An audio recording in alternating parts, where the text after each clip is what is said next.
Oh, it's later than I thought.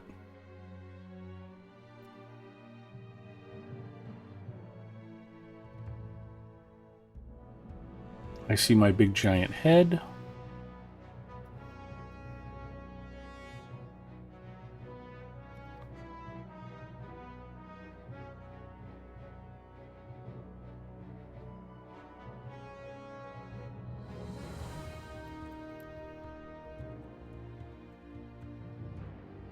Posting Lotro stream on the Big Ed Mustafa channel.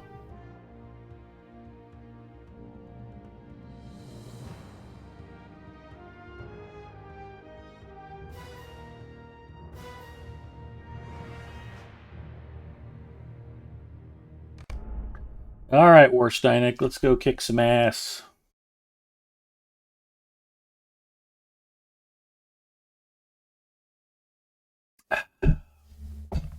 I don't know if I've ever mentioned this before on stream, but Coke Zero is delicious. Hi, everybody. It's Big Ed Mustafa. Welcome to another riveting edition of Free to Play Friday. I'm on my brand new free to play account that I just created on March 25th. I'm on Warsteinek. He was the inaugural character, one of 10 that I have spread across 3 servers. I continue to play regularly across all of the characters. Crafting, adventuring, completing quests, knocking out deeds, racking up Lotro points. Warsteinek is level 31, and I've been working him through the North Downs with Bacchus, and when I play solo, I've been taking him through the Lone Lands. He hasn't done a lot in the Lone Lands yet, but he's gotten his nose in the preliminary area. And these are both 2 zones where it's a little more work than the starter areas, but I think both of these zones can easily be completely deed wiped relatively quickly. There's a fair amount of stuff to get done, but it's all doable. And you don't have to turn it into a big production. Let's see what we've got in our mailbox. Not much. Let's see what the hobbits have for us. 200 Figments of Splendor. I have no idea what to do with those. I'm just finding out about moats and embers of enchantment, and I'm like, oh, this can actually be cashed in for useful stuff. Who knew? I don't pay attention. I have a bad habit of when the game developers add, like, they've added areas like Yondershire and the Angle and the Wildwood and some lower level zones that they've put in places I've already been past. It's like I've got a bunch of characters that are way up above 100 level on multiple servers. On my main account, Brandywine, Arkenstone, Crick Hollow, I have 100 level plus characters on all of them. And the idea of going back through a level 25 area that's new. I'm the one who always says it's the journey, not the destination. But for some reason, I just haven't gotten too excited about it.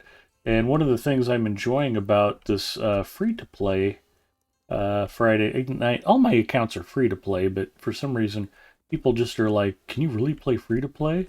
I hear it's impossible. I hear it's too much of a grind. It's easy. I've never not been free to play.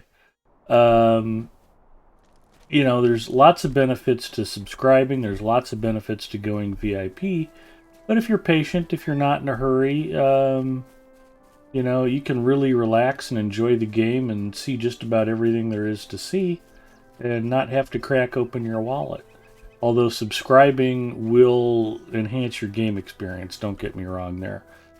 Going VIP with Lord of the Rings Online is a very smart investment. You'll maximize the fun of your playing time. There's no reason to not do it. Other than the fact that for some folks you may not have the money, it may not be financially possible. And for other folks, if you're just looking at Lotro for the first time, it's nice to know that you can get a great gaming experience without having to spend the money.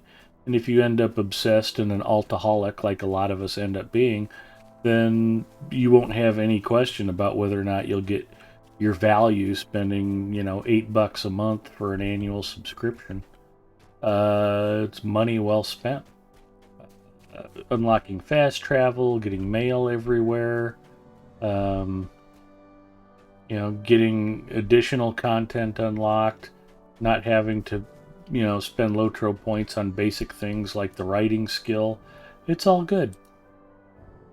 I suspect Bacchus might be waking up and joining me at some point.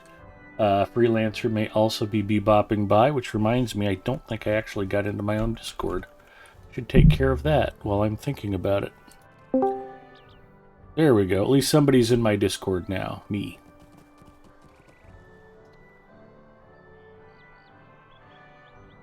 Lotro stream is live. So, one of the things I wanted to do before Bacchus and Freelancer get here, I might sneak over to the Lone Lands if I can. Let me see what I've got for travel. I think I only have 1 travel point, 2 travel points. I can go to Estelden and I can go to my personal house. So if we run home,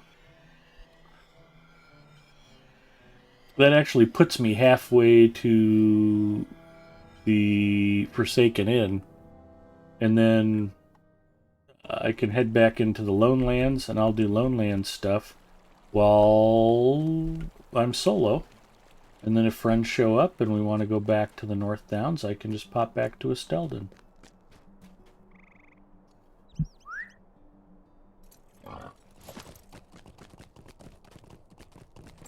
We are riding our war boar.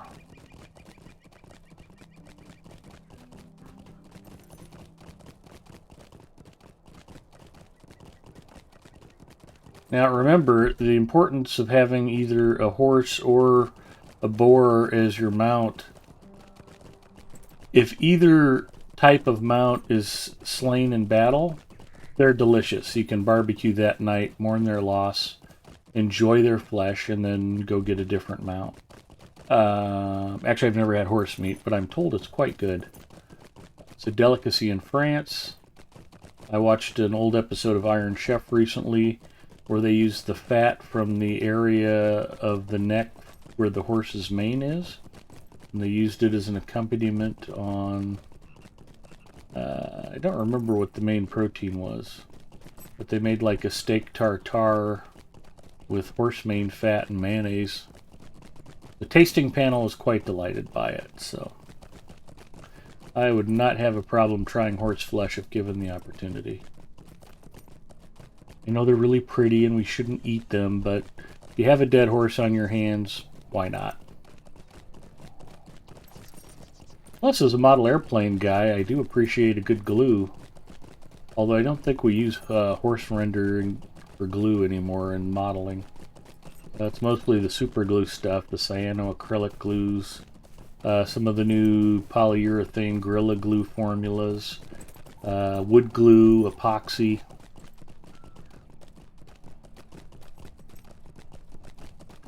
Not so much the old Ambroid style glues or anything rendered from horses.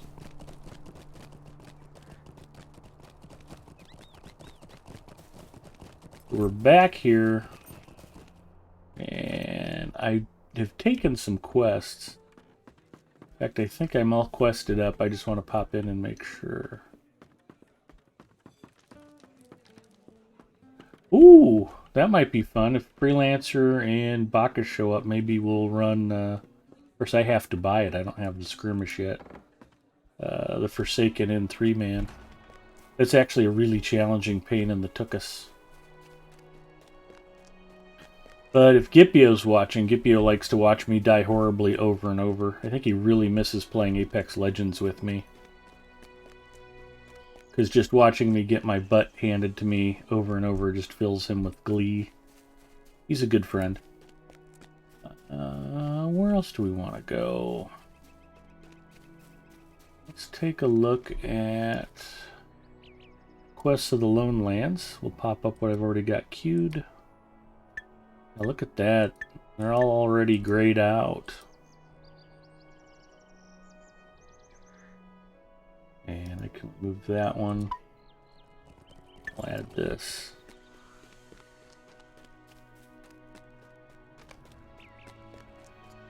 So Warsteinek was the character that chat wanted me to create the very first night I fired up this account. He's a champion. He's a dwarf. And I thought that was not much of a challenge for me because Galandriel, my very first character from beta, elf champion. Love champions. You aren't playing a champion once in a while, you are missing out. A terrific character class.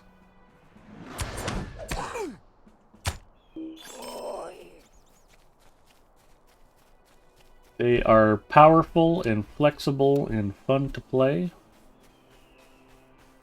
Although I have to say, I made this comment to some friends earlier this week. One of the characters I played is my guardian on Landreville. She's a human guardian and 18th level right now. And I went to finish up some quests, and I think I finished up Arid Lewin on her and then went back to Bree. And when I got to Bree, I started working on Orc Slayer and was doing those quests up by the Greenway Fort. And I don't remember Guardian being quite so powerful. I know that they've tweaked them and adjusted them. She was pulling 5 and 6 orcs at a time and just wrecking them. Yellow line, two-handed weapon. But, I mean, just tearing them up. And I think on my initial playthroughs with Guardians, it's been a while when they were that low of level, it was much slower to develop a Guardian's fighting prowess. They were not particularly powerful until much later. So, yeah, if you're looking for a new starter class, I have to say Guardian might be a lot more palatable for new players than it was a while back. It's worth a second look for sure.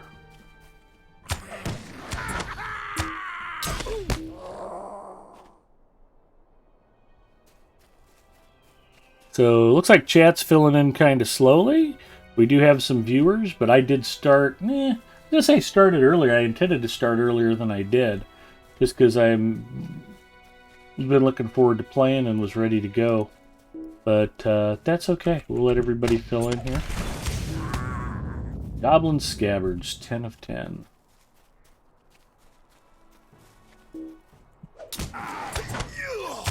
There's a Goblin Slayer deed I'm working on and an Enmity of the Goblins deed I'm working on, so I can just keep hacking them. Bacchus checking in. Hello, Bacchus. I am good. Just telling chat that if you were able to join me tonight, I would play the Lone Lands until you did, and then I could switch back to Estelden and go back to the North Downs when we want to go do some dual questing. That should not have been quite so hard to say. Sounds good. Logging in now. Okay. What is this world coming to? Will you let me speak my piece? That line always reminds me of an old Public Enemy song. I'll not be ignored. They have a voice sample of Jesse Jackson saying that from a speech. I don't know what this world is coming to. And then Chuck D comes in on a beat. Could I take a Yes, the rhythm, the rebel. Without a pause, I'm lowering my level. Could I take a moment of your time? One of the guys at work was trying to explain to me why Kendrick Lamar had released the greatest rap album of all time, and I was like, yeah. I think you need to go back and listen to Public Enemy. I know that was a thing before you were born, but, you know. Not that I've got anything against Kendrick Lamar.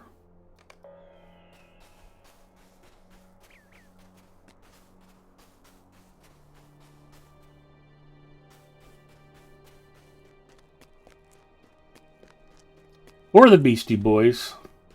I dig the Beastie Boys. My Labor Day Air Show, I had a Beastie Boys segment where we play 3 songs while they fly big, cool, loud planes. Low and Slow, No Sleep Till Brooklyn. I forget what the third song is. I'd have to look at the sheet. But it's one of my favorite segments because I know the guys I have fly that segment probably aren't rap fans.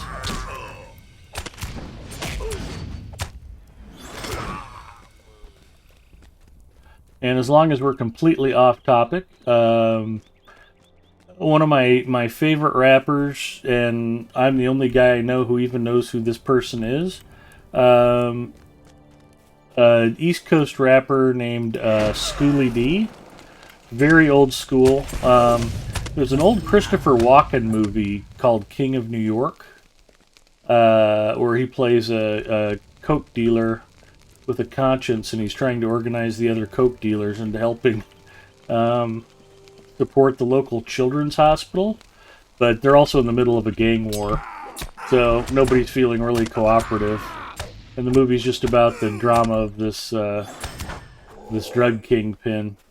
But Schooly D, the soundtrack was mostly Schooly. It was incredible. You ever watch the movie King of New York with Christopher Walken and you don't become a Schooly D fan, then you probably weren't paying enough attention. Really good stuff. Normally there's more goblins through here. Somebody must have just come through here and cleaned this all out. Edie says, fight for your right to party. That's them. #1 video of all time, according to MTV. Sabotage by the Beastie Boys. Jumbo95 says, how many times can I do the tasks? Tasks are daily. You can turn in tasks every day for the rest of your life. Christopher Walken was cast as the Emperor in the new Dune movie, Part 2, which I'm looking forward to seeing. Bacchus, you are not wrong. There's no word yet on whether or not they'll be using any Schooly D songs for the Dune Part 2 soundtrack. I would not expect that, but anything's possible.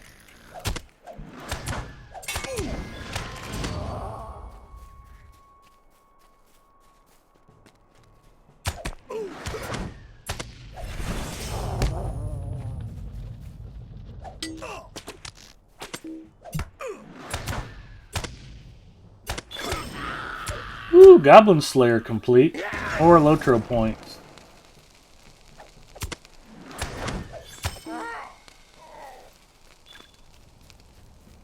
White Hand Battler. I don't know I've ever come in here before and killed the White Hand Battler before. Needs to be done though.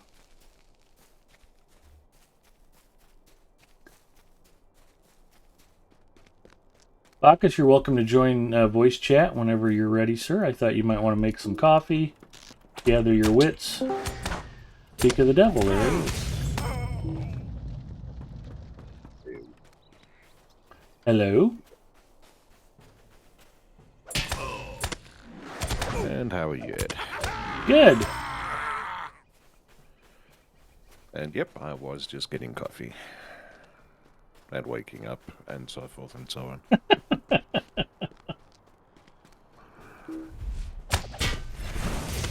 I'd hate for you to have a brain aneurysm because you got up too early to play Lotro with me, but I'm glad you're here. I can think of worse ways to induce bleeding within the brain. So much so am I glad to see you that I was just for fun going to say, hey Donnie, how's it going? And then I thought, no, I like Bacchus and I want him to continue to hang out with me. Well, thank you. I do appreciate that. I like you too, Ed. I'm glad.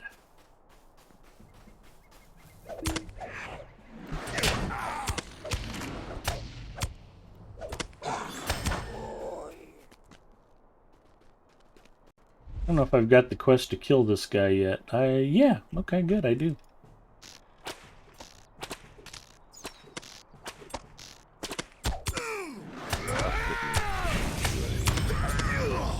Yeah, last time we played, I think you were a level ahead of me. Oh, look at you go. You're already 2 levels up on me again.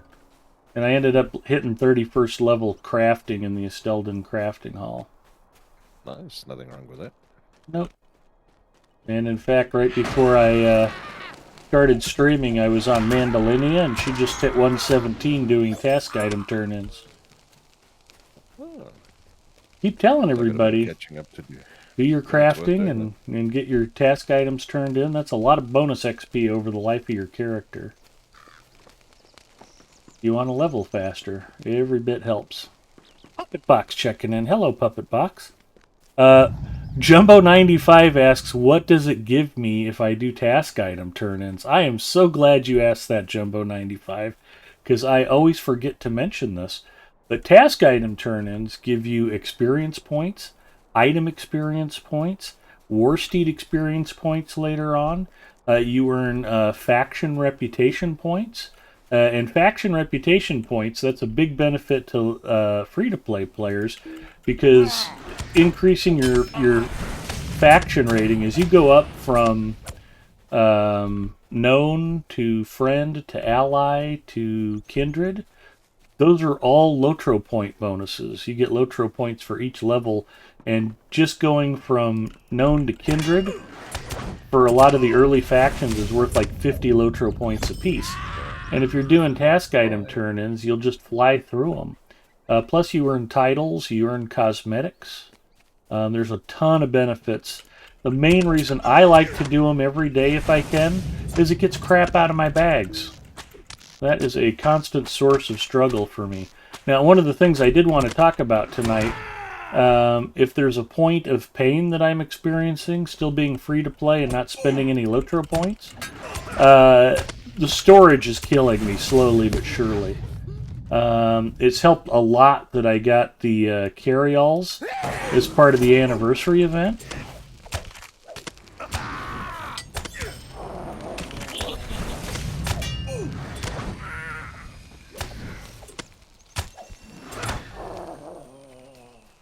You are messing with the wrong dwarf.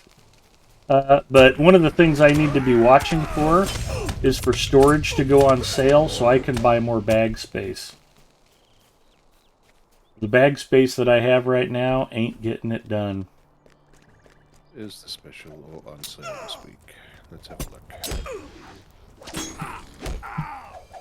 Sales looks to be 1,000 items and 1,000 cosmetics.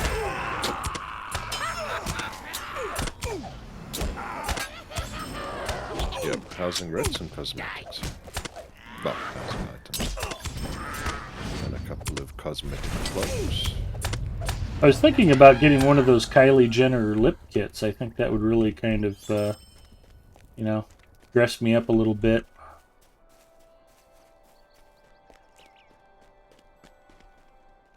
Got to do something to put the spark back in my relationship with Zinger. It just seems to kind of gone cold on me. We just need to lock you up in a cell together again for a week or so. That could be. This is intolerable. I think he actually hates those jokes, so. Always a possibility. Always a possibility. And hello, Edith.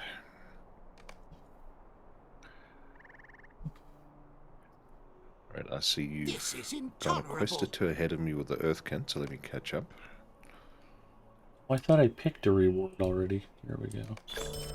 There we go. Ooh, that was nice. That was a bunch of experience points. Completed Tales of the Lonely Road. New deed, Tales of the Lonely Road Advanced. That means more Lotro points. Will you let me speak my Righteous piece? Recovery, Will Half-Breed you let me Thieves. speak my piece? Sever the White Hand. Will you let me speak my piece? Stocky Will Folk from you the let West. me speak my piece? Please speak your piece and quit repeating yourself. Can't you leave me to my Not quite as bad misery? as those Minas Tirith guys. Shame you couldn't have seen it in better days. Good days. Is this your first time in Minister? Shut up! Just shut up. Oh, that's not a bad cloak. Yeah, I filtered that out on a lot of my characters. So, yep, I've heard this enough. It's nowhere near as bad nowadays that we're not doing dailies there. The cisterns. nauseam. Oh, man. Matter of fact, I'm so glad you asked about task item turn-ins, Jumbo. I haven't done them yet on Warsteinik. Are you ready to roll?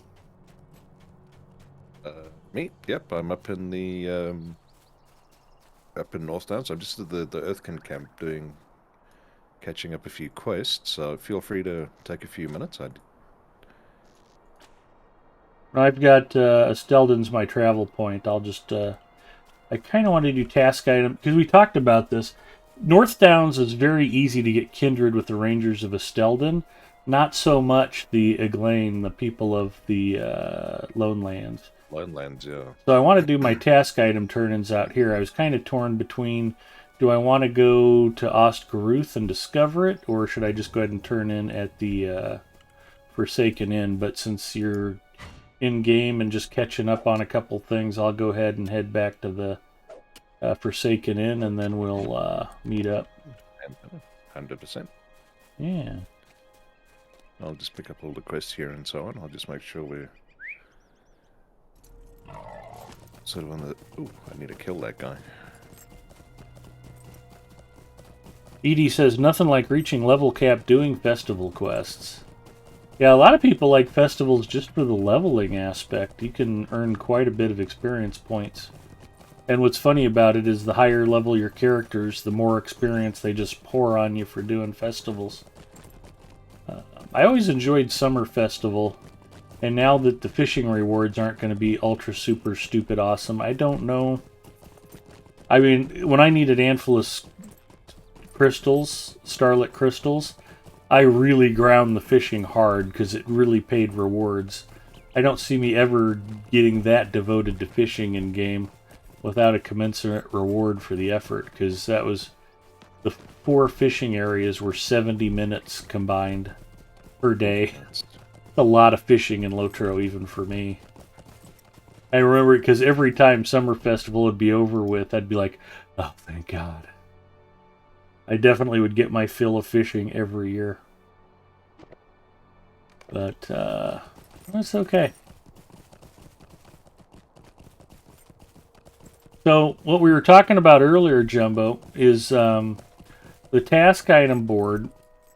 You've got this stuff in your bags, and when you turn it in, if you check your quest log, it'll tell you right at the top, daily tasks 0 of 6. So I can turn in 6 batches of task items per day right now. As you continue to turn in task items, it actually levels up. Let me see if I can find the deed log for that.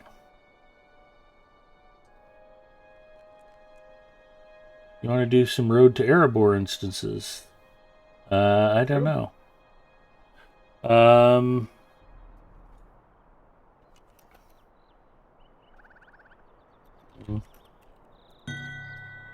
I'll just say not yet, because I think I want to stick to the main...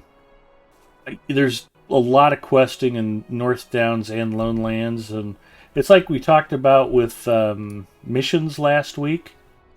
They're kind of a nice little... It's like sprinkles on top of the icing on top of the cupcake. I need to get the cupcake formed. Sprinkles will come later. And I feel like the missions are like that, if that makes any sense. It does somewhat. Yeah. Very little of what I say normally makes sense, so I'm glad that made some sense. But these task items, they're far, far more valuable to turn into the task item reward board than they are to just sell them to a vendor.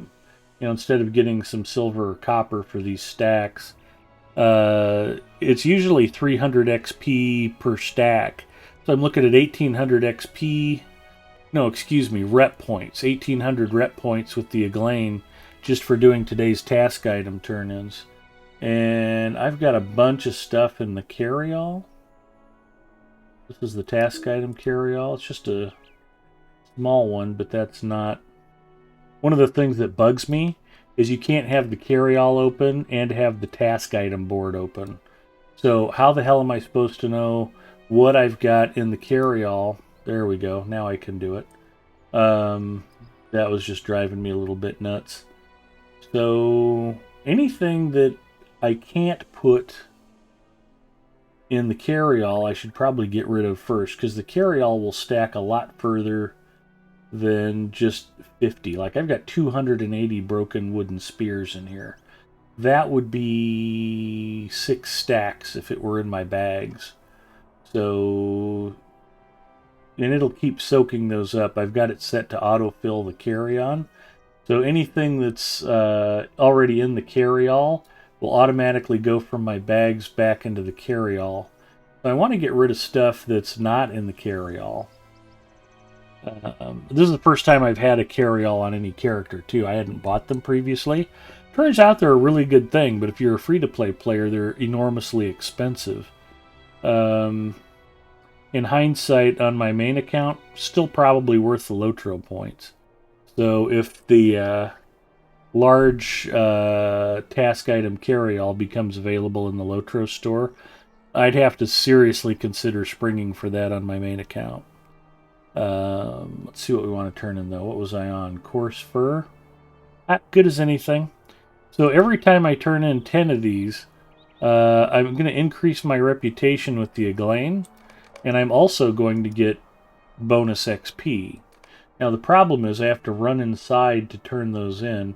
So instead of doing all of one type, which I like to do because that opens up a pack slot, if I just pick like 10 from each of these stacks, then I don't have any extra pack space open, but the running back and forth isn't much fun. So let's see what else we can get rid of. Tough sheaths. Not on this board. What do we got? Blood goo. Not on this board. Glossy essences. Not on this board.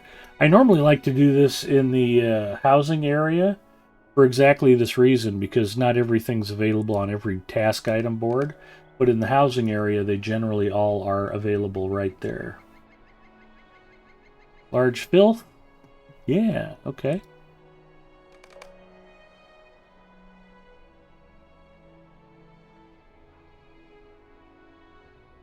Short bows, heavy sheaths, clawed ears,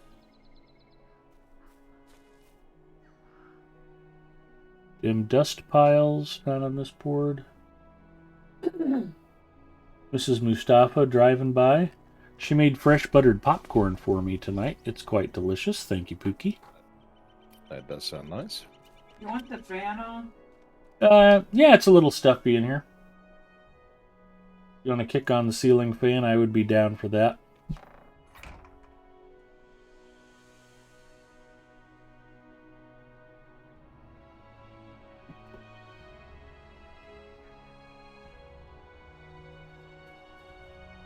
So, what else do we want to turn in? I'll bet I've got plenty of broken wooden maces. Yep, 10 of 10 on that. Of carapaces? Nope, only 5 of 10.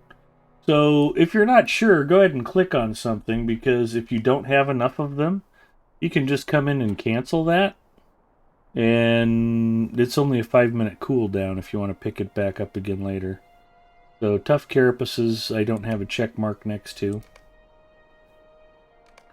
I can just go in and cancel it, and that way the next time I look at the board, I'll know not to pick that again, because I don't have any.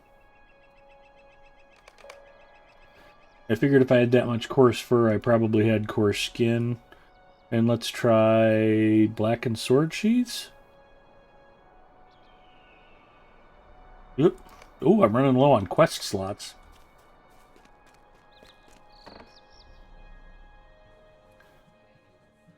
Edie says, supposedly now the tooltip tells you where you can turn them in. Yeah, it does. But, again, what was the example I used? Tough carapaces? No, tough sword sheaths. three Tough, different places. yeah, tough sword sheaths can be turned in the Lone Lands, but they're not on this board here at the Forsaken Inn. That's what I'm saying about using the housing task boards. Did you say tough sword cheese? Tough sword sheaths. Woe to Short me. cheese. Yep. All right, let's. Well, no, I can do the task item turn-ins right away. It's a sorry day.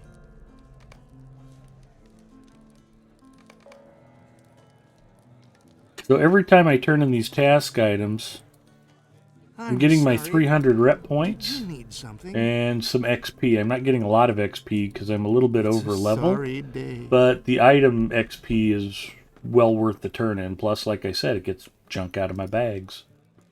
Coarse It's a fur, sorry day. coarse skin. It's a sorry day.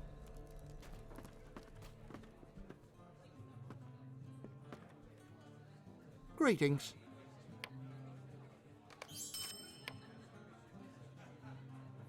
Sell that quilted cloak. Since I'm an armor tailor, I hate not wearing stuff I've made myself, but I'll get around to making a proper cape later. Cloak, rather. Thought I had something else to sell, but that's okay for now. Some of the quest turn-ins here take up a lot of bag space because they dump a lot of crafting goodies on you.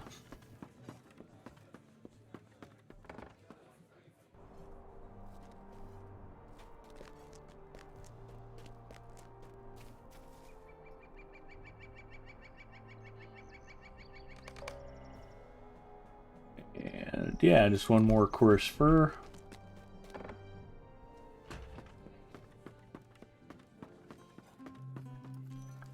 Can't you leave me to my misery? In fact, I still don't have enough pack space open because it's going to drop 5 things on me. All of which are useful, which brings me back to what the hell can I get rid of?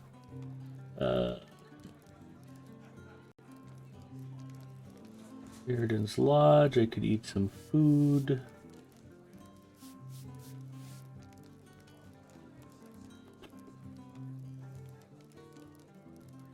Map to the party tree. Minor tailoring lore. I think I can probably just toss those. Hate to do it though. But that's such a little benefit, it almost doesn't matter. What are they, plus 1.5% to crit chance? Maybe I'll just sell those. How may I help you?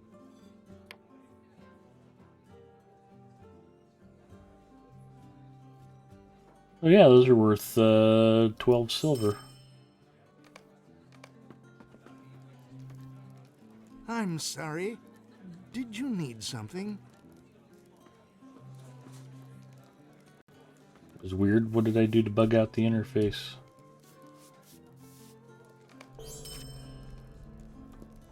Oh, there we go. I accidentally did a search. Okay.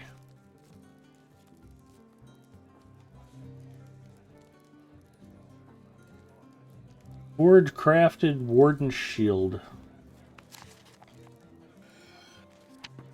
I'll take it. Where did all the rest of those goodies go? Into the crafting carry-all. There they are. Those help quite a bit. Bacchus, why didn't you tell me about carry-alls before? They're quite handy. I'm sorry. Did you need I've something? never used them myself. Highly recommended. So, yeah. Yep. Well, you see, I keep my bags organized and empty enough that I've never actually needed them. It's a sorry day. Well, then I Yes, pity I you, do my see friend. I do see the use. They are very handy. Forge crafted helm. Alright. Well, that wraps up task item turn-ins. And again, you can do those every day. So, as you go up the ranks, starting with Up and Comer, which is 100 task item turn-ins done, to... I forget the order. Ready, Call of the Wheel, class clobbered.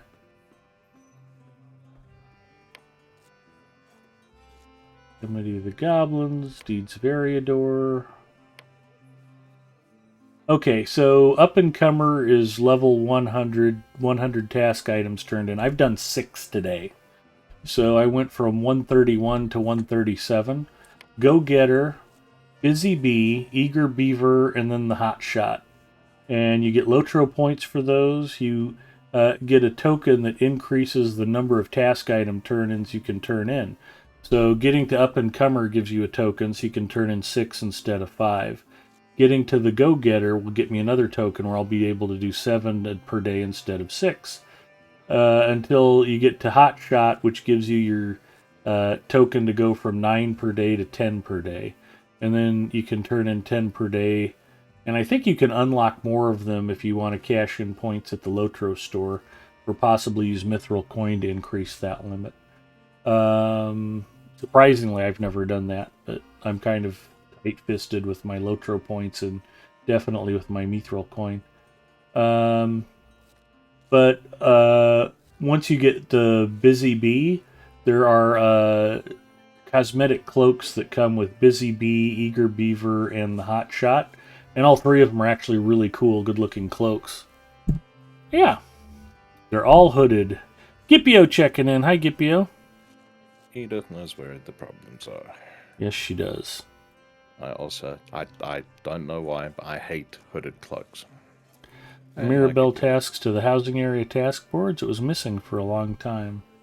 I think they're on there, but the Mirabelle stuff, there's no rep that goes to that. It's all just sort of pointless XP turn-in.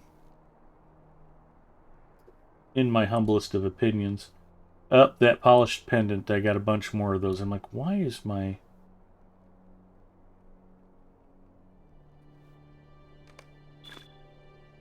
Since I'm not going to do that tonight, I won't keep one in inventory, and we will destroy all of those.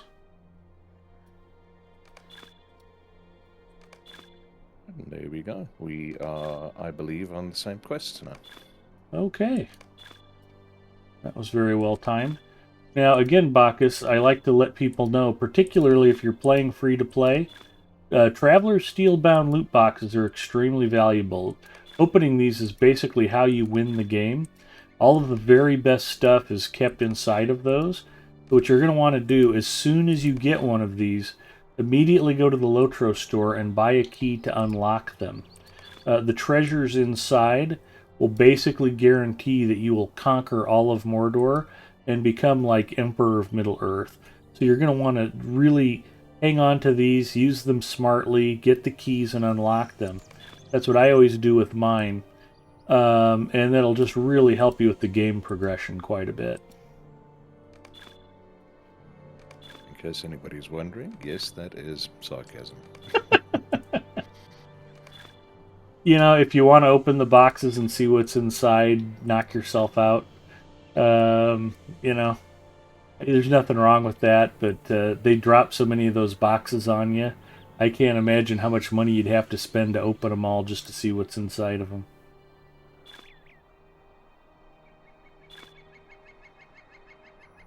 Ooh, Expert Metalsmith Scroll.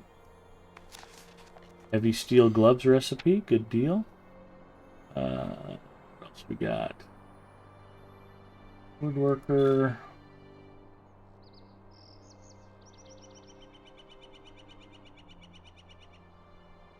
Broken maces. Oh, and I can pick up the crafting stuff because it'll all go into the crafting area.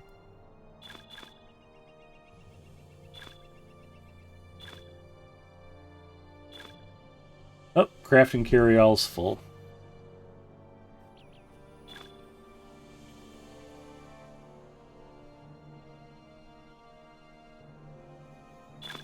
There we go. Come on, server. You can do it.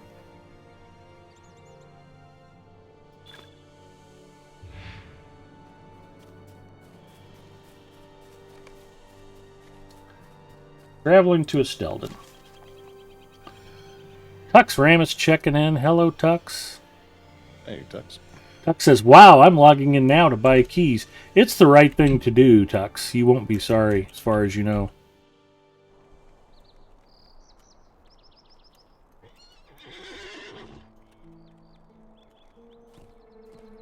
Of course, Gipio and Tux Ramus are both terrific Lotro streamers. Be sure to check out their channels. Pop in, say hi, and you can tell them Big Ed Mustafa sent you, and they might not even kick you out. It's about a 50-50 chance, depending on their mood.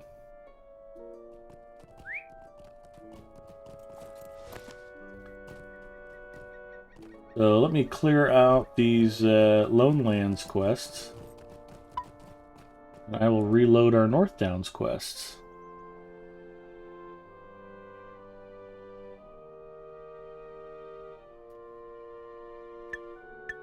But that's one of the differences with free-to-play versus VIP. Which section should I quest in? The answer is yes. If you really want to play free-to-play, you gotta clear it all. Clear that deed log. Get as many Lotro points as you can, particularly at lower levels, because you're going to need them later to buy content for those higher levels.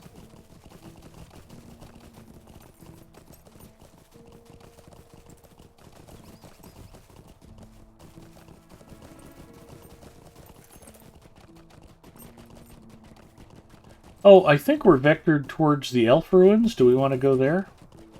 We can do. I think I did those quests, but I'm quite happy to do them with you again, or join you for them. No, we can putz around out here and I can catch those later. Although, I think it might be more fun to hunt trolls with two of us instead of by ourselves. Tex Ramus says, I banned Bacchus for telling me that. And well, you should. Oof, got a bit of lag going on. Napster checking in. Hi, Big Ed. How are you doing tonight? I am doing great. Bacchus and I are going to go wreck the North Downs. You know, we're only in our low 30s, but I feel with the two of us, I think Rotspittle doesn't really stand a chance against us. I think we can probably take him out tonight.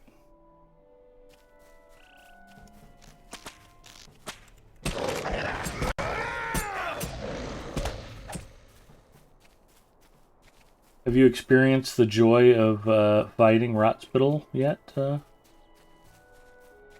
Not at this level, no. Well, even at level 100 in a full group, Rotspittle's a Yeah. complete pain in the tuchus. He seems to have the ability to just insta-kill party members, and he sucks. So yeah, if you see a big Drake thing with the glowing arch nemesis badge floating above his head, let's just, yeah, we'll want to turn away from him. So yeah, you mentioned something about the Earthkin Quests. Yep, I just banged those out. Okay. I've still got a couple of them. We can go take the message to the brother and maybe see yes, about picking up the book. I do still have those that I need to do.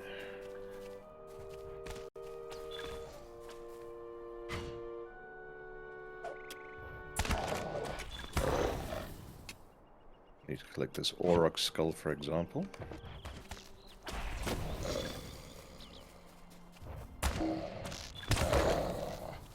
Oh, this is one of the ones we can collect, isn't it? I always collect the one that's over by the other side. Or no, we're in the right spot. Okay, never mind. I'd be tripping. I thought we were further south than we are.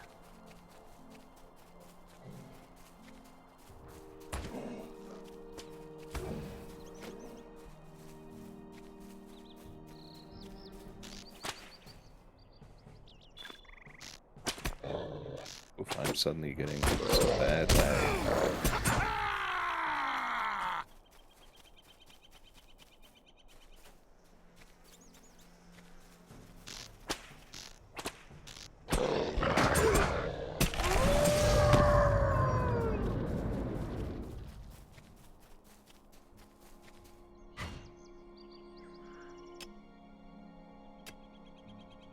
This is what it's like playing with Rem's grandpa, Dio Papa, by the way. pretty much wherever you're traveling, you just go from crafting material to crafting material. Well, that's what they put them in the game for. It's true. And there's a gold deposit down the hill to the northeast. That will be handy.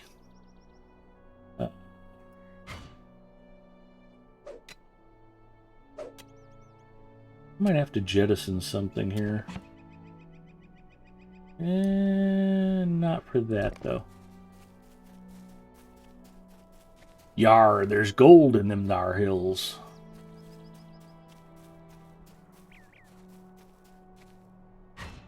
Ponton Finberry checking in. Hello, Ponton.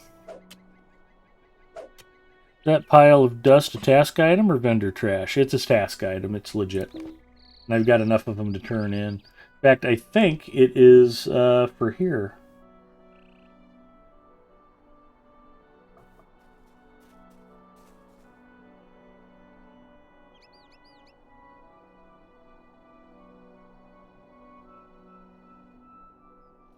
Bones and claws I don't tend to worry about too much.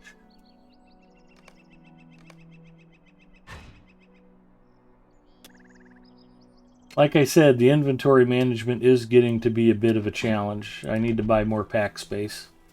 But when you're free to play until it goes on sale, you kind of want to hold off until you absolutely have to get it.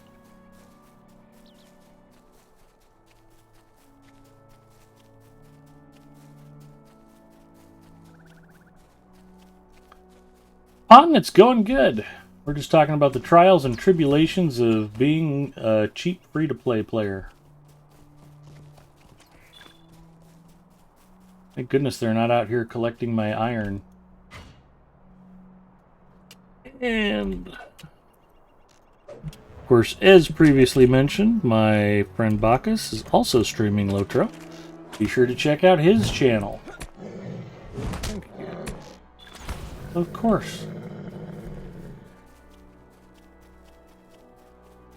I know a lot of people who are interested in Lotro are like, oh, do we have to watch Big Ed Mustafa?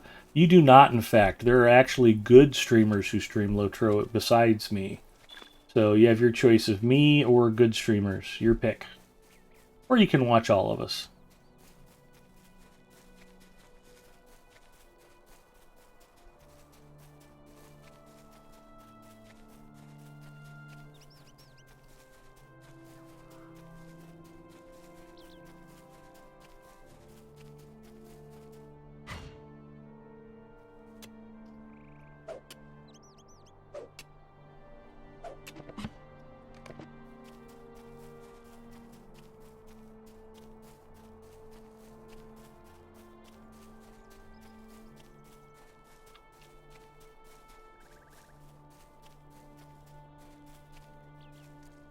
I thought that was gold. I think it's just a reflection off a tree trunk.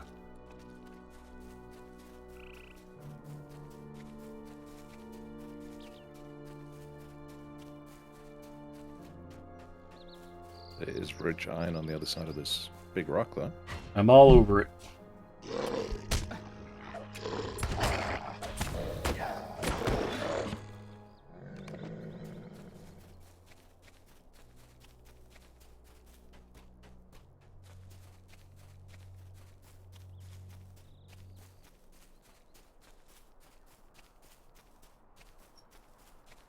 Egarther checking in. Hello, Egarther. How are you?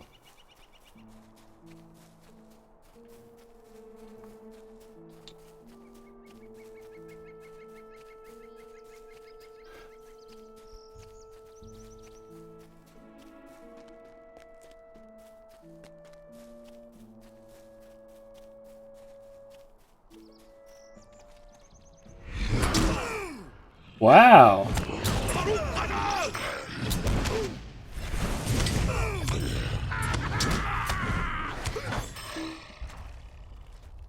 Got stunned right away walking into the camp. That was weird.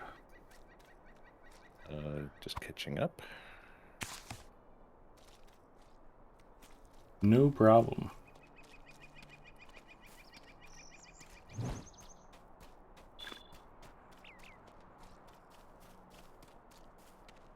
There's the book. Yep, I'm heading towards the brother.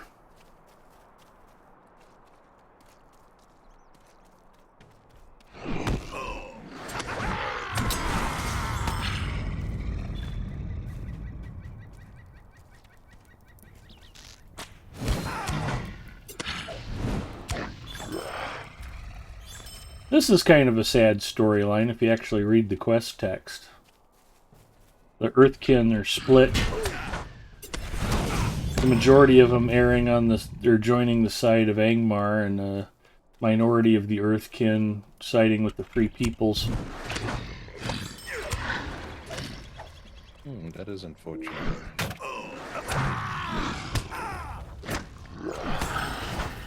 That's why there's both friendly and unfriendly Earthkin. This is the brother of one of the friendly Earthkin members. He basically sends you back to the friendly Earthkin camp. You can tell his brother that he considers them no longer brothers. Like, oh, that kind of sucks.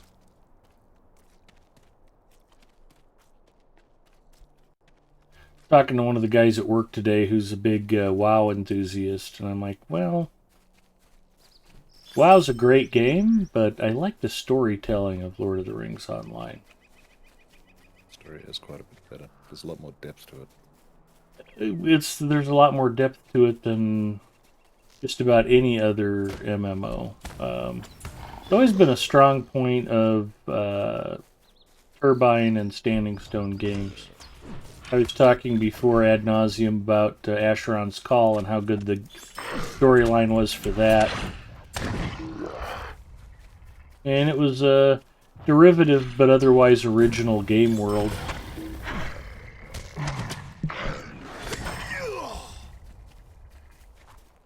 I mean, it's not like you've never seen some of the stuff they've done before, but it was a lot different from most of the other fantasy worlds, with some really terrific storytelling.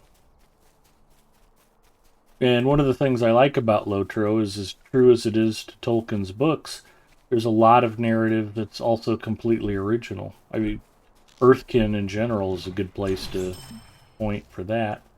But why don't we look for some Ranger Troves before we head back in? Sounds like a plan. I will just follow my mini-map arrow and we'll see where it leads us. I shall just follow you. But the epic storyline for Book 1, and is it Narmalith? Narmalith, yeah. So beautifully written and tragic and moving, and what a great story.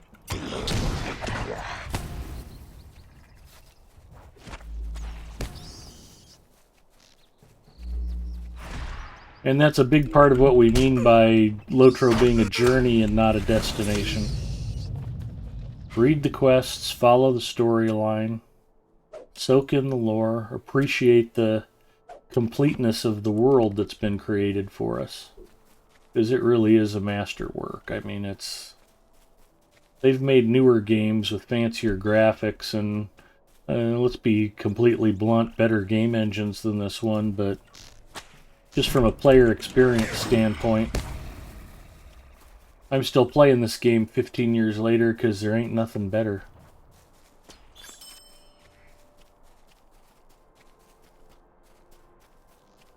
This is a camp I haven't been to it yet. We'll pop into a shot log so I can get the discovery deed. A few people, burn a few tents. You know, just be friendly neighbors. That's how you win the war in Middle-earth, is you ruin the other side's camping experience. Burn their tents so they get rained on, and then steal all their rations so they don't have the graham crackers and marshmallows to make s'mores. That's what they mean when they say war is hell.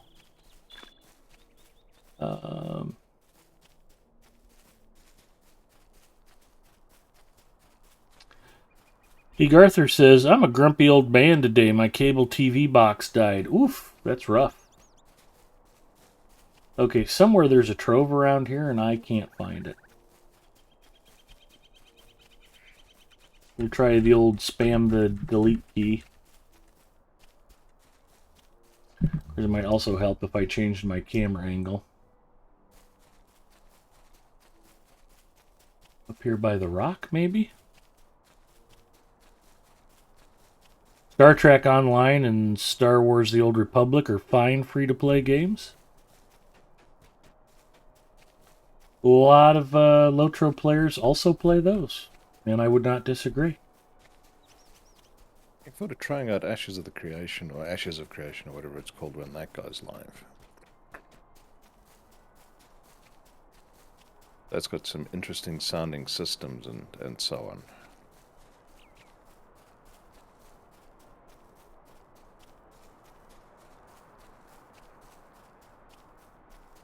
Territory control and crafting and trading and setting up of trade caravans and that kind of thing. It does sound like it might be interesting. Oh, here's the Ranger Trove. Yeah, if there's a silver lining at all, Egarther, it's that your cable box did not die during football season. So you got to look at it glass half full. These look like they're... Did you manage to get that? No, it's mercenary. He grabbed it. I tried clicking on it and nothing happened, and then he came and swiped it. Oh, in the meantime, let's kill a few things. Okay. I was waving to TD Growl. Hello, TD. Hello, TD.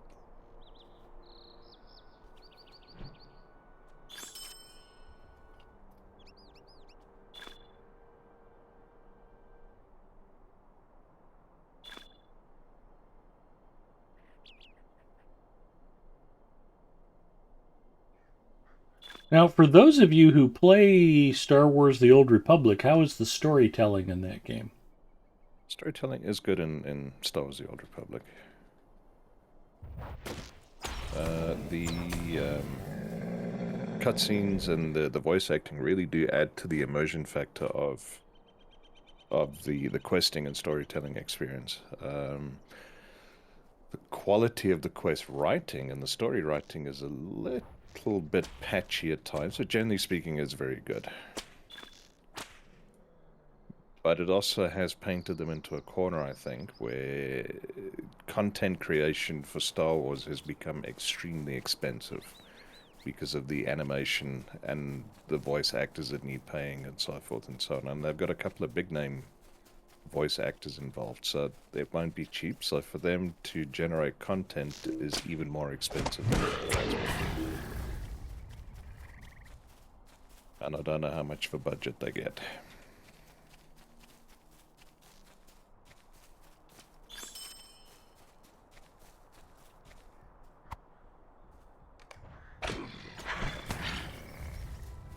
I guess what we're going to have to do is just take turns on the Ranger Troves. Do both of your characters need them? I'll come back on the second account and do that later. Okay. But I do need it on the primary account. So Ponton This says is one- Ashes of Creation. That one looks good. I've seen a ton of videos about it. Sounds like a ton is going into the game. It does sound impressive. It looks like the Star Citizen of the MMO world, but less perpetual alpha. Or so far, less perpetual alpha.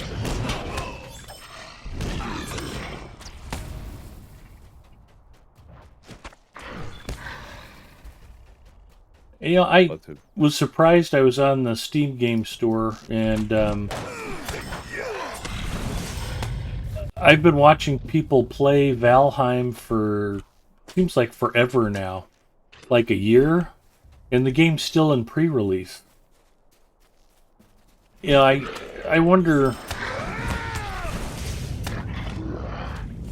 with some of this early access stuff, they keep it available for so long, or they'll go early access to raise money, and then the finishing the development takes way longer than they thought. By the time some of these games go retail, it's almost like they're old news. It's kind of just, it's weird. It's a weird dynamic. I'm not criticizing Valheim, or I haven't played it. The people I do know who are playing it like it, but it's like, wow, that thing's been in pre-release early access forever. And I did quite enjoy what I played of it, but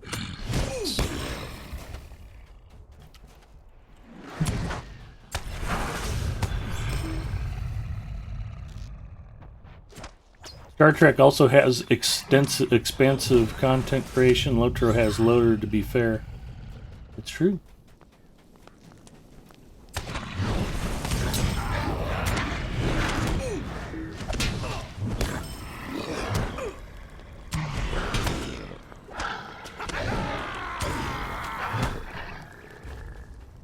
Okay, do you want to just stay up here and keep farming Earthkin till we're level 90, or should we come back for the treasure cache later? we can maybe come back for the treasure cache. Okay. So I think we've been to all of the Earthkin settlements except for the one in Angmar. We've probably missed one, at least one summit, because there is a deed, which I don't remember pinging. Well, you get the deed when you get to the last one, which is the one in Angmar. But we're relatively close. Yeah, Tux loves Valheim, giving it a break until new content comes out, though, in case I get sick of it. That's what I'm saying. It's weird that they give you the opportunity to get sick of a game while it's still in early access. Puppetbox says the survival genre seems to be the main offender of the extra long early access. Rust was similar. I mean, I remember watching people play H1Z1 for so long. It basically got killed by the early access to other games. It was a weird dynamic. You know, PUBG went early access, and a lot of the H1Z1 players switched to PUBG, and then Fortnite came along, and it seemed like PUBG was old news by the time it actually got a retail release. It stuck around and done fairly well, but not as well as Fortnite.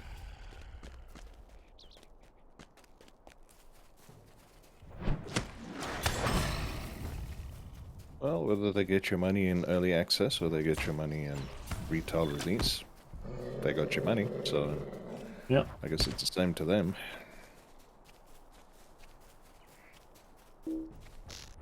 I'm just saying it's weird.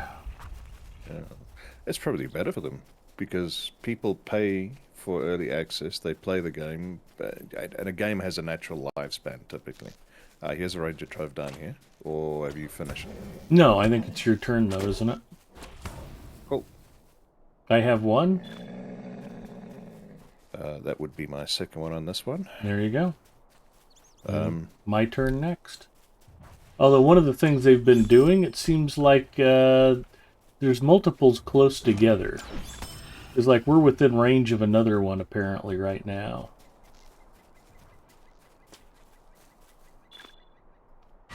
I'm going to clear out this rich iron deposit and see if there's a Ranger Trove underneath it.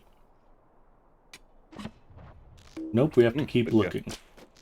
But yeah, as I was saying, there's a lifespan to a game. People only play it for so long, and if they burn themselves out or finish playing as much as they're going to play during early access, it's less people they need to support on a server or whatever in the case of a multiplayer game, when the game is a commercial release.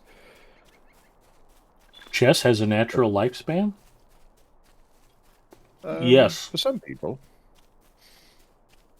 Most chess players don't play the game more than 80 or 90 years. After that, they lose interest. You have proven his point. And hello, Auguston70. Last time I played chess was 3, 4, 5 years ago. I forget exactly. And that was the first time in a very long time.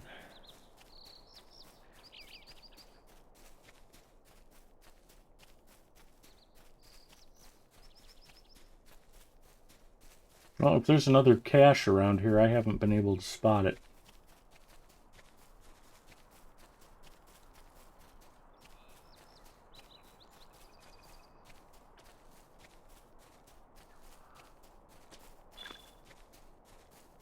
Well, it was not hiding in that Aurochs. Let's see if it's hiding in this one. Well, if you're not willing to do a full cavity search, we can't know for sure. Nope.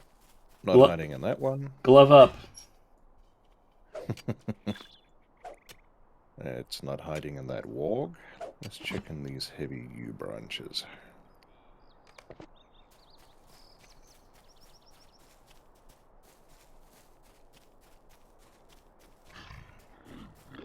That's okay. I think it keeps pointing me back to where you picked up the one, so we'll just move out. There's usually a few over on this other side, so we'll just head that way until the tracker changes directions. Looks like there's a lot of ore up this way.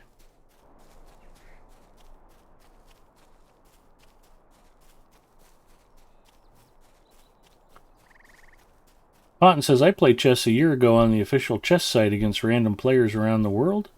Yes, I agree, though, gents. Games come and go, but classic cars. Thank goodness classic cars go away. If I were still trying to keep my Triumph Spitfire up and running, I would be living in a cardboard box.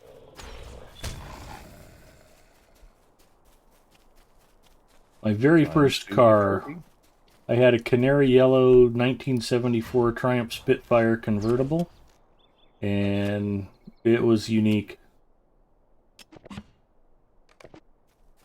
I bought it for, I think, $740, and I had to get a couple of pieces of wood so I could cut out boards to cover up the holes in the floorboards, or it rusted through.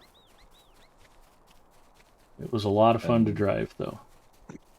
The older generation British stuff is very British in the way they are put together, and the cost of spares and so on and so forth.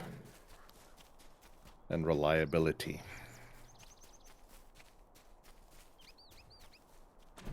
I do, however, love my Triumph Speed Twin, or Street Twin rather. Nice. The modern classic.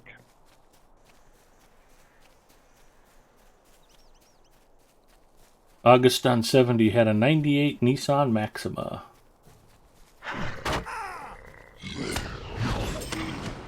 Good looking cars, the Maximas. Always have been.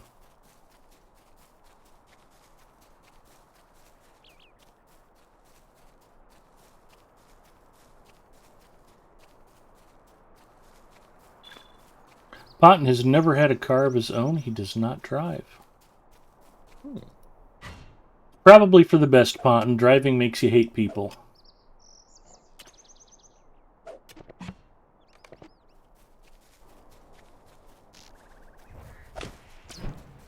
Nothing like commuting to and from work every day to make you think very evil thoughts about your fellow man.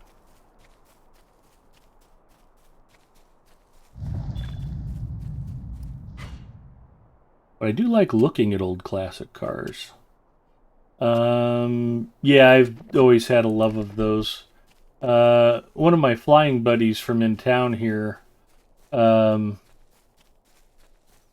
don't want to say too much about him, other than, on top of having been not only a doctor, but also an attorney, and a very well-paid one in both professions.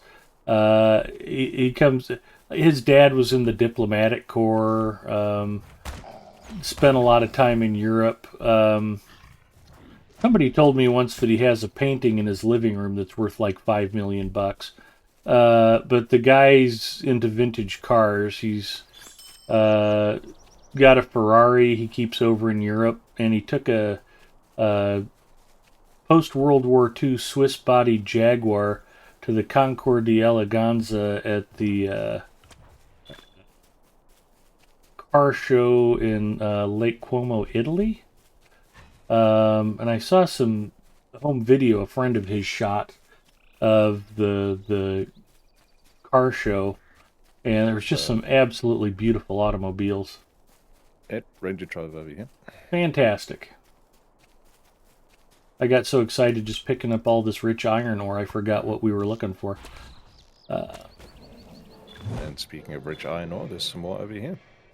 TD Growl says 9 out of 10 people here drive 4x4 pickups due to our 8-month-long winters. Oh, I don't know if I can dig these out without bringing a whole shelf full of crap down on my head.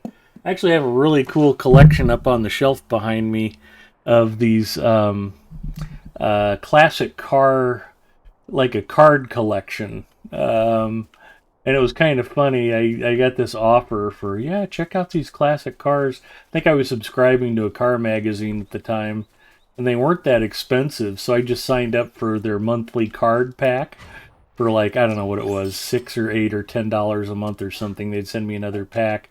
And each of the cards, it's pictures of, different car, and, it'll be like a particular year or particular model of a particular make, and then it'll go into details about the car and the production run, and the specifications and how long they were in production, and but it's got some of the more obscure brands and different stuff, and I just kept letting them send me packs of these cards until they just quit because they ran out of cards to send me.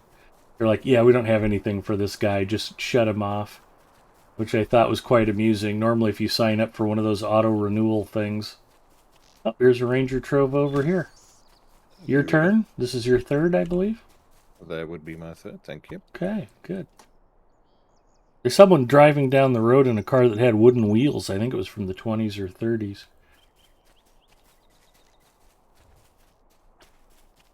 Were the Model Ts wooden wheels? I don't remember. I think they may have been with a metal rim. Yeah, or if they weren't, the Model A's probably were.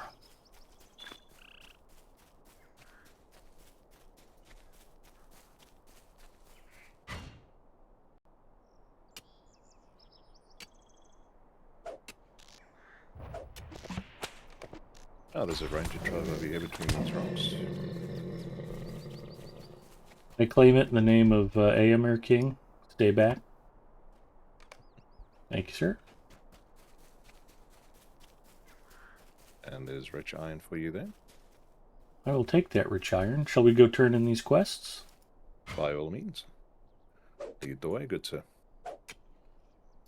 Cotton says, you don't see that often. You are not wrong.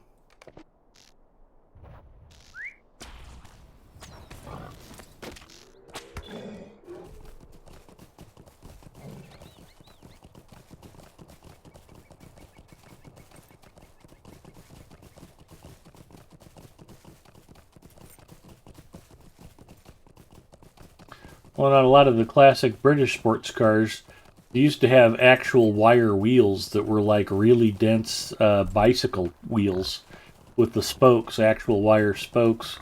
And the idea was if they were road racing them or rally racing them, they would have knockoffs instead of lug nuts, so that you could change wheels very quickly. And if a wheel got damaged, you just have to take it in and get the spokes replaced instead of having a rim damaged.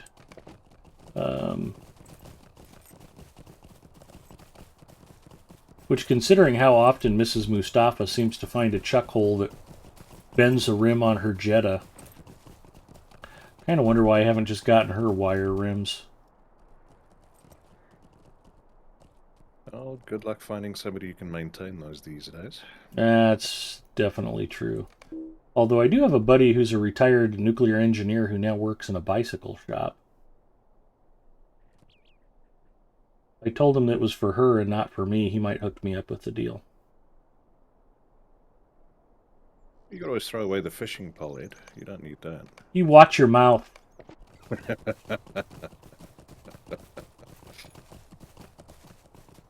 Love you too, Ed. Besides, I promise it's actually in the tweet there will be fishing tonight, so.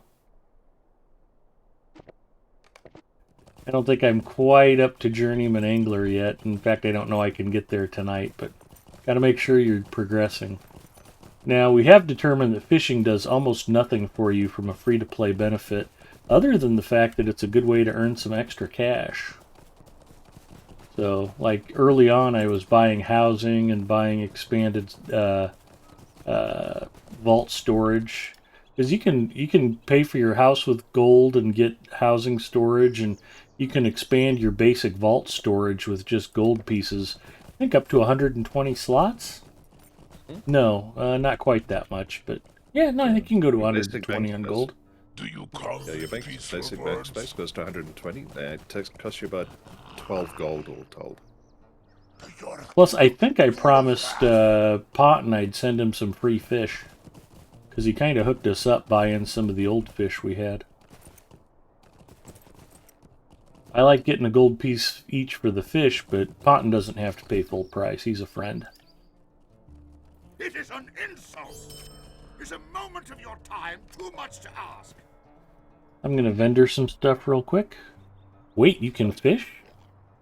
The cool fishing trophies are fantastic. They are really fantastic. This is unthinkable! Oh, that's what it is. Dang warg collars.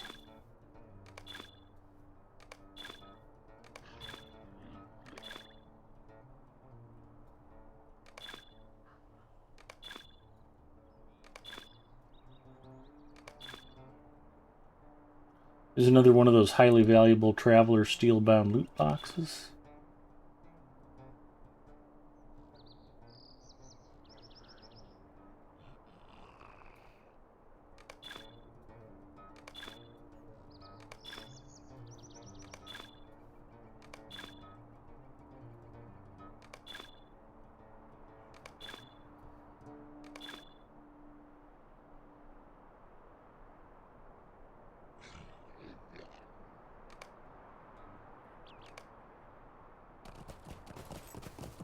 Unfortunately, you have to have free pack space in order to be able to fish, so... Soko's book goes to Gandrick. Ranger Trove's to the dude up the hill here. Yep.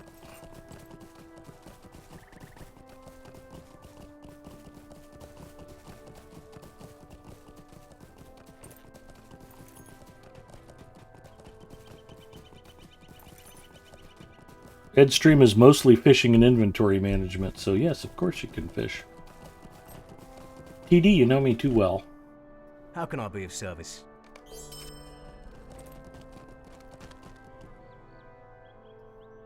Could I speak with you a moment? Scout the Hillman camps.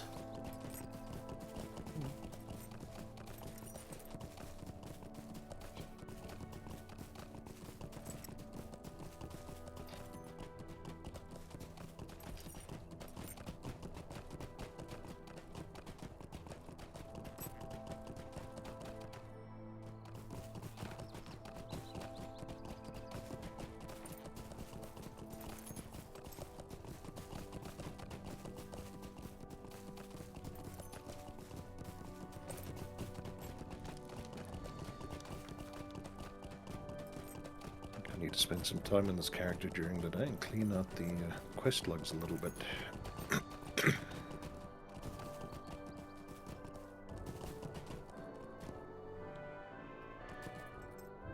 Greetings.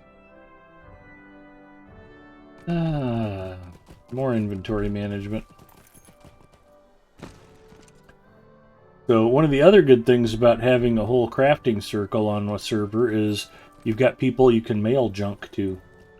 What we got here?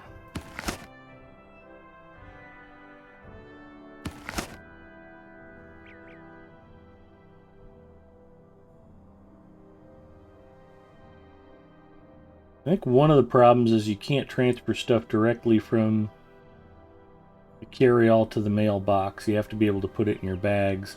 I'll have to do this in parts.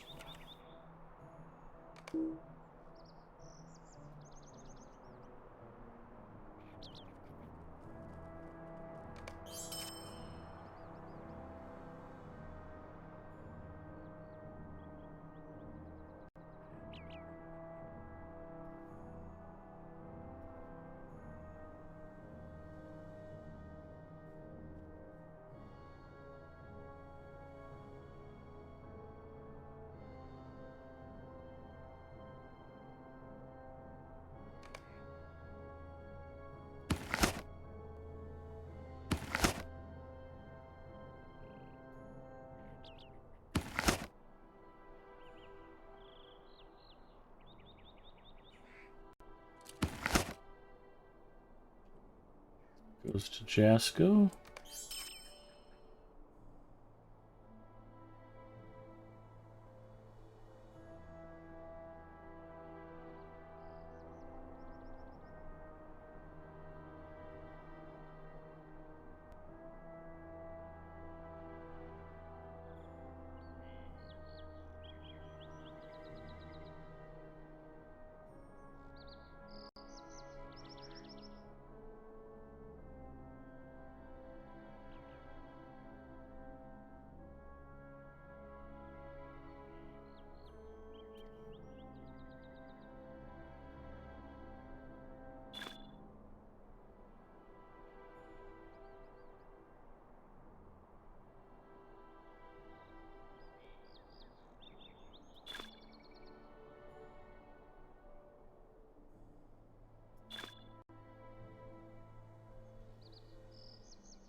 Well, you'll be proud of me, Ed. I just handed in all my tasks that I can. Nice. Feels good, doesn't it? I am a little bit behind you, though. But we're working on it. That's okay. Most people are.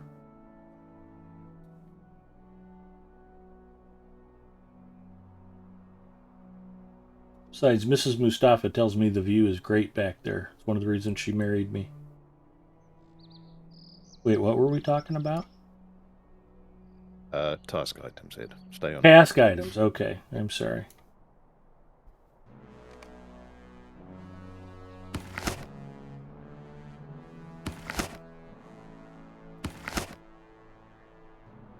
Yeah, I do find that the carry-alls, while they're quite handy, do make sorting out all this crafting material a little more complex than it used to be. It is a little bit harder to keep track of how much of what you have.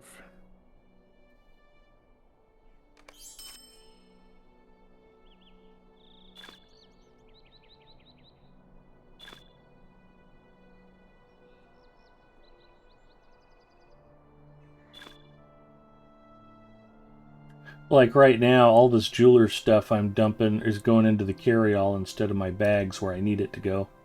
So after I pick it out of my pending loot, I then have to go pick it out of the carry-all.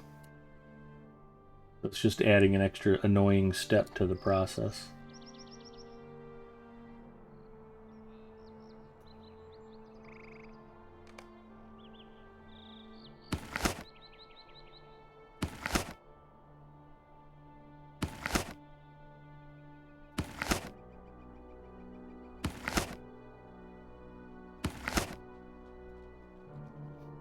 Excuse me.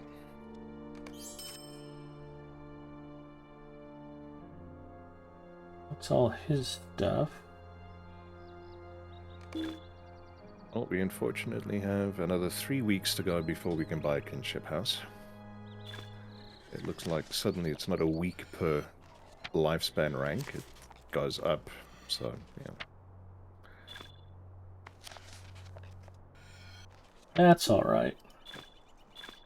We will get there. It's a journey, not a destination. Mm-hmm.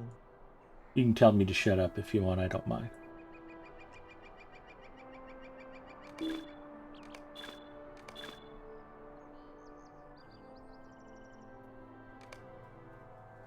Okay, inventory's managed, and I've got 2 open pack slots. Like some kind of dizzying dream come true. You know, you could always take some of those Hobbit prison power potions and drop them. They're all morale. They're all morale. Well, you could drop those down a well too. Jumbo says, I see the game does not focus on PvP. I wouldn't say that a lot of the players like the player versus monster player dynamic, and it can be fun once in a while. It's not a big draw for me. When I do player versus player, I mean, yeah, once you've played Apex Legends, there isn't anything out in the Etten Moors that's going to be all that exciting. But it's kind of fun to go out there and dink around and play an orc for a while. You know, I like sneaking onto the Etten Moors and collecting hobbits' feet for good luck. Oh, why does it say bring his book to... I thought I turned that in. I still have to bring a Siko's book to Gondradak. Oh, he's there by the stable master. What was that sort of pseudo PvP event that Eladan and Elry here had set up that I can only imagine Elrond heard about and went, oh my kids. They get it from their mother and then promptly grounded them for 2 centuries or something. Yeah, they were doing a like a tournament server as sort of an experimental fun thing, and I could have sworn I turned this in already. Oh no, I had to stop because I didn't have any pack space, and he wants to give me this halberd. That was why I had to walk away from him. Greetings. Now I can sell the halberd.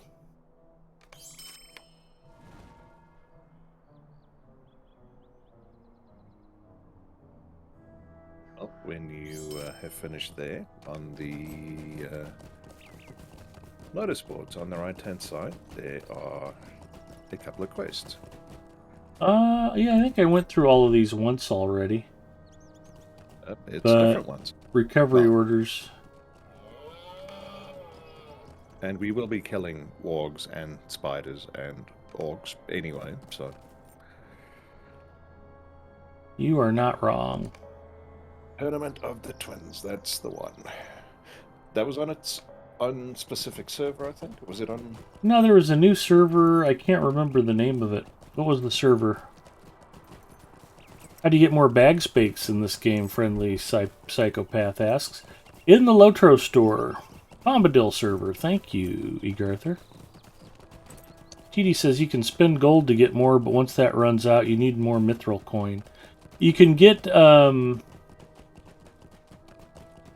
more bag space, or you can get more vault space with gold coin. I think you have to use Lotro points for bag space. You can actually get more bag space with coin. I need to know about it. I do not believe so. It's housing storage and vault storage. Actually, no, not housing storage. I think housing storage is also Lotro points. I think it's... Yep.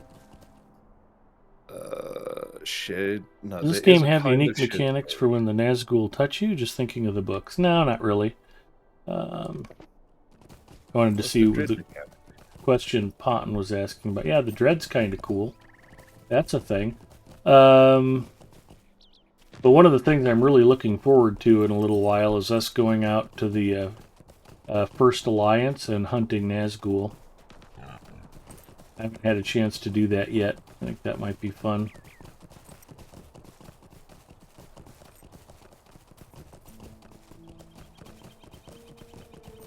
Yeah, housing storage you can buy a certain amount with gold, and vault storage, personal vault storage you can buy a certain amount with gold. But I think your shared storage is all Lotro points, and your bag storage is all Lotro points. Yeah, and shared storage is expensive. It's 1,000 Lotro points for 20? 20 or 15. I think it might Yeah. actually go up and go down at the same time. You get fewer slots and it costs you more points. I think. It's not something I really...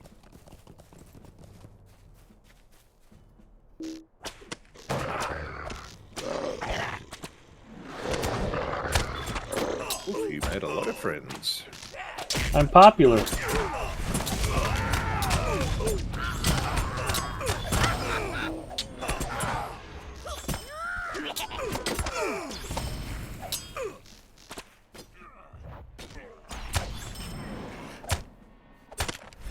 There we go. It's like, don't kill him. I need to do my, the hell's that called? Bracing attack.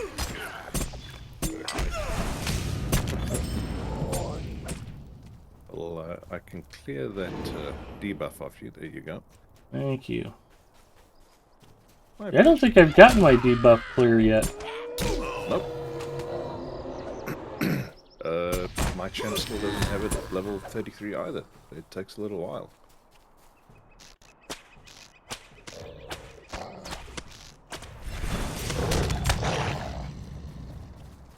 And we need to do the first stage or two of the epic at some point so that we can start using these rep tokens.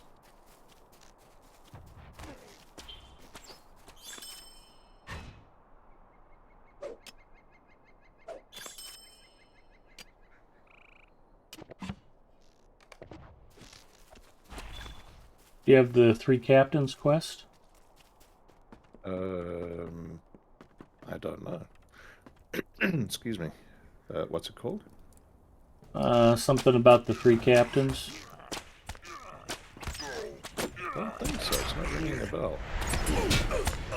Well, I think one of them's up here, so you'll know in a minute. Yeah, Captain Trove.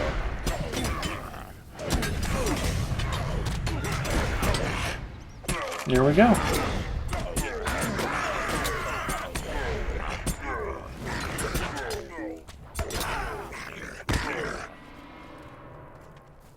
Nope, I apparently did not have that quest. Let me see if I can share it.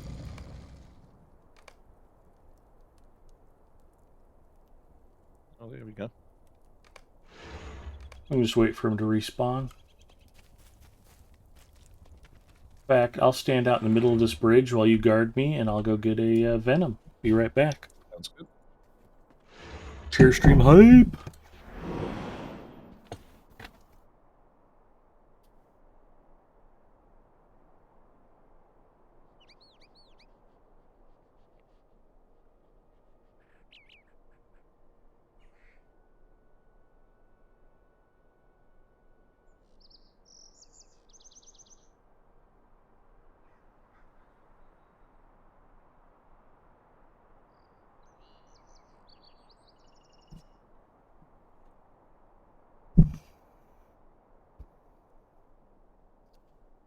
And we're back.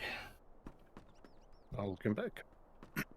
Excuse me. It's almost like I'm cheating on Coke Zero, but I do like the Venoms. They're sugar-free, low-calorie, loaded with vitamins, and loaded with caffeine.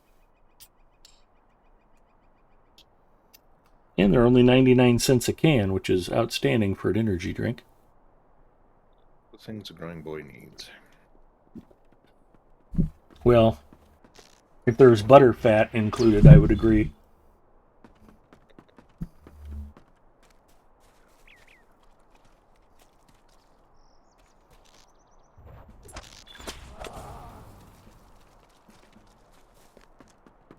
I wouldn't think the captain would be on this flow of a respawn.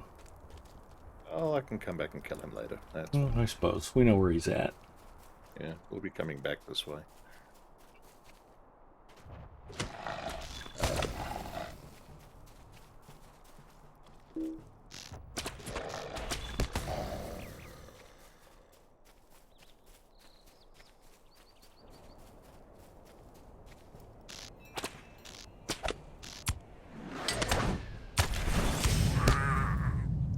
So let's see what is free in the Lotro store this week. Ooh, Deed Booster. Now that's highly useful right there. much so. If you're a free-to-play player, you want to get your deeds done.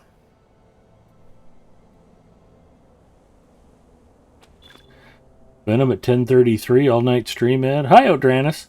I'm not as heavily affected by caffeine as some people.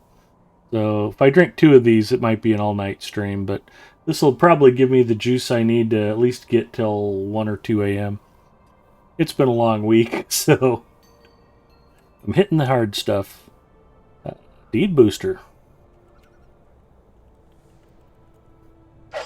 You can redeem those once per account or once per server? Once per I think account. Okay, I'll redeem that on overnight then.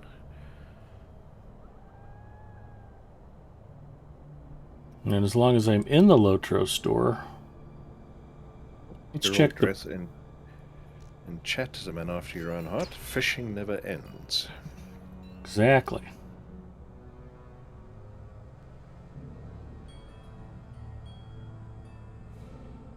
Skill grinding for writing. Thanks.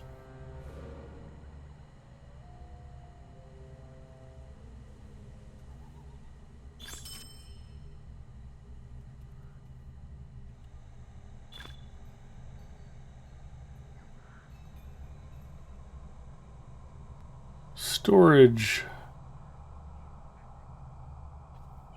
Let's try pack, maybe. Bag space? Bag storage? I did a search for bag and it didn't come up.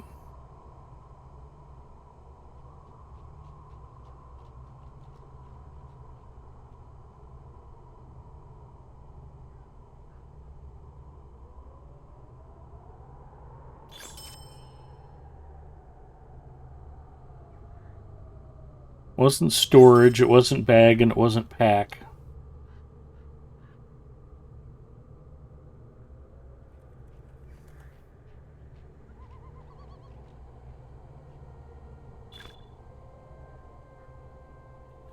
Crafting carry-alls are in the Lotro store.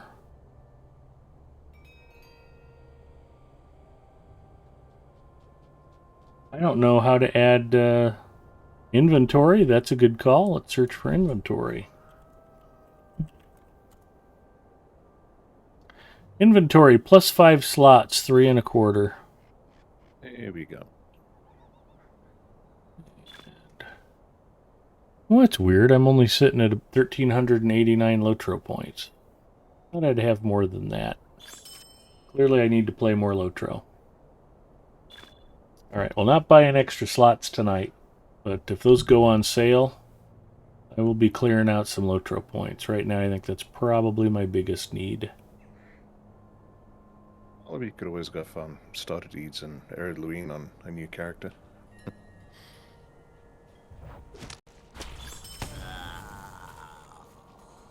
Kill a few brain cells in the process.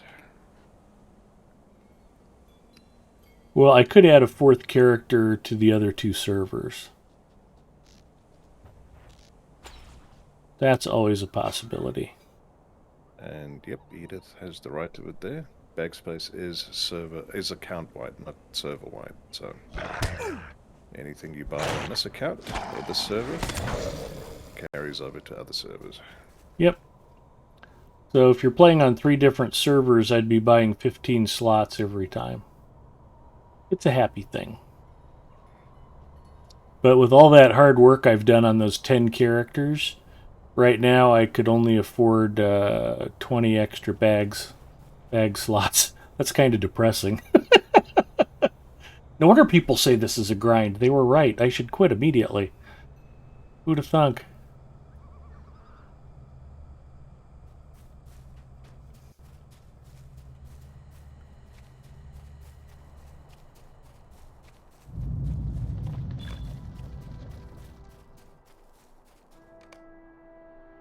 Ravaging Orc bounty complete. Oh, did we get to Captain? Yep, he finally respawned. Alright, was Tennille with him, or do we have to come back for her? I don't see Dombrey. Well, I've got Shimbatar and Dombrey, not Tennille. Okay. Oh, you're making a music reference joke. It took me a little while. Sorry. That's okay. That made it more fun, actually. I like that you didn't get it right away. There's a reasonable chance that if I was 5 years younger, I never would have got it.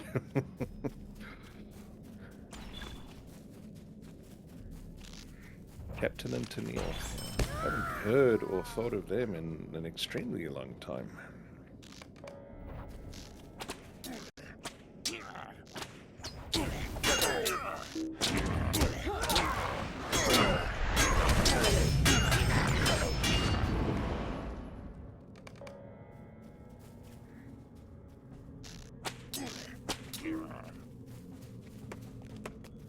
Right, you're probably...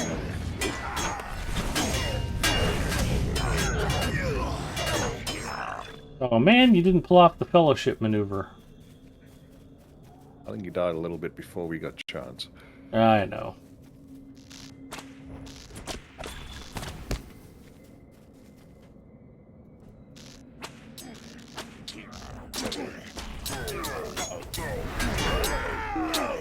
Go red.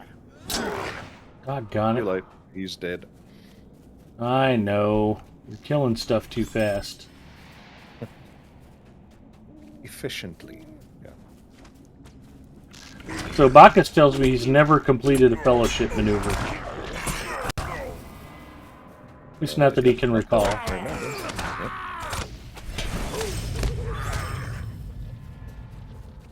It's going to be very tricky to do it now as well with the spare account following along. Oh yeah, that might make it impossible. So the time, well, the mob will die before I can get my mouse across the other screen. Well, I think if just two of us do it, you can still pull one off. It just won't be as effective. The more party members that contribute, the more powerful the effect.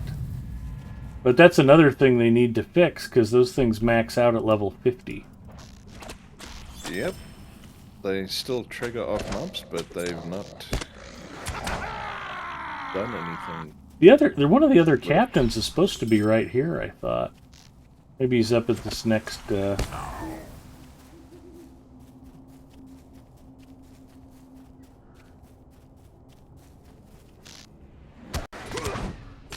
giant for you. Yeah.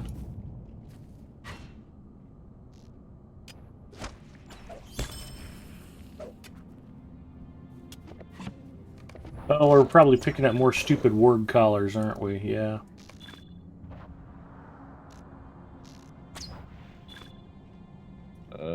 Well, if you accept the quest, they should stop dropping for you. Well, I don't have that many quests. And I don't have that much inventory. I want to carry a spare word collar around I don't want to use. That's really annoying. We're going to have to keep killing wargs, aren't we?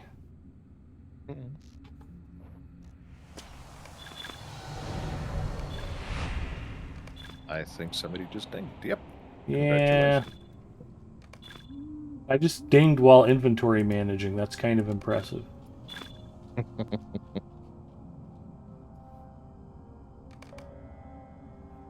Alright, I'll accept that stupid quest I don't want to accept.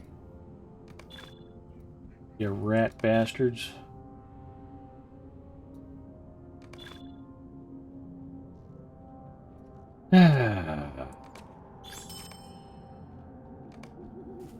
Okay, where's that other captain?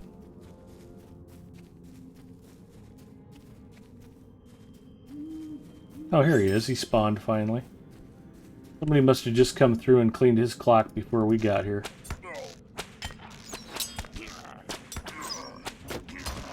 I did see somebody else running around. Up to that quest out, will the collar stop dropping? Probably.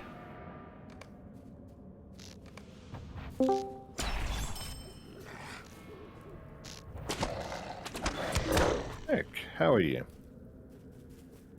Buongiorno. Hola. SKDX Killer checking in. How are you, bud? Hanging out. Was it get hit with a 91-degree heat wave tomorrow? Sounds like fun. Yeah. Apparently in Rhode Island, 80 is considered really hot out. Considered devastating. or you're kind of a weenie, one of the two. Maybe both. Probably both.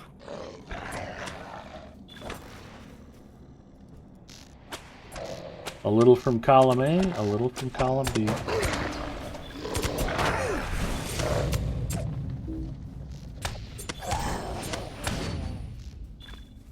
Alright, what would you like to work on? I'm easy. I'm largely just following you around and shooting things. Okay. Captain Dombree is a ways away.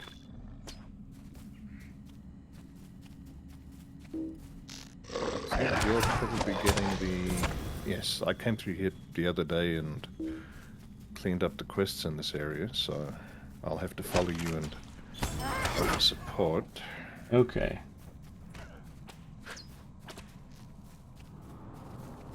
Got a little entertaining. Ooh, we got a battle master. Good deal. Baby. Yep. A couple of those. Go red. Yep, got red. And now my game is... Here we go. We did a Alright, fellowship. we got a fellowship maneuver here. And for some reason it would not let me even... It popped up the little middle circle. But not the actual choose a flavor. Second account. Strangely enough. It's alright, I'm not angry, I'm just disappointed. Hmm.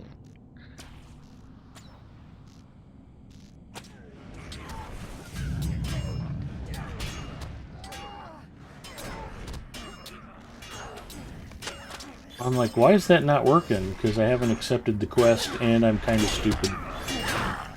Alright. Trebuchet swing arms collected.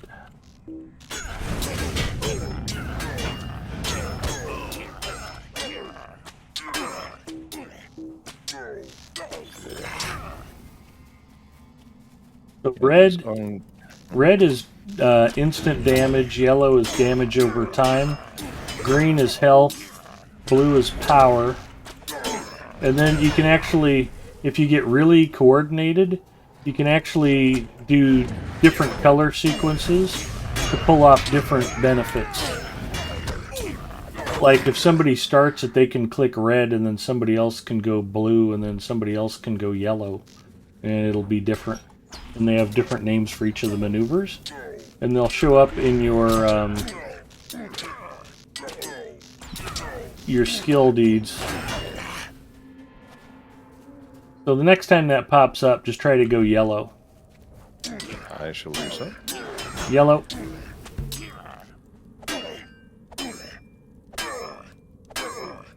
Yep, it's not giving me the option on the other account. For some reason. Well, that's okay. I shall have My new- to...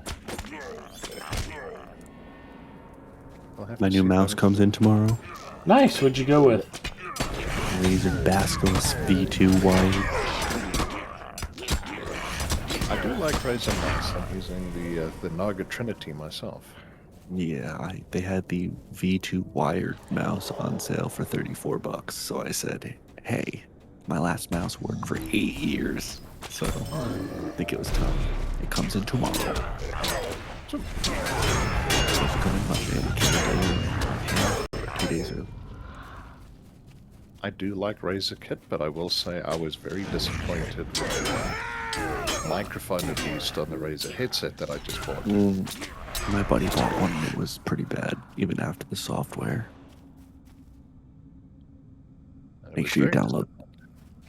Make sure you download the software.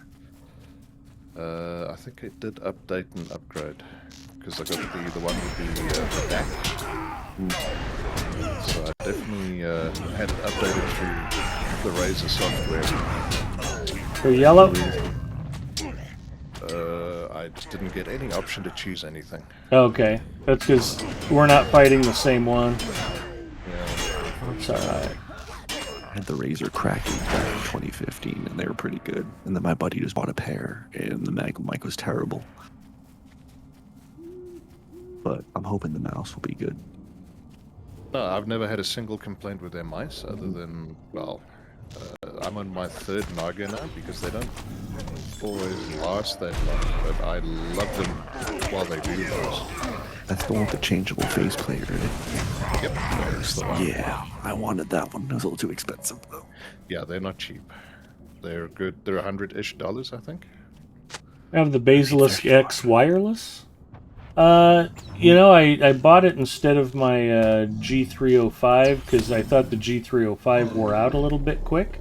But I like the ergonomics on it better. And one thing I will say, the Logitech stuff, way longer battery life. This thing eats batteries compared to my Logitech mice.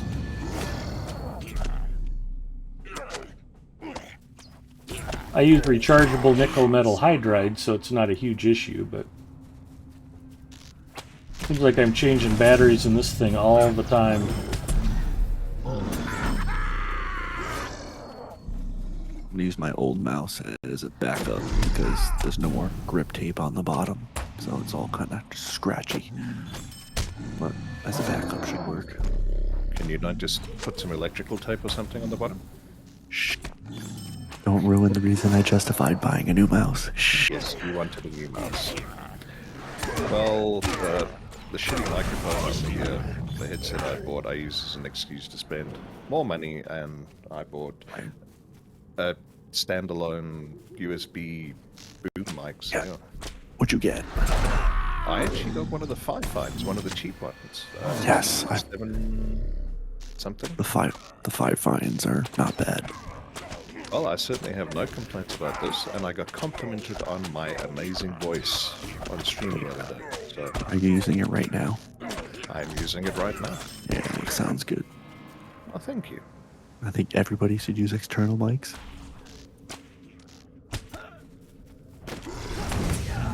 Well, I'm certainly quite impressed with for a cheap budget mic at the lower end of the scale, according to the reviews. I'm certainly quite impressed with this.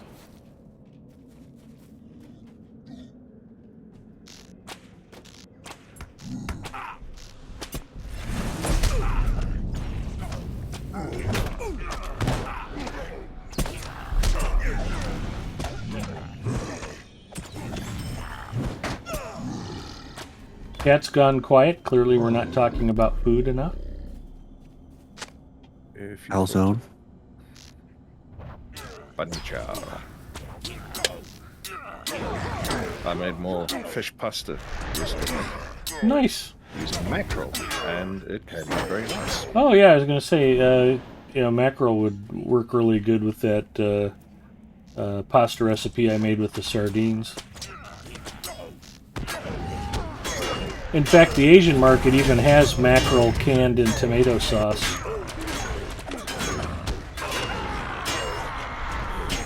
Yep, that's exactly what I used.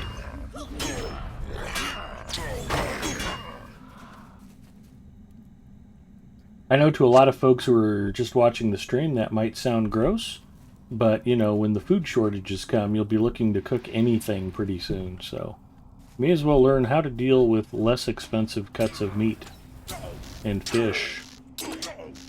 Especially when we've got $5 a pound chicken right now.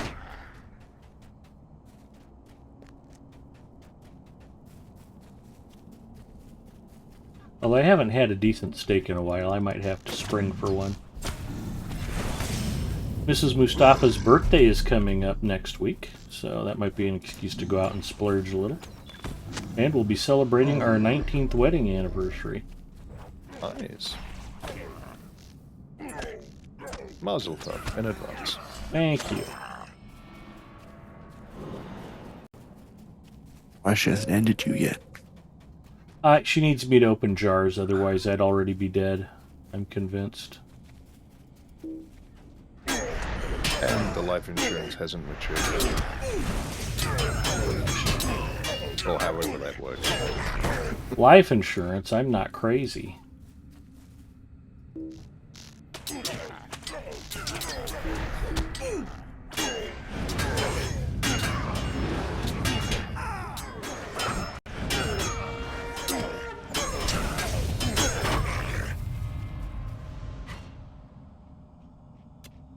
Got me a new skill. Well done.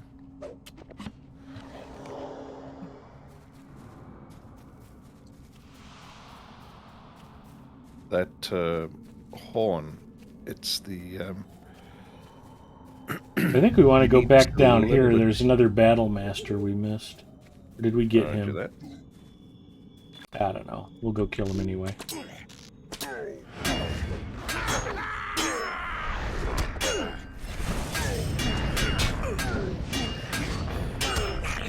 Since the amount of fervor you need for the horn is a little bit more than you conveniently have a lot of the time, so you end up not using it. I'll have to make you some of the crafted horns.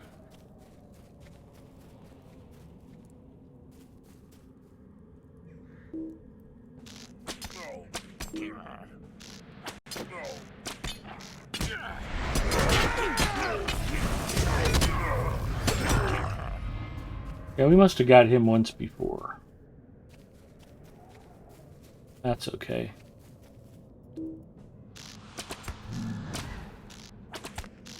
He still counts for the quest. Yep.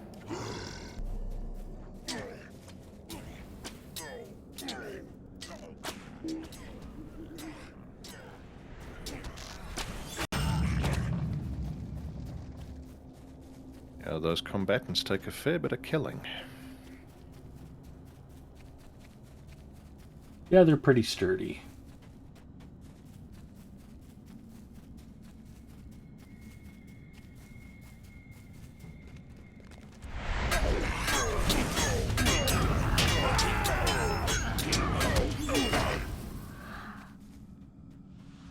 These bone speakers are the same.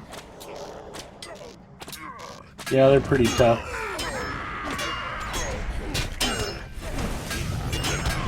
Get a nice crit on that one, though.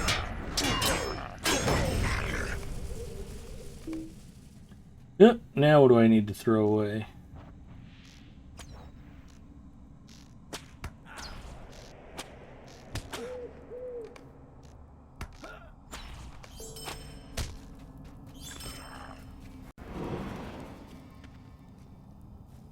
$900 rep for that, not too shabby.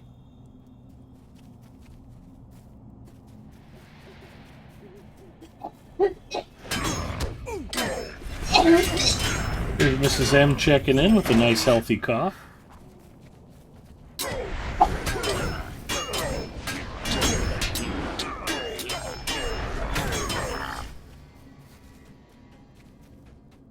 Well, there is no uncertainty as to whether Mrs. M's diaphragm is working properly.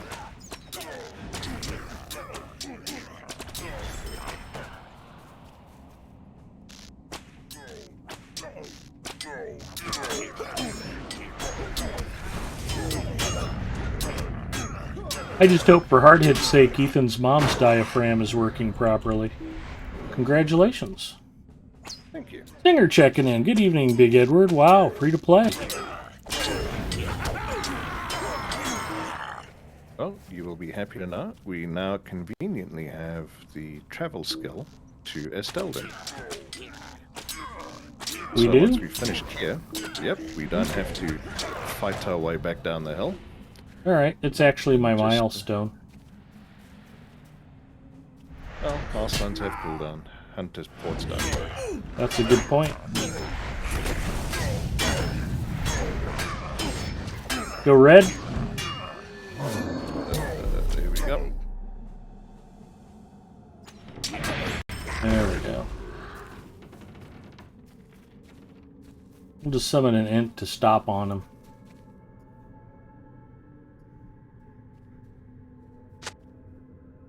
Okay, swing arms complete. What am I missing? Probably... A ballista and a catapult. Yeah. Right, the ballista I found... I think there's one right up the hill ahead, yeah. Yeah, it took me a long time to find the lost ballista. Pont says the collars stop dropping once you take the quest from it. I know, but I don't want to do the quest and I don't want to use the pack space to keep the collars from dropping. Hello, Zingo. It's annoying. Well, there should be another battle master strolling around out here, too. Well, as soon as we've killed this guy, I will check my tracking.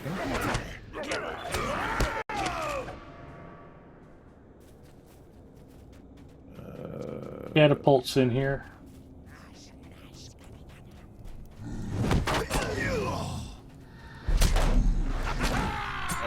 Found a battle master. Off to the north.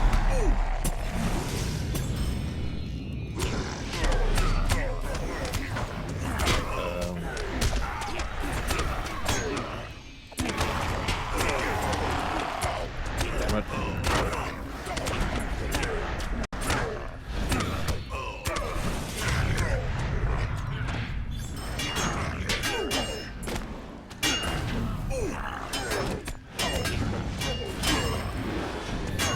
So yellow. Ah, Well, I hit it as he died. The auto attack. I know. That's okay. You know what? Where's that fellowship maneuver display? Let me put that there. Here we are, Master of the Black Siege. Congratulations. Thank you.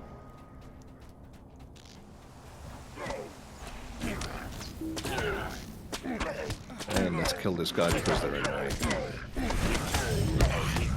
Goodbye, Mr. Bone Speaker. Well, I am still missing a battle lock or a ballista lock from somewhere. Up the hill ahead of us to the east, I think. Not south? Well, we can try both. No, the one I remember, because I spent a long time looking for that one as well. It turns out there's a whole bunch of ballista up on the hill to the east. Oh, with all the trolls. There's like With 2 or all the 3 of them trolls, up there, yeah.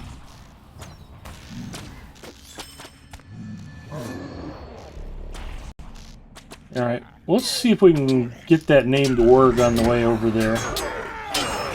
We should have a quest for him too, don't we? No, you pick it up when you get there. Okay. That bag stresses me out. It stresses me out too, Gungan Thug. You are not wrong. We were talking earlier about how I desperately need to buy more pack space.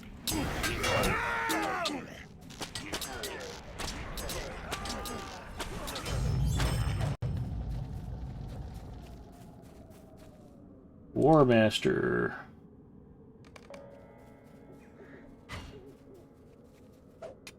That's the beauty of item filters. Defeat Captain Dombury. Rupka says, I've been so addicted to this game lately. I love it. You are not wrong. It is good.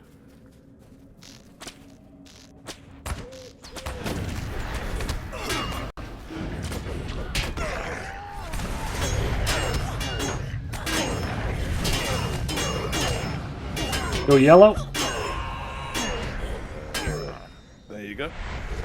Now we get a big spider and it does damage over time.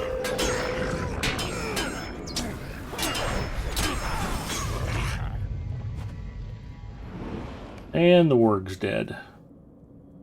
That took a little bit of coordination. Yeah. Because that fellowship maneuver happened on my other account while I was trying to pew-pew on the main account.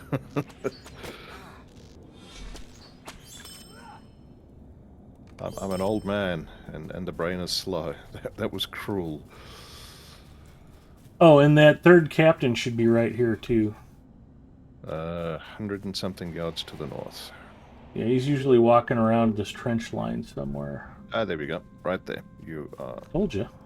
quite right. Never let Mrs. M hear you say that.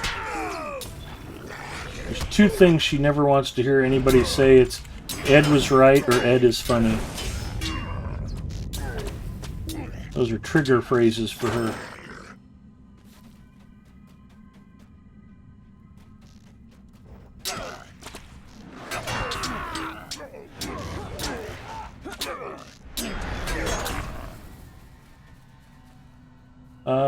Where the hell were we headed? Oh, ballistas. Okay. Yeah. In here up this hill.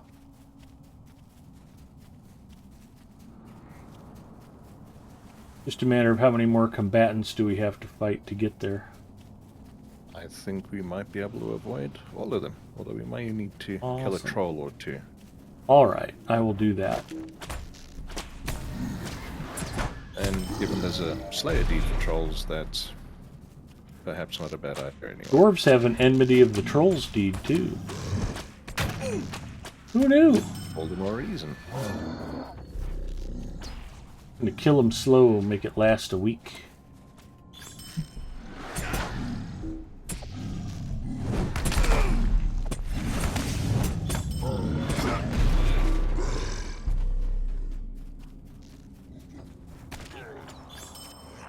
Here's a ballista.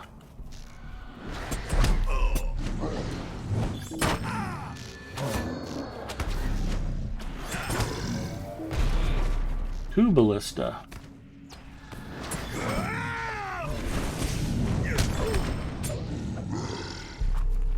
Cotton says FM skills are nice. Sadly, they've mostly been left in the dust and not updated in many years. Yeah. Be nice to see fellowship maneuvers get some love.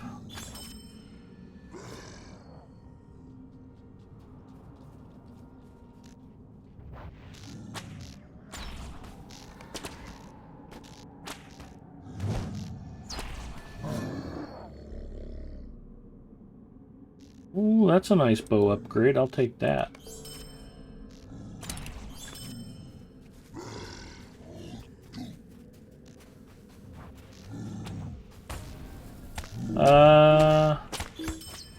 Oh, looks like we're up to Battle Masters. I need 2 more, and we need to go get some Manslayers. That's going to be Manslayers, further in. Yeah, Yeah. those are up the hill. Battle Master. Yep, there's one. Right to the down the hill southeast. from us, yeah. Okay, let's go grab a Battle Master. We ought to be able to finish those up on the way to the Manslayers. Yeah, the Manslayers get a bit annoying because they're always paired with a Combatant? whatchamacallit. No, the Bone speaker? phone speaker. There we go. Yeah. The Defiler.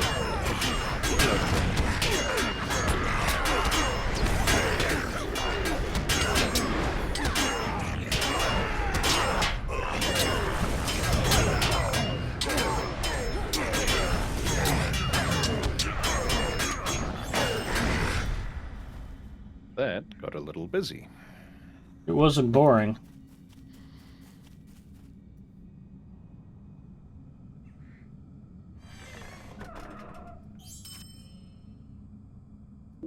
Ooh, dwarf iron.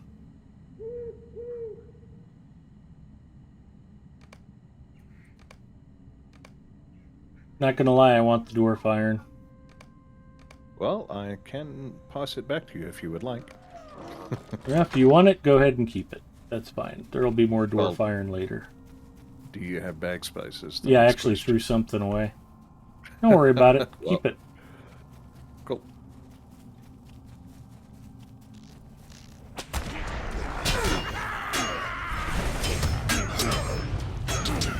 I'm already high enough level to start sneaking into the troll shaws.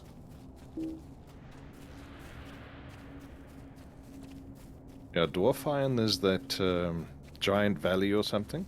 That's very, very good for farming up the dwarf iron.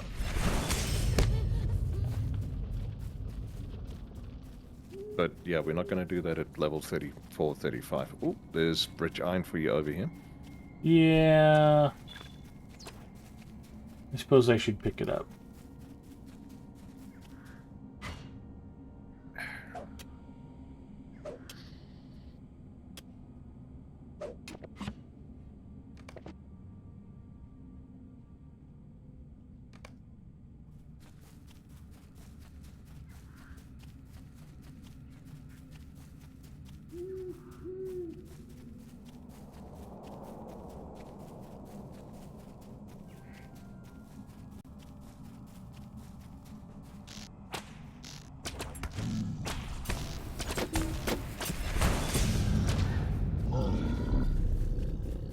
The trolls are actually pleasantly soft through here.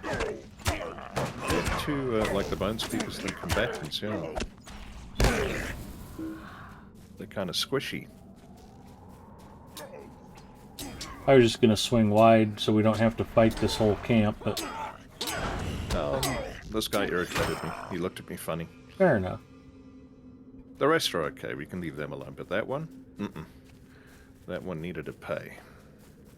I just don't want to spend the rest of the night trying to get up to where the manslayers are. Yeah, no, he said something rude about Ethan's mom. And I had to defend Hothead's paramour. Or whatever the hell you want to describe her as. Let's be charitable, paramour. Ponton Finberry says, off for now. Have fun storming the castle.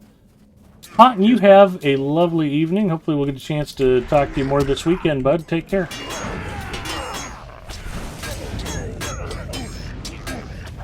Finger says the only way they get love is by featuring them in more content that requires their usage. Not wrong. Arthur says, would a free-to-play do stuff like the Buried Treasure event next week? Yeah, actually, Edie was talking about maxing out characters doing festival stuff. I don't do a lot of festival stuff. I don't know if the treasure hunt's got to have some benefit for free-to-play players, I would think. I don't remember what the rewards are. Oh, there we go. That's perhaps something to do for the next stream. Yeah. So let me know how that goes.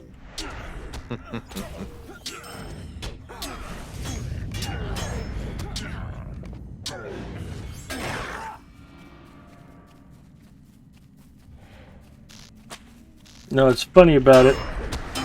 We were talking about Alapena and Maiden of Rohan. And Maiden of Rohan, now simply MJ, took Alap out to teach him how to do the treasure hunt. And they were there for like 4 or 5 minutes, and Alap got all kicked off and was like, this is stupid, I don't want to do this.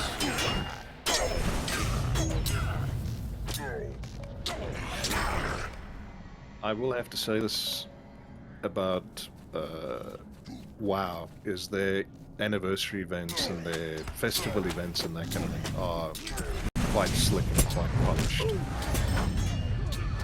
That was always one thing. Coming from WoW to Lotro, I thought that Blizzard did really well. That said, I've always enjoyed the Yule Festival.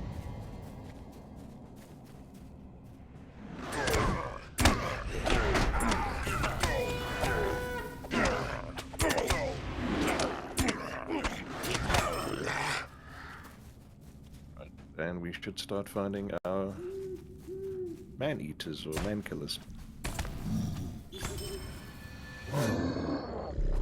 Yeah, there we go. Saber Knight checking in. Hello, what server is this? We are on Crick Hollow tonight.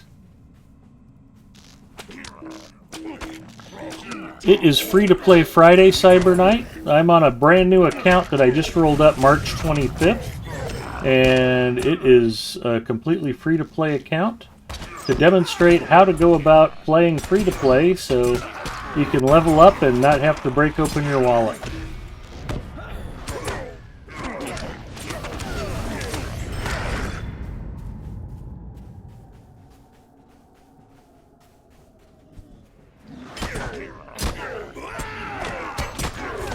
Go yellow? I'm not hitting the same target, unfortunately. Okay.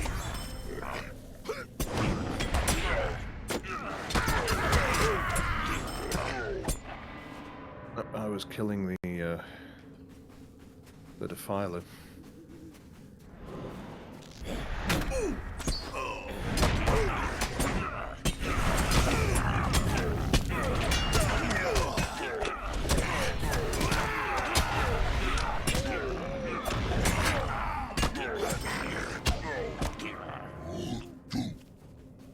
I think these trolls start getting tougher. Maybe not. Don't really think so. Not appreciably. Alright.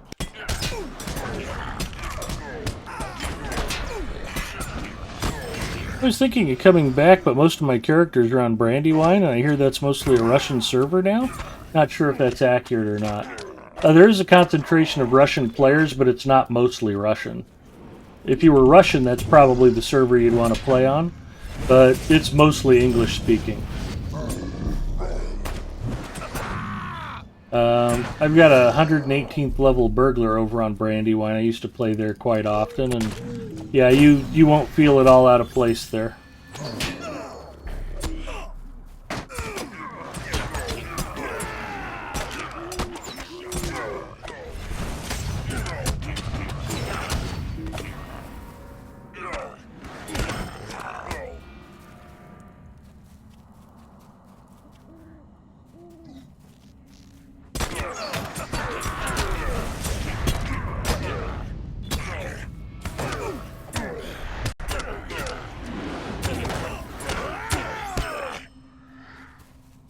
Okay.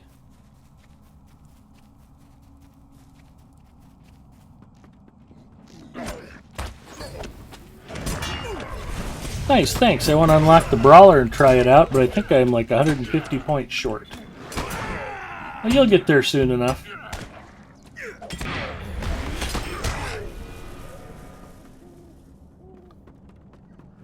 Yeah, 150 points doesn't take a lot. Nice, Troll Slayer complete. Do you have the...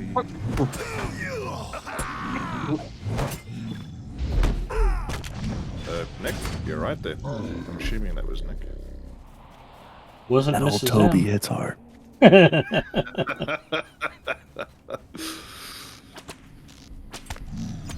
Don't do drugs, Nick. Stay in school. Already graduated. Okay. Well, then you should probably just go ahead and do drugs then.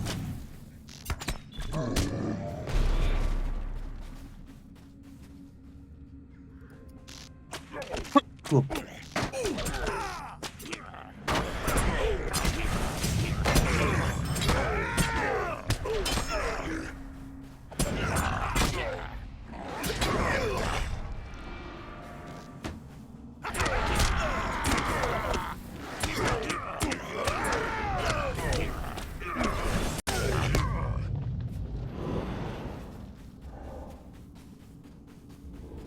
Hi, Ginger.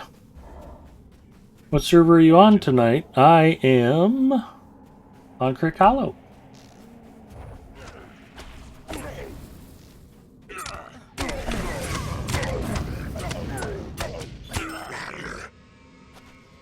Ginger says there isn't any more Russians on there than on any other server.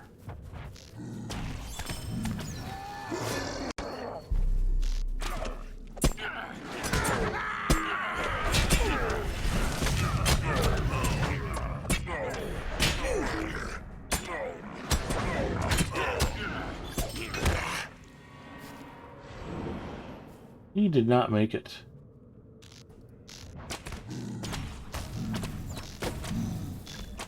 Yeah, where's that Siege Master Troll? I thought we'd have run into him by now. I think he may only spawn because he was where we just were. He's on that level down. Oh, here he is. Ah, here he is. Yeah.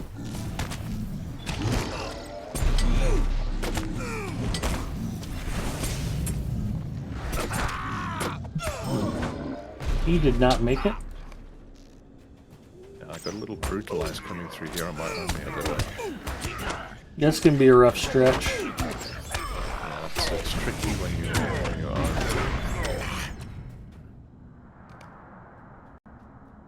are. What else do we want to take?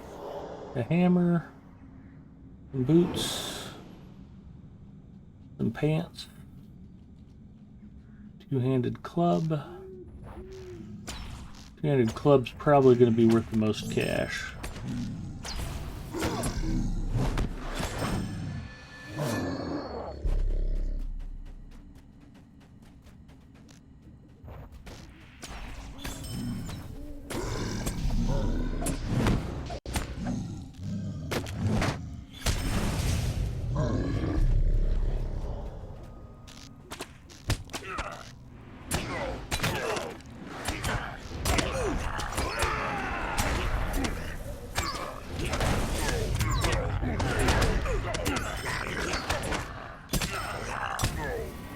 Oh, there we go. 12 of 12 on Manslayers.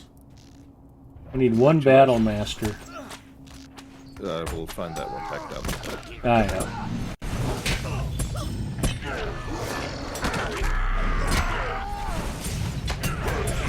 Oops.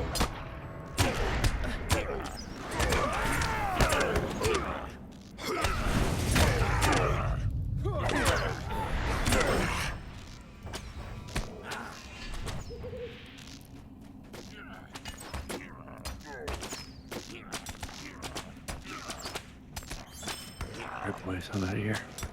All right. Thanks for popping by, Nick. Have a good night. Hopefully we'll talk to you more this weekend.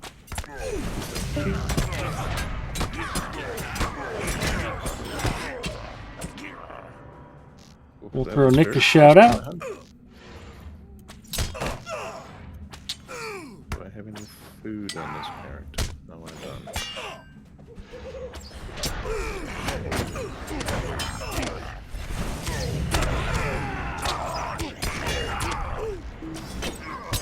Oh, man. Was not expecting that. Raise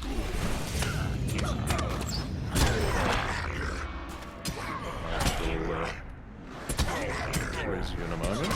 Yeah, I'm not sure what happened there. I didn't think I was in any real danger. And then all of a sudden, all my health was gone.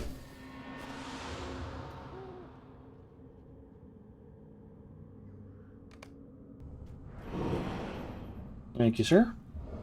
My pleasure. And that is why I play High Elves.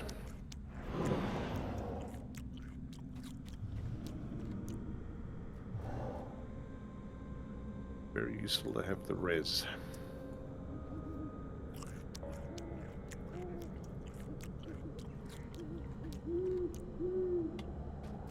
I think we need to clear the whole tent before we touch the general, don't we? No, we can just kill those guys. I thought everybody comes. Nope. Well, they didn't the last time I was here. So when this goes hilariously wrong, we'll blame a bug. All right. Ready when you are.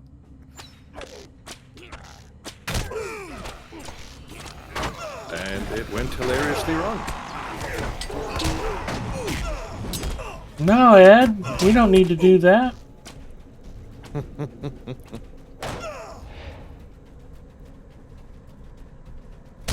Well, last time I was here, it went just fine. I don't have a flop. Champions don't flop. Right, well, let's try and kill the, here we go.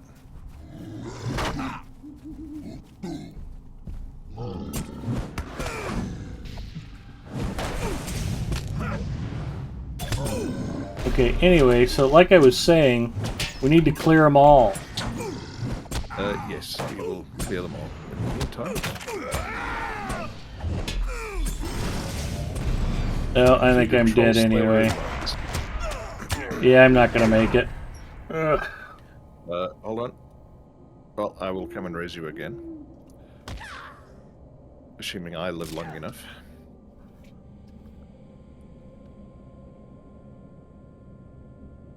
Yes. I lived long enough.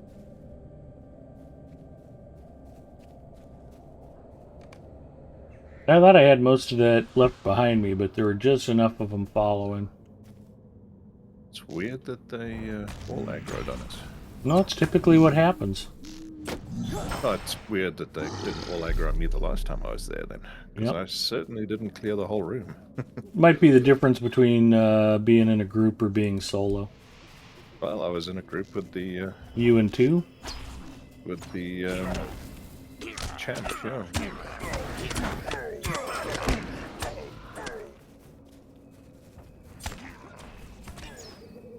Suppose I didn't need to pick a fight with that guy, but what the hell.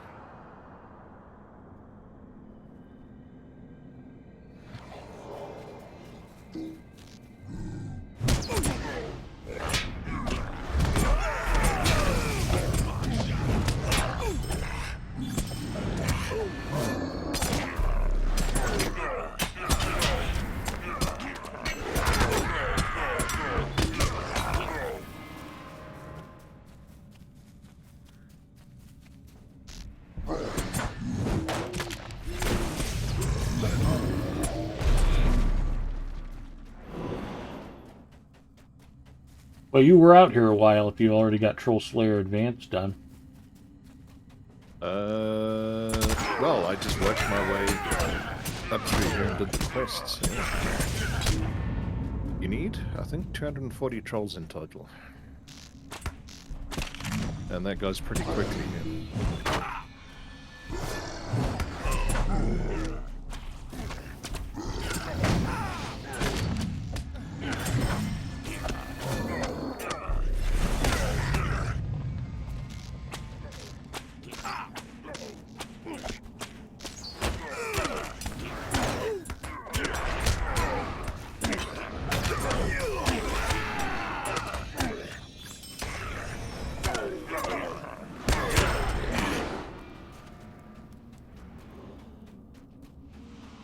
Alright, let's finish clearing the tent, please. Yep.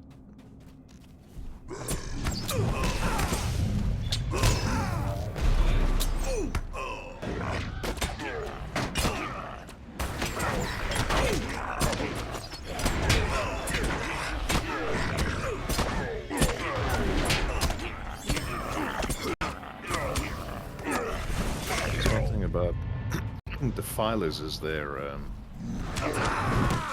healing over time is ludicrously powerful.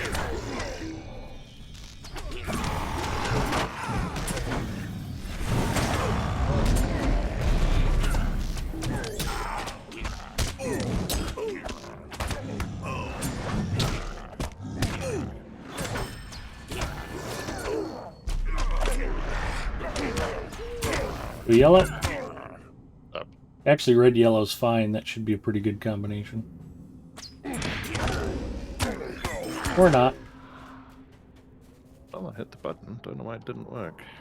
It's okay. I'm gonna eat some food and heal up. Yep. Well, Cole says, daily reminder that Feanor did nothing wrong.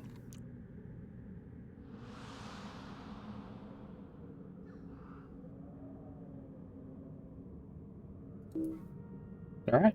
You ready? Yep. Kill the defilers and then the boss.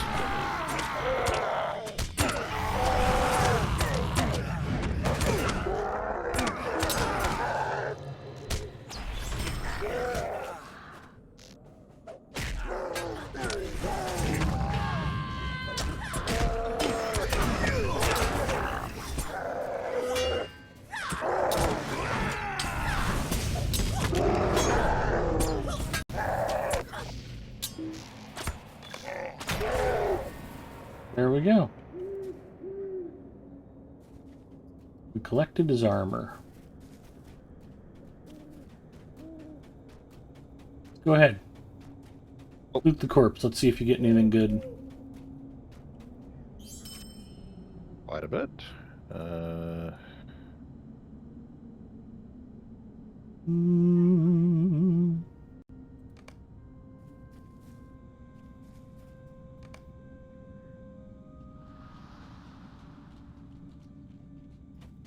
That'll do.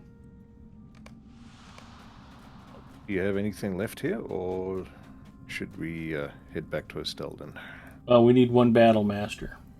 Oh, yes, that's right. Okay, well, let's kill these two and then drop down the hill. That's probably the quickest and easiest.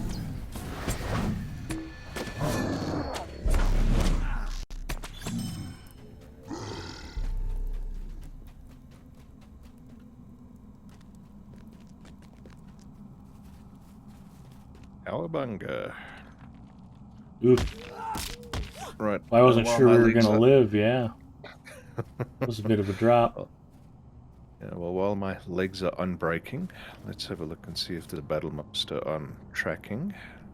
Inkalena, good morning, welcome. I have not talked to you for a very long time. How have you been?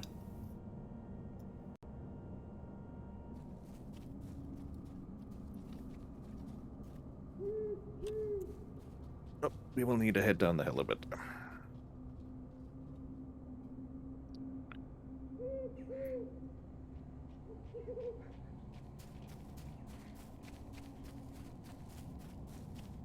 For those of you who are joining us, it is Free to Play Friday. This is a brand new account I created on March 25th.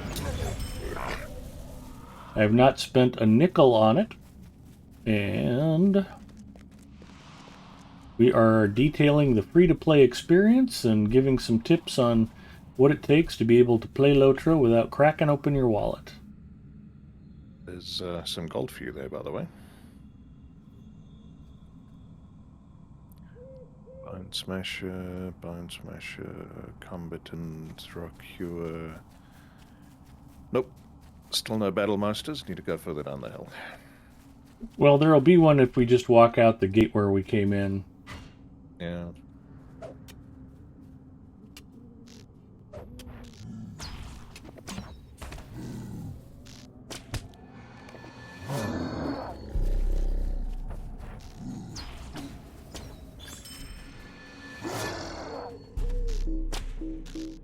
Those trolls really are squishy compared to Been great. We're currently sick in bed, but it's allowing me to be awake at 6:30 a.m., so thankful for watching the experience. Well, I'm glad you're able to join us. I hope you get to feeling better soon.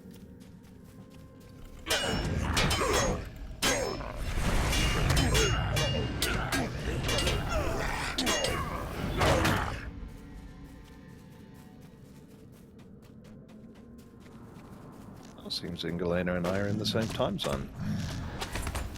I suspect she resides a bit north of you. Quite possible.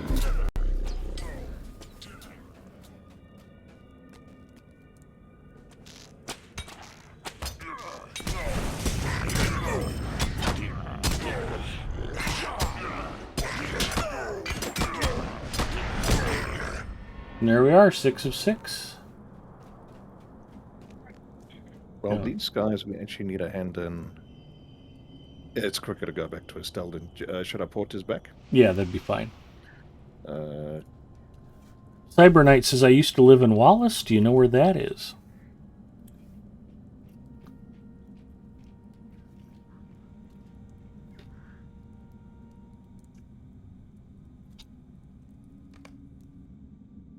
Wallace, Idaho. Ginger's in Idaho. I think Mishi Bug's from Idaho, too.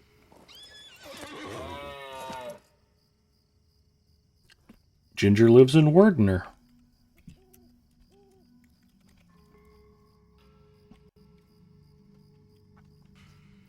And in fact, Ginger also streams Lotro from time to time.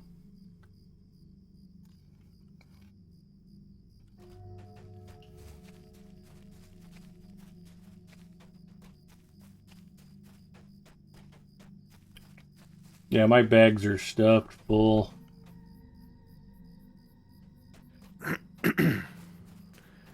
need to keep those bags empty, Ed. It's bad for your health to let them fill up like that. Well,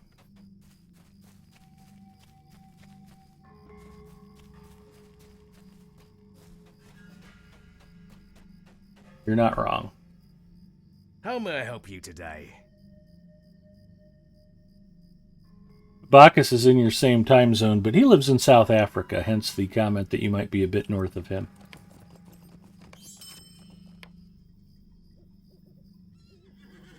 Yep, same time zone one way, 12 hours away the other way.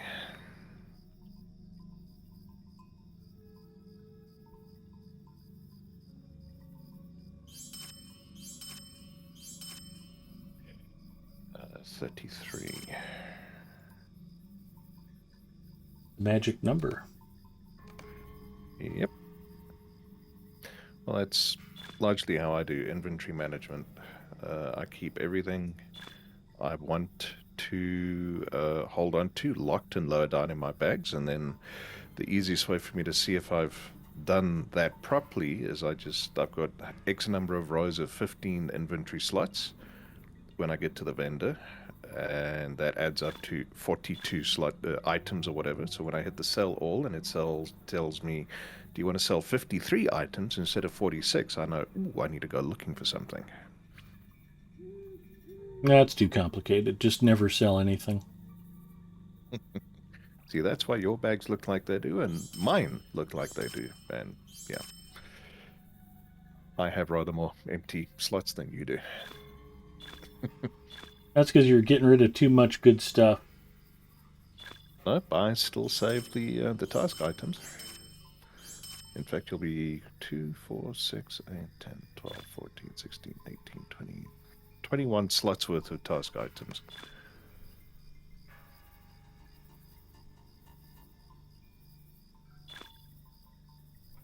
So much junk. Holy cow.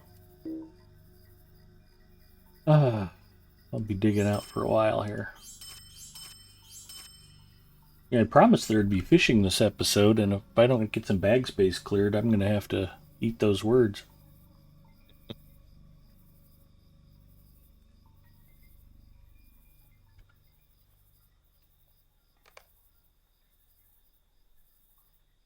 Oh, wrong thing, Ed. Uh-oh.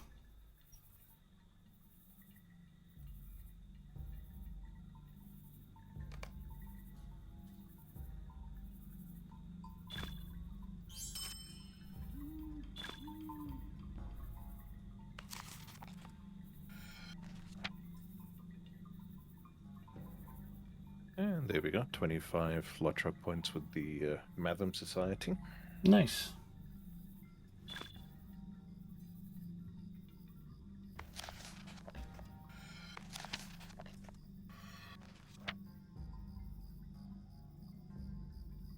Yeah, we picked up quite a few Mathams and War Master's Lashes and that kind of thing while we were in there.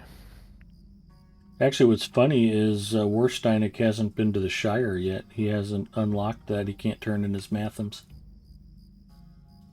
Well, I think the only 2 quests I've done in the Shire are that 2 quests that you need to do to be able to use those.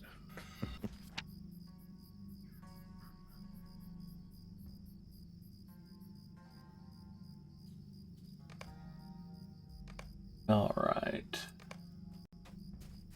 I'm going to hit the vault on the way out of town, so... Is there anything to turn in here in town? No. I don't think so. We do need to do the spider bounty just to the south of town at some point.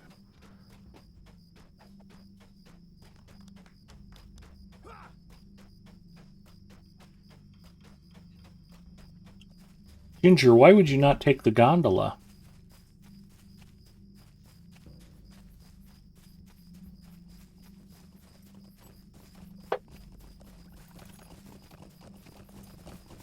Hello, Ginger. I'm assuming that's you that Ed just ran through without noticing it was you.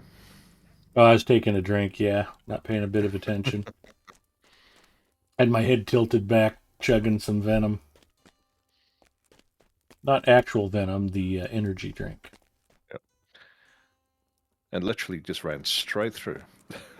If there is any venom in me, it's because Mrs. Mustafa poisoned me.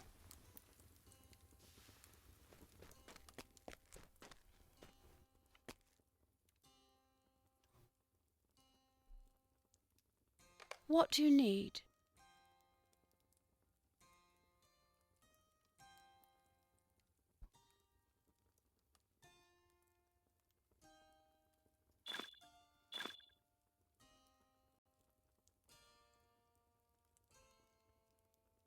Chat is being a little... Well, I don't know what word to use, but yes. As in world chat, not Twitch chat. Oh, they pay zero attention to world chat.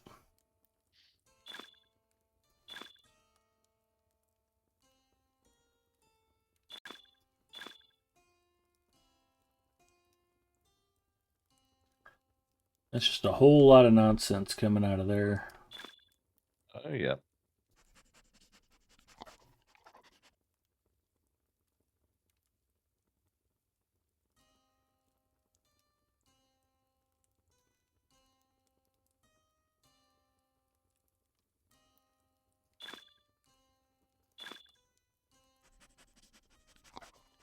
At least it's being entertaining instead of obnoxious. It can be both. It can frequently be both. Depends on my own mood and tolerance level, typically.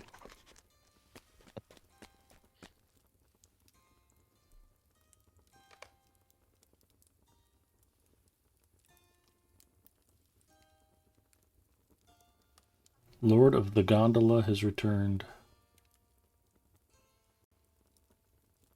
Excuse me.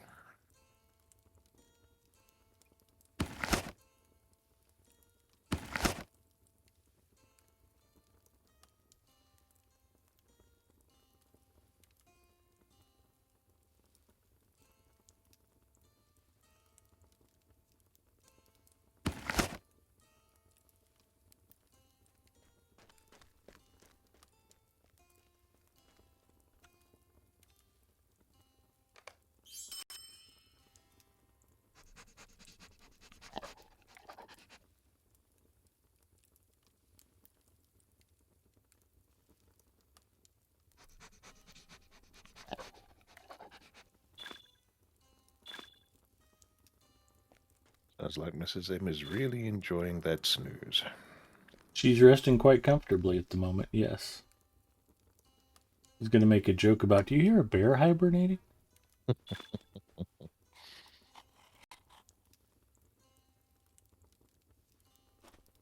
Well, it is safe to make that joke because she is hibernating.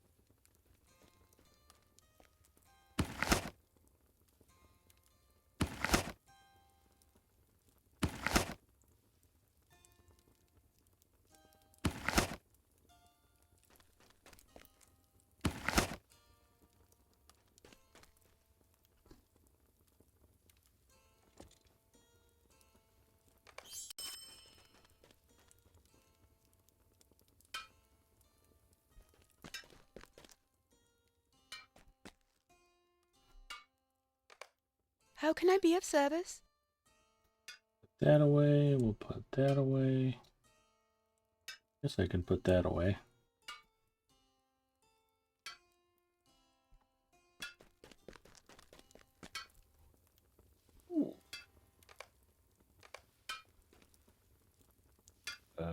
You are level 32. I'm going to make a bow for you. I just need to find the supplier.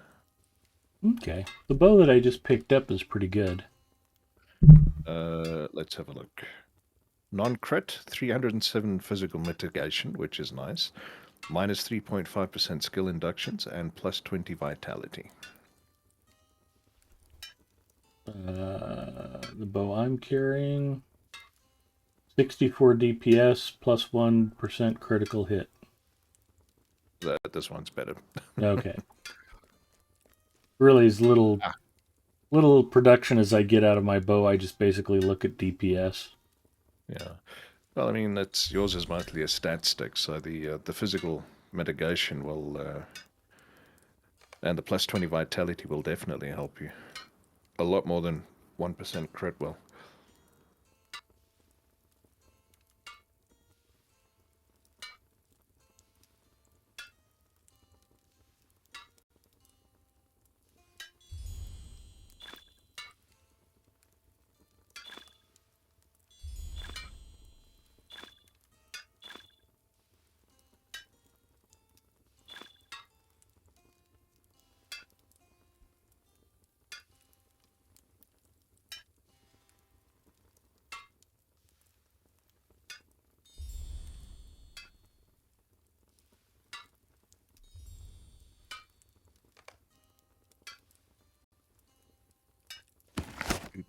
Well, tell you what, I shall post it to you so that you can claim it at your leisure when you have...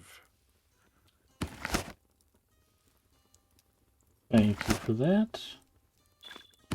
And you have backspace. I cannot yet make Labathron fishing rods. Then you're But dead to me. Be gone. I will make you one as soon as I can. I haven't got the recipe yet, unfortunately. Okay. That said, I do have some woodworker scrolls. Superior harp. Carved Labathron javelin. And carved Lebetron crossbow, so unfortunately not.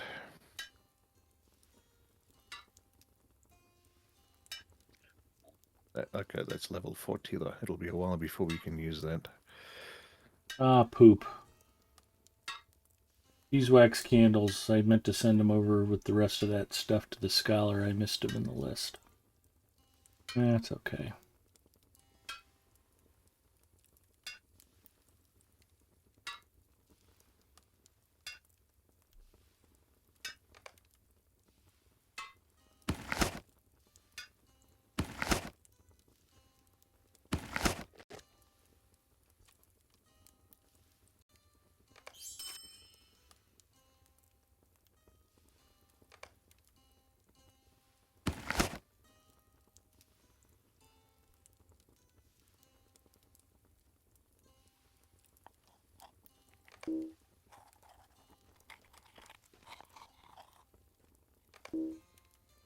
Come on. Let me mail the candles.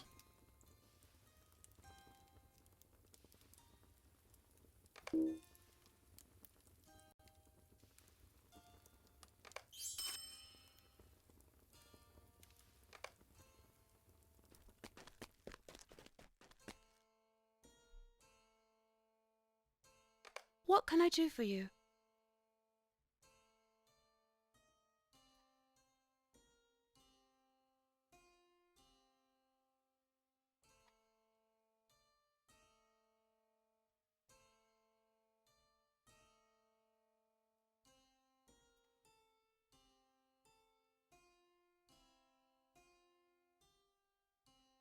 Okay.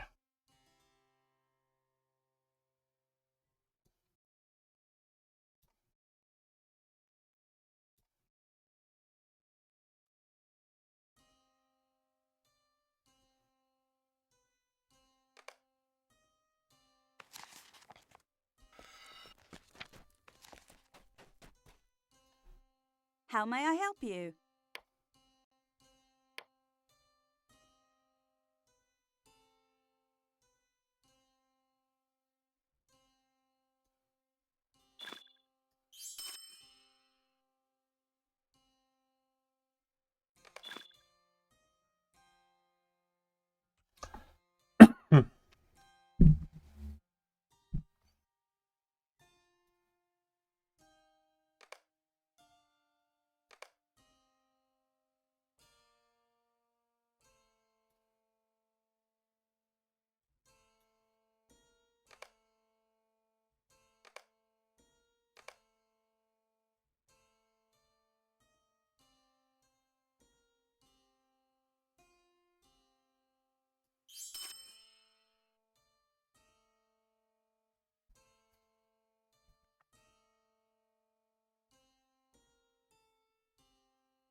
Cyber Knight, thanks for coming by. Have a great night, and hopefully we'll get to talk to you again soon.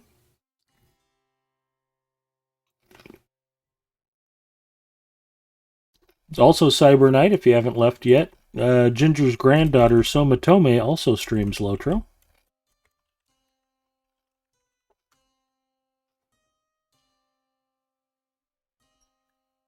You can check out either of those two ladies. There we go. Right. What vocation are you on that to, Ned? Metalsmith and Taylor.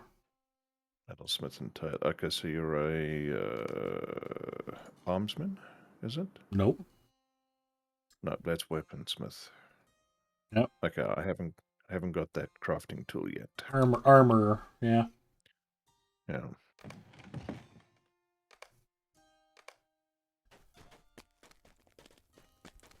That is the one I am missing.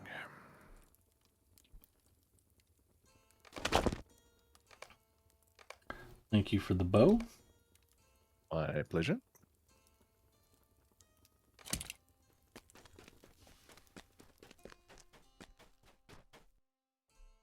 Greetings.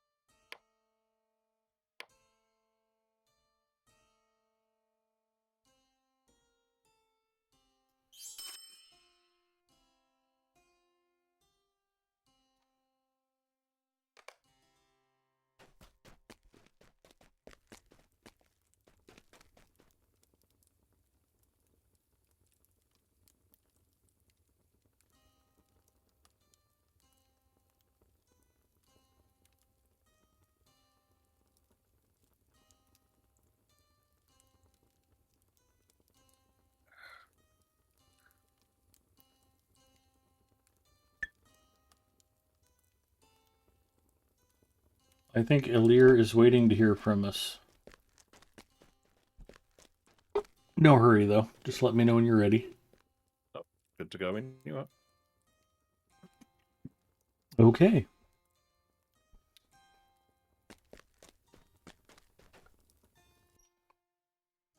I have 2 whole pack spaces open, so I'm pretty excited about that.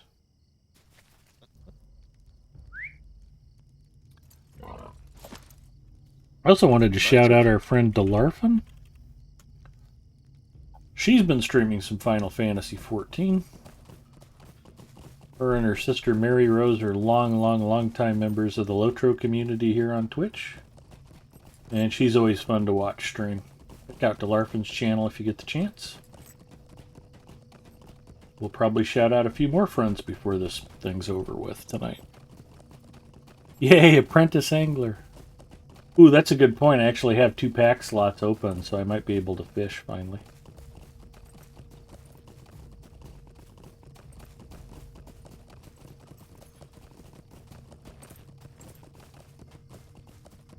Well, Taking the down shortcut? Alright. Crunch. Ouch. Ah, and it's right here. I thought we still had a little way to go. Who knew? So close you won't even mind breaking your legs. What do you need? Mm-hmm.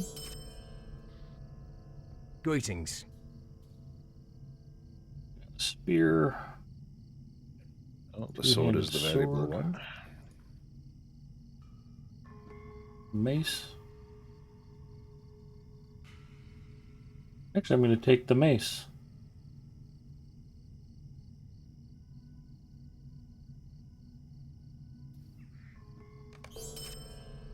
Allied to the Ranger of Estelden. What can I do for you? Nice.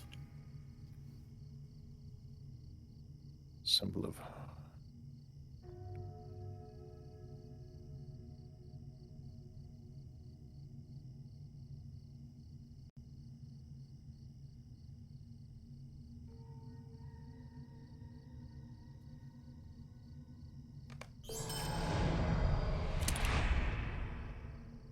Congratulations. Thanks, except so much for fishing. Now my bags are full again.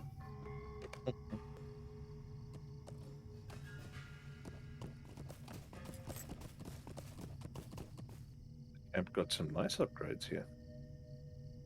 Yeah, I actually picked up that necklace. Yep, necklace and I took the 2-hander.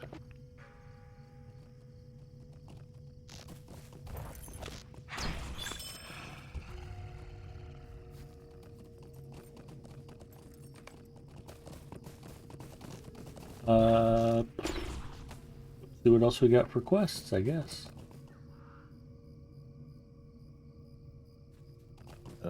Well, Iron collect Collar, Hellborn going to the Wyatt. market.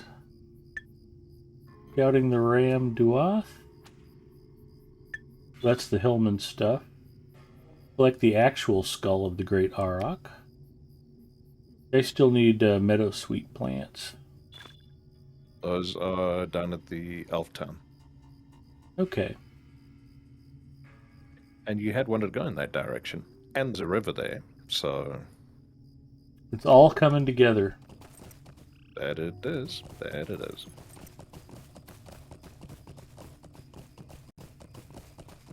Gonna cut through Estelden or just ride around on the north side?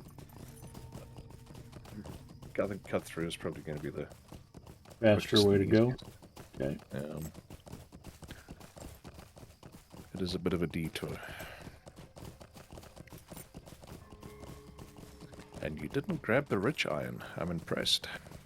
Well, at some point we got to get somewhere, so. I like crafting materials, but not if it's slowing me down from being able to fish.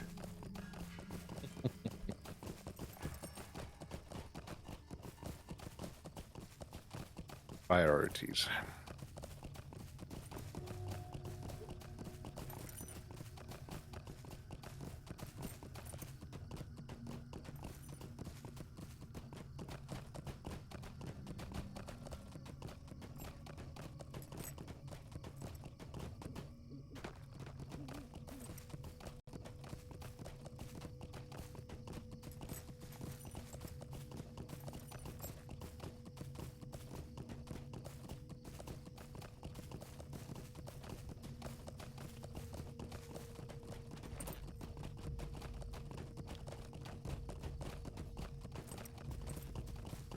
excuse me. Oh, and we need to kill some spies, which we can do on the way down to...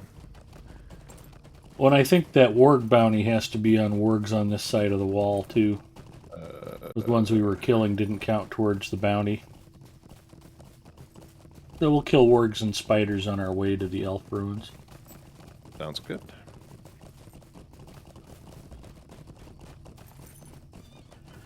Actually, no. The warg bounty is east of us. Nan Amlug East.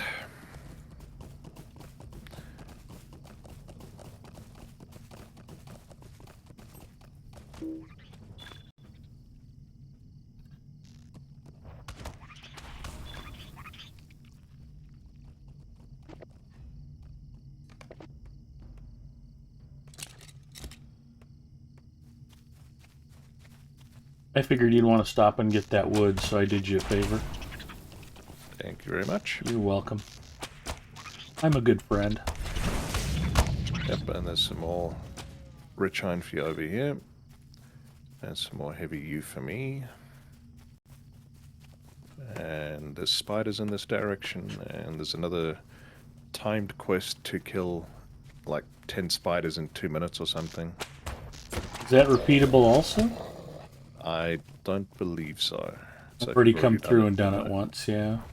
Okay.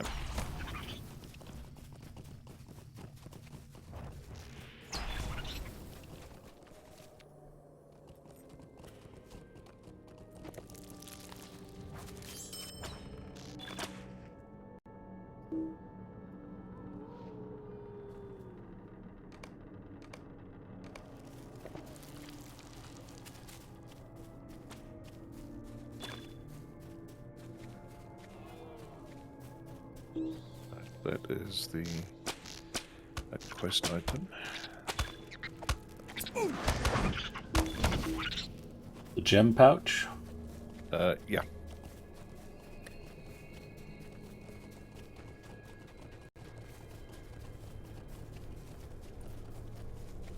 It's from the one recovery quest.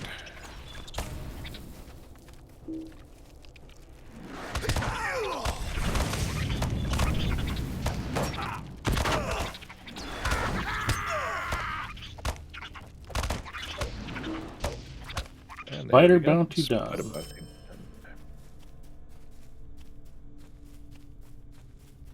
We ride for Meadow Sweet, in for glory. And there's no Spider Slayer deed out here. Nope, surprisingly enough. And you're almost heading in the wrong direction. Almost. I think it's probably more accurate to say you're taking somewhat scenic route. Long way around, I normally do.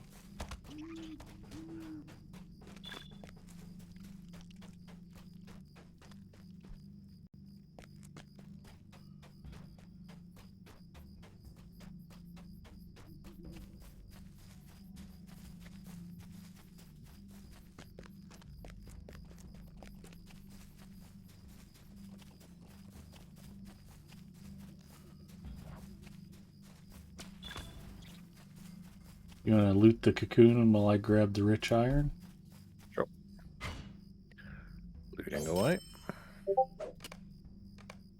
I will let you have the gold ore. Thank you. My pleasure. I actually picked some up on this champ earlier that I can probably send your way. Oh, we're doing okay. Jessica's got plenty to chew on. Yeah, more rich iron here.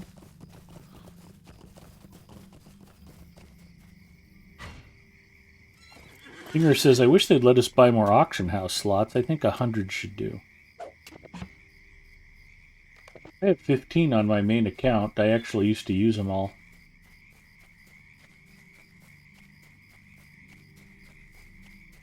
Actually, for a while on my champion on Arkenstone, I was taking my Enorian Skarn and just crafting level 100 jewelry. It was selling pretty regularly.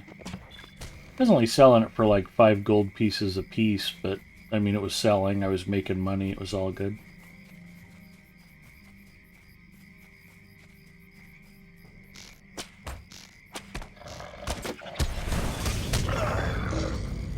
Work Slayer Advanced complete. Congratulations. That's worth a Lotro point or two.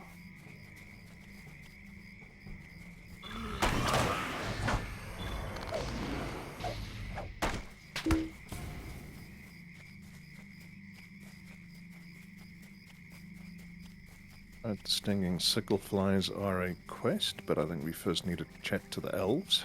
Yep. That ain't a quest yet.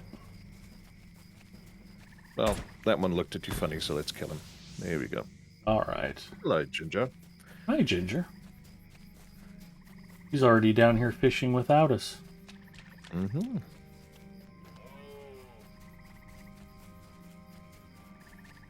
Hail, friend, and well met. I actually have quests down here that I haven't done. Nice. What do you need? I'll Ooh, read look those at me when I go. prepare. Completed ally to the Rangers of Vistelden. Nicely done. Thank Stay you. a moment. That's going to be more Lotro points. Boom. Lotro points.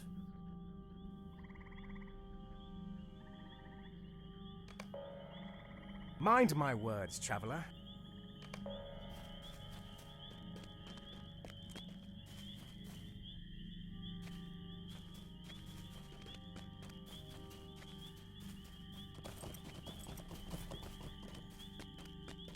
Yeah, I think we've got to go kill sickle flies and collect a few things, and then we come back and a couple more will pop open for you.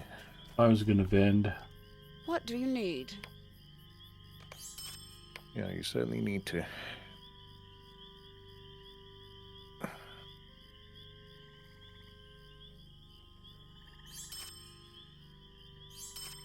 Oh, excuse me.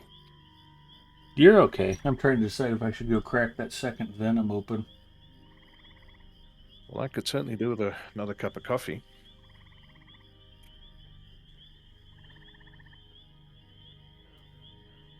And getting up and stretching my legs because my ass is getting a bit numb.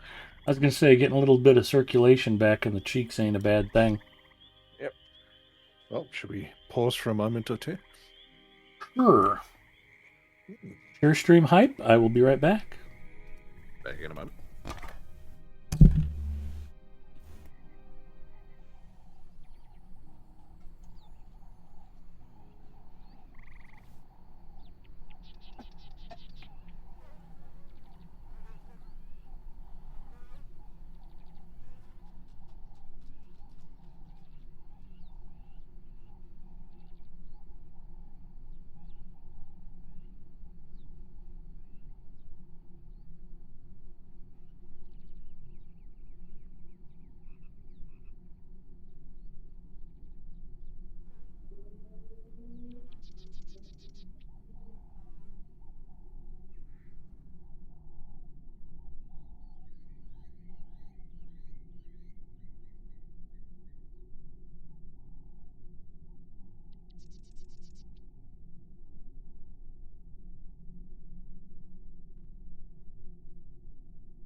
There we go.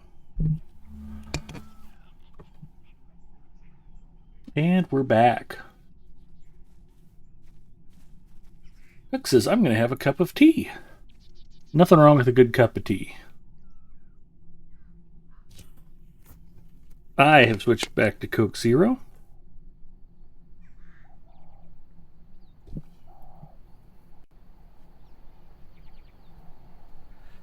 Want to keep that other venom available for tomorrow.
There we go.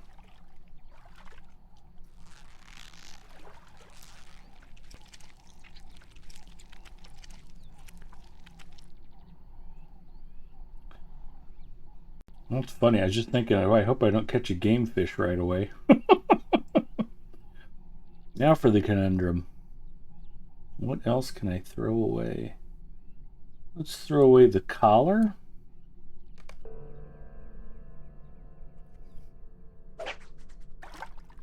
I don't have to kill any more wargs for a minute. Oh, I think you accidentally deleted a loot box being free to play. You need those to help offset the impossibility of your playstyle. You are exactly right, Zinger.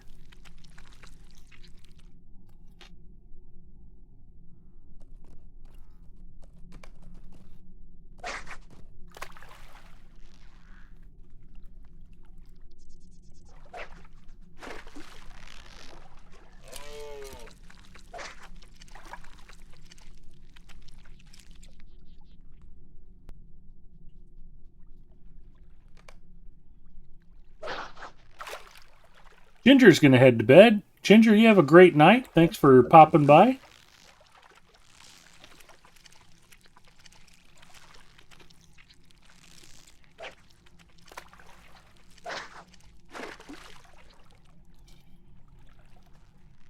Fishing skill has increased to 41. You are on your way. Yep, that is the highest fishing I've got on any character, I believe.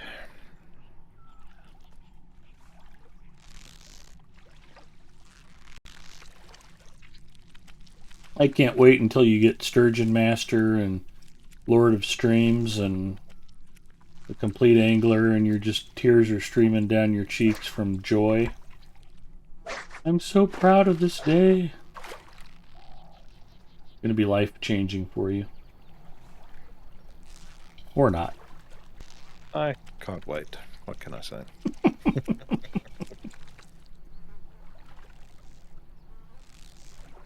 There we go. I finally got a point of fishing tonight. Right.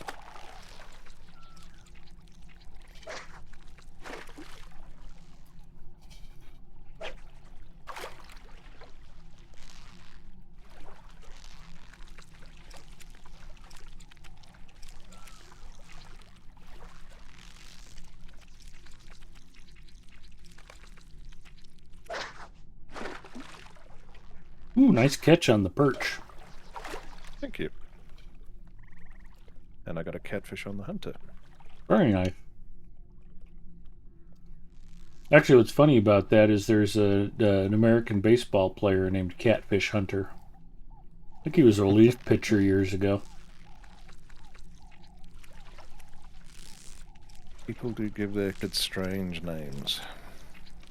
There's an excellent possibility that Catfish was not his given name. Quite possibly a nickname, but yes. I would ask Cortana, but I am on Linux again tonight.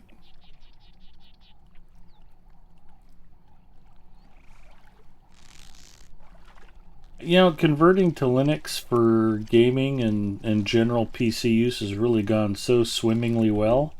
I almost get annoyed if I have to boot into Windows for something. I think Zinger posted they're giving away Borderlands 3 on the Epic Game Store right now. I thought I should go get that. I thought I don't want to have to boot into Windows to go get that. Is the Epic Store not on Linuxes yet? No, and they're not particularly Linux friendly. One more reason to not like them. Well, See, I take their free game every week, but it's that I'm going to take this and never play it. Yeah. that'll show them. That'll show them, yeah. I play very occasionally the free copy of Elite Dangerous they gave away, and I think I also have one of the Pillars of Eternity that they gave away that I've got installed that I keep meaning to play and have made very, very little progress in. I started streaming one of the Pillars of Eternity that I got free off the Epic Game Store. Terrific title. I was It does really look enjoying it, but it requires a lot of reading, and I thought it might be a little slow for the stream. Plus, if you get Donnie and Rem talking to you while you're trying to read the chat, it can be a little... kind of impossible to keep up. Yeah. Yep.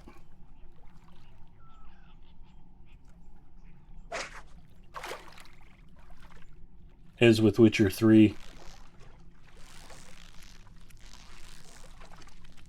Well, I just hope I can finally keep a good pace going on Witcher 3. Tuesday night was really fun. Just enjoyed the holy heck out of that. You will get to a point where you have got the gear, and you've got the weapons, and you're in the swing of it, and you'll be on level for the quests, and you'll just start murdering things. But it does take a while to get there.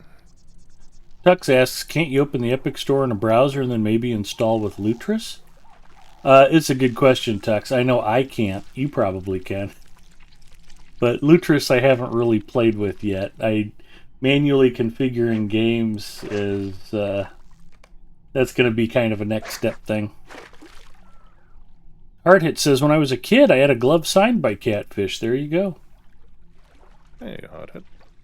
That's how old of a baseball player he is. Hardhit got an autograph from him when he was a kid. Hardhit very graciously subbed to my stream. Nice. Yes. Makes me feel all warm and fuzzy and glowy on the inside and appreciated and stuff. And yeah. Did you tell him thank you for the sub and then time him out? No, I didn't. Tell you what, I'll do that if he resubs at some point. There you go. His finger slipped. Yeah. But yes, it was greatly appreciated. I'm a whole $95 away from being able to get my first payout from Amazon. There we go. I timed him out for throwing shade at you. Ah, there we go. Hardhit, I hope you're having a good Friday night, buddy. Wow, only 9 away.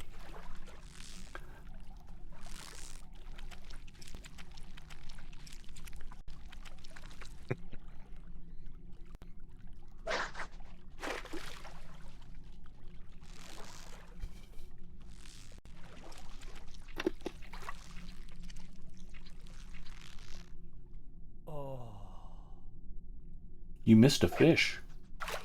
I think I've missed 2 or 3, and I don't know why, because something definitely struck. Oh well. Hardhit says, hi, Tux. I said hi, and then Ed deleted it. You deleted yourself, Hardhit. Just by being you. The Hardhit we all know and love. Yep.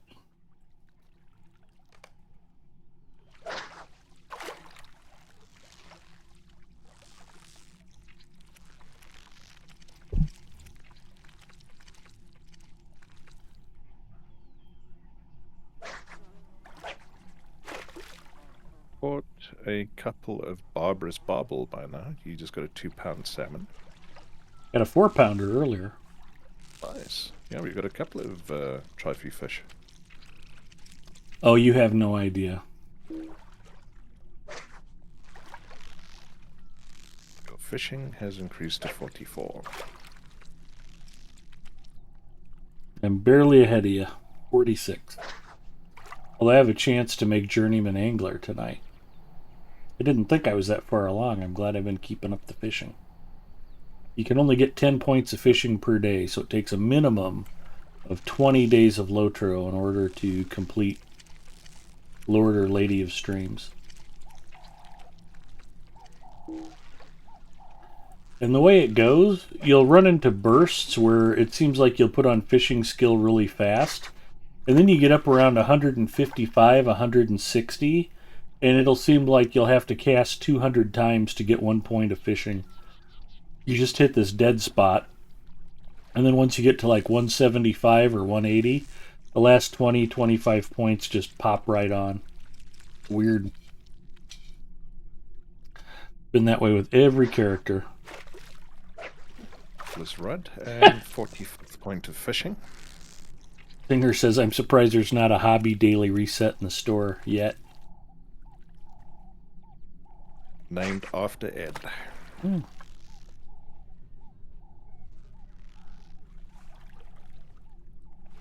Actually, you want to know what funny is? I just to give you guys a little bit of background. In Asheron's Call, thrown weapons was a third ranged skill along with the bow and crossbow, and it was very broken. Because there was no launcher, there was no way to add bonuses to the thrown weapons, and it was on 2 of the original standard template character classes. So a lot of people had thrown weapons at first and couldn't really do anything with it. And people complained about it, and nobody really had any good suggestions.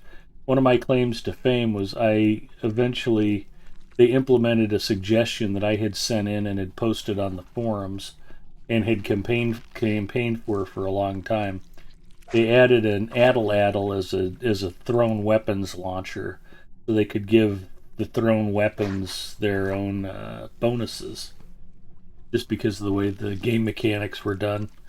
And before that happened, they had these debuff spells where you could throw a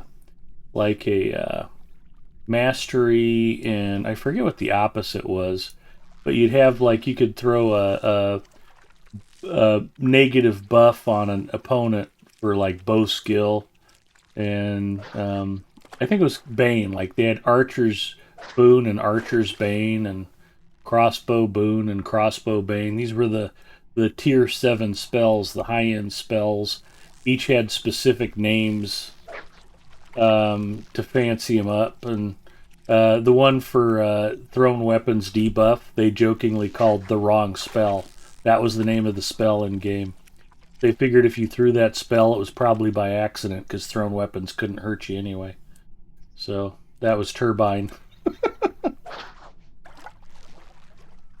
Maybe because it's officially licensed, they don't do anything quite that funny in Lotro, but you do some more subtle stuff. I like some of the Easter eggs, the white Vorpal bunny in the cave full of skulls, and the Goldilocks house, and the bunnies. I found a white bunny up in Wildemore, on top of a hill, sitting on a bearskin. Yeah, the bearskin and bunny, I think that's a signature from one of the landscape devs. Oh, okay. I've heard that mentioned. Not a Monty Python reference. No, there is a Monty Python reference in the game. There is a cave with a bunny, and he's surrounded by skulls. That is in game, but it's different from the bunny sitting on top of the bearskin. Zinger says, once they get mini golf in the game, we'll see it. You're not wrong. Although Zinger's favorite hobby continues to be Hobnanigans, he is passionate about it.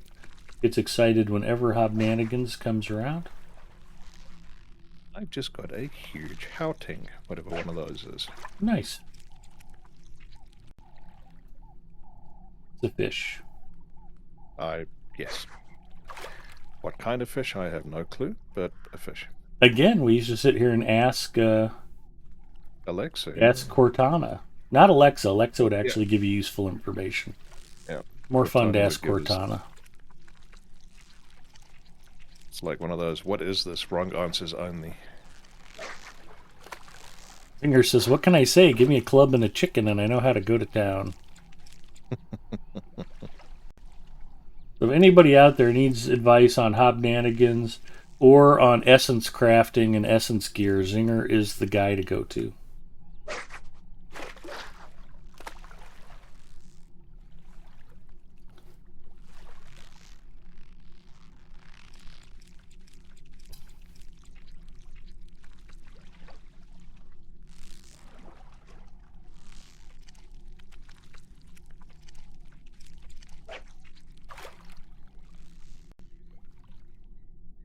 Ooh, you caught a bullhead. Ah, there we go. They're not useful in game, but we catch a lot of them here in Nebraska. Bullhead is a Tastes small yellow-bellied catfish, but yeah, if you can catch some decent-sized ones, they're quite good to eat. Wait, essences are still in the game, and so is Mad Maggie? Yeah, I'm afraid so. I've pondered the idea of going back to Apex now that Mad Maggie's season is over with. She's still in the game, so I haven't done it though. I haven't figuratively pulled the trigger on playing Apex. It is patched on both the Linux and Windows installs though, and I could play if I felt like it, but yeah. I believe your words were, well, without the profanity, they need to remove it from the game. Yes, I want Mad Maggie dead. I want her deleted.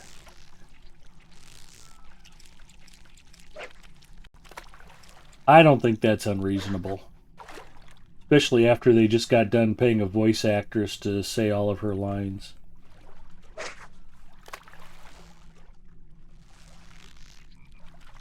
They did just launch the mobile version of Apex finally. It's been in beta in some regions for quite a while.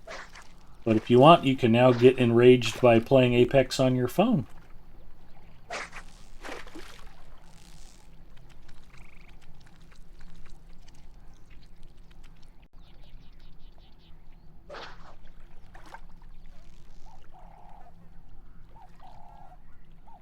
I also have not downloaded the phone version. Although maybe that's the key. If they haven't added Mad Maggie to the mobile version, maybe I'll just play that. Well, these days you can connect Bluetooth mice and keyboards and probably play with that. Mm-hmm. I can see me at in the break room at work. People would be like, "Why is that guy holding his phone and screaming and cursing that loudly?" That's just Daddy's playing Apex Mobile. You rotten MFers, I'll kill you. I'll find out where you live and you'll die in real life. Not the impression I need to be making at work. Yeah. No. Congratulations on your brawny bullhead. Thank you. And your 2-pound salmon. Ooh, cunning catfish, too. Yeah, between the two of us, we've pulled out quite a few fishing trophies this evening. Oh, yeah. Well, the 2.5 of us as such.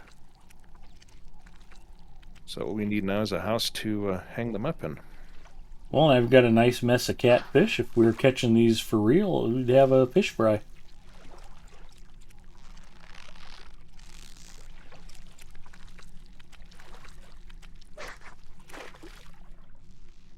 Although that's what's funny, I made the comment I was on my way to 50th level, and I haven't seen a point in 25 or 30 casts now. You jinxed it. I did. First rule about Fight Club, don't talk about Fight Club. And, yeah. Guess who did just hit their level 50? Did you really? You suck. Can't believe you passed me. That's because you made yourself a U fishing rod and you didn't make me one. Nope, I have not. I'm still on the basic one. Okay. Well, the good news is now that you've hit 50th level, you can start catching trout. And remember, the trout can be sold in the auction house, or you can fillet them and just sell them as fish fillets. I had a bunch of different trout species, so rather than... I tried selling them all individually whole. Then they didn't sell, so I filleted them all and sold them all as one stack of fillets, and then they sold right away. Thought that was kind of funny. People be lazy. Well, if you don't want your cook to get experience by filleting the fish, then, all good.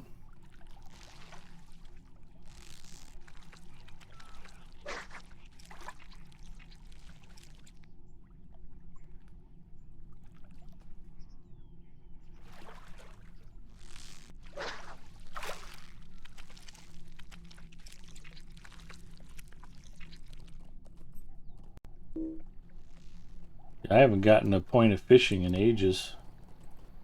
Are you sure you're not capped? Yeah, there's no way I'm capped.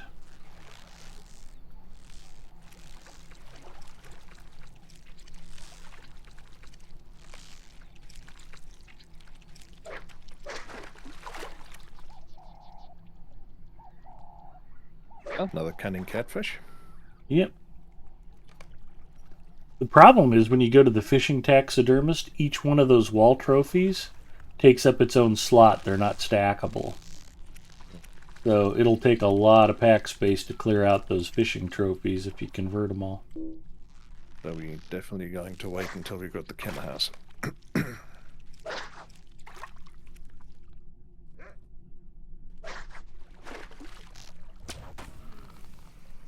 We're fishing here. That's alright. Damn it. One of the nice things about Middle Earth is that nothing you do seems to bother the fish at all, so. Oh, that was rude. It looked deliberate. It did.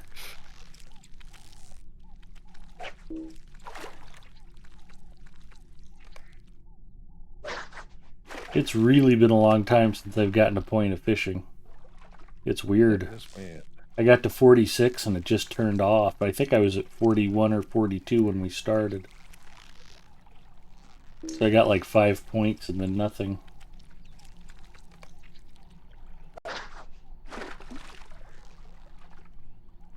The amusing thing is, for that 10 points of fishing that I got now on this character, I got a whole 2 catfish.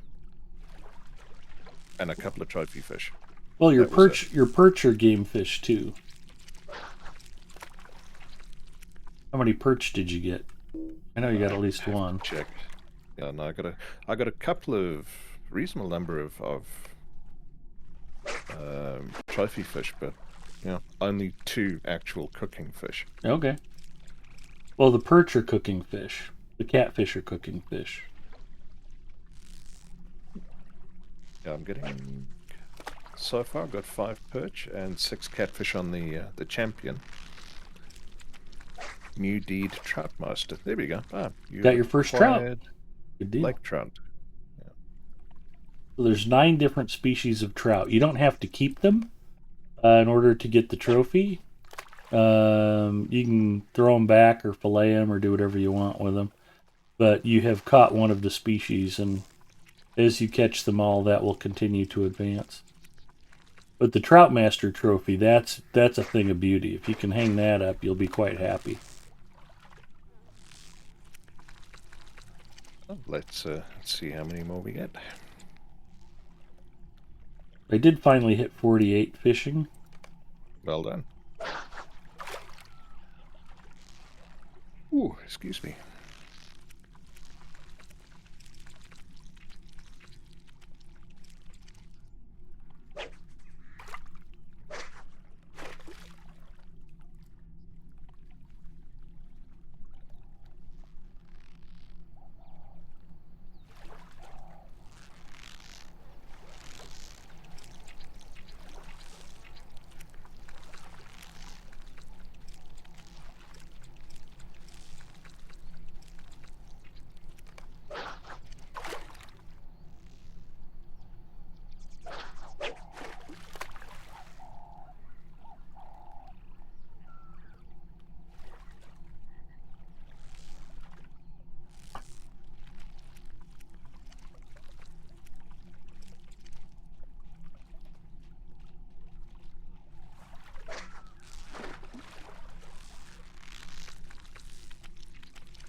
Why is the random number generator screwing with my pea-brain tonight?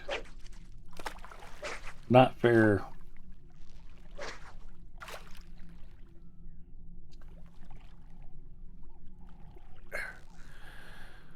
Well, when I make my first million on Twitch, I'm buying a new chair.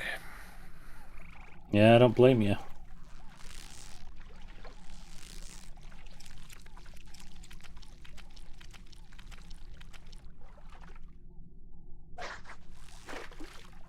$49.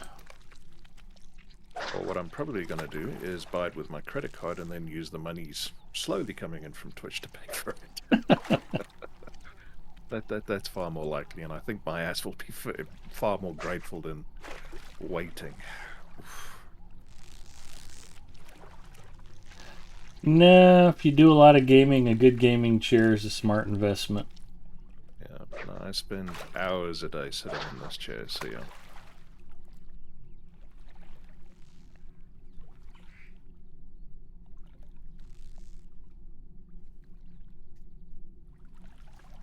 Well, I have sung the praises of my Secret Labs chair. I've been quite happy with the purchase. I shall have to... Yeah, I had a look for Secret Labs. Ooh, I got a £10 salmon. Nice.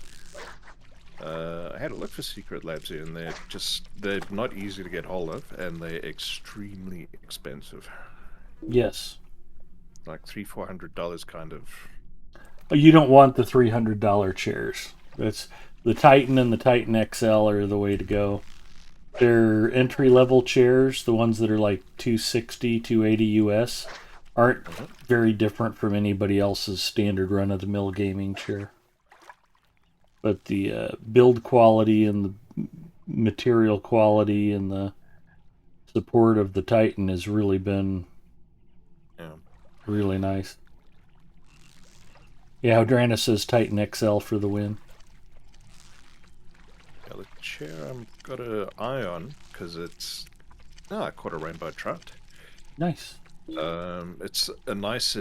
It's not cheap, but it's a nice price. It's in the $200-300 range, and it's got like a 330-odd pound weight capacity, which is, I'm sad to say, I'm a little closer to that than I'd like to be. So, yeah. Journeyman Angler. One of those. Well done. Thank you. I'm glad to finally get that out of the way. Oh, nice. Another catfish. Nothing else, you're going to be rich by the time you're done. I would look at Noble chairs also. They have a good reputation. Fire up the browser quickly. Tuck says, after years of using gaming chairs, I found a deck chair that's way more comfortable. I had the opposite experience, Tux. I had a very reasonably pricey leather office chair that I got from Nebraska Furniture Mart, and it was not inexpensive. It was just almost $300, and it was supposed to be their big, super comfy executive chair. I sat in it in the store, and it was the best chair they had. I'm like, yeah, this is pretty nice.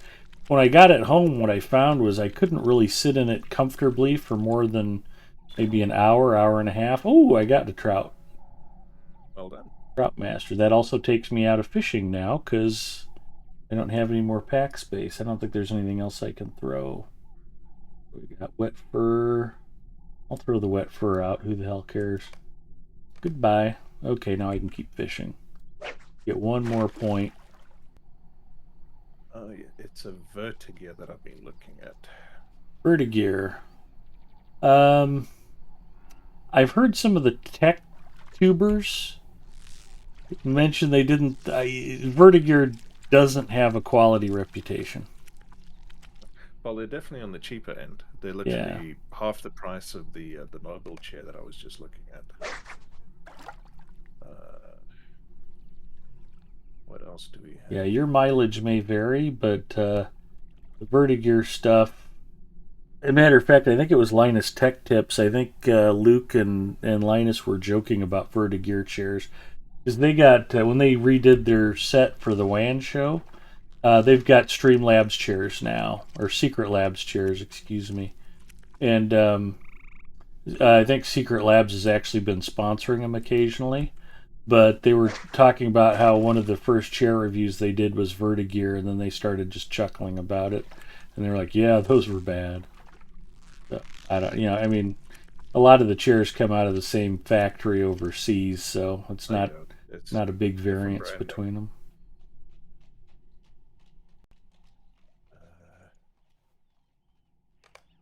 Cougar. Okay, the weight is a little bit lower than I need.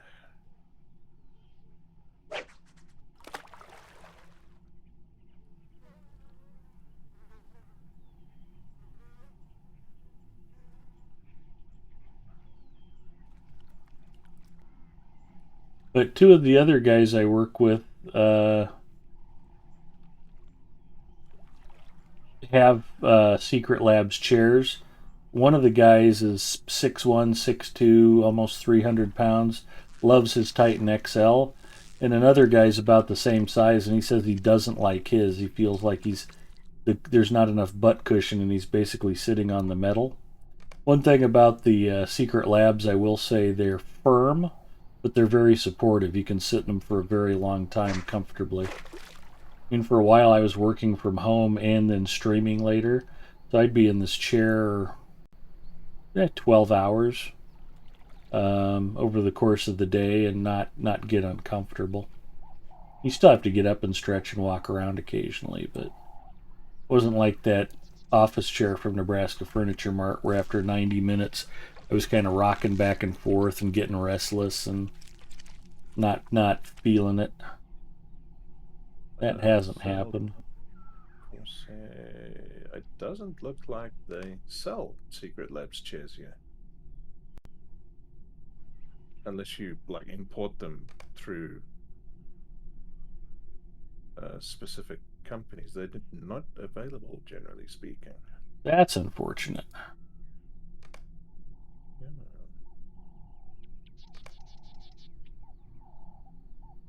Odrana says, yeah, I'm 6'4" and 230, and the XL headrest is actually in line with me. Yeah, it's the XLs are good for not just weight, but if you're taller as well. I went with the Titan because I'm not 6'4". I'm about 5'7". So I'm actually a little bit short for the Titan, but it's worked out fine. AK Racing Core Series EX. Oof, that's $3,000. Okay, that's not Secret Labs.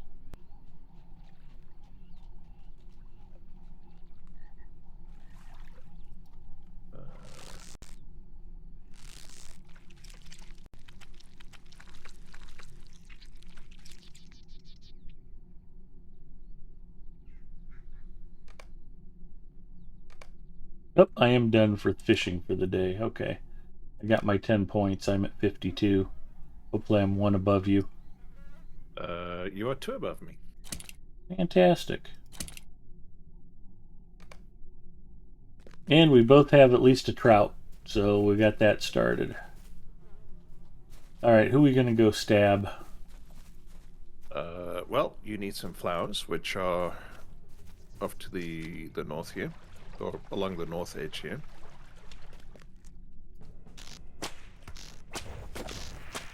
And we got to kill sickle flies.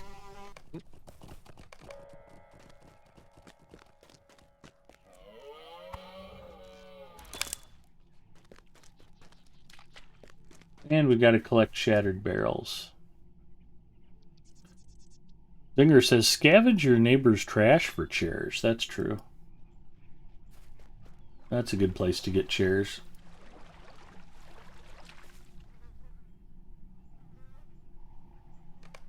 Also, generally, if you ever see furniture out by the dumpster and somebody is like painted bed bugs on it, it's just in case they change their mind, they want to be able to still come back and get it. You can ignore that. It's not a real warning.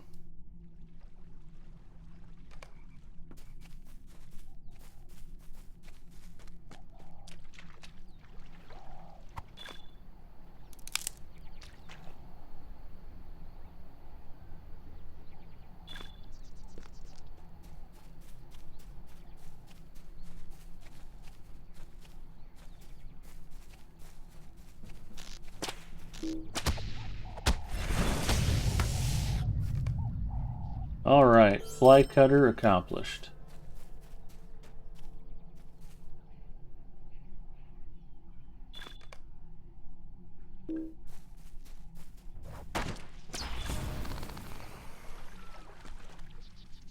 Collecting supplies.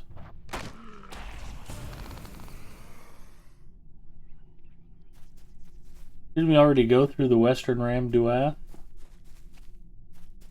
Thought we wrecked that whole region. Yeah. Oh, they want us to go back. Okay. Well, we'll get the quest to kill that one boss. Yes, yes. The one that we already killed 5 times. No, that one we ran away from. He was, I think he's like level 35 or something. Oh, okay. 29 or something at the time. Singer agrees. He says mattresses don't have expiration dates. Unless someone removes the tag. You can't remove the tag, Zinger. That's illegal. Megovanen.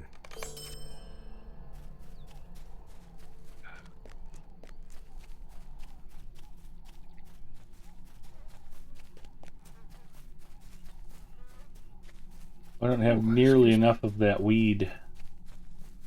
What am I looking for? Butter burr? Yep, you should see them. There's some over here. Couldn't I just go to the Prancing Pony and get that? I don't know if he gives away the plants. That's a damn shame. Yep. And there's another one off to the west here as well. I got my 5. I'm good. There we go. You want to go explore the pass? Oh, we can do. Ooh, Oh. there's a bounty for orcs. I forgot about that. Yeah. Well, we'll get that along the way. Oh, I wonder if they're going to count. We go up into the pass if they still count. I guess we can go find out. Yeah. Well, I mean, as you've said before, good orc, dead orc. I don't mind killing orcs that aren't counting for deeds and whatever.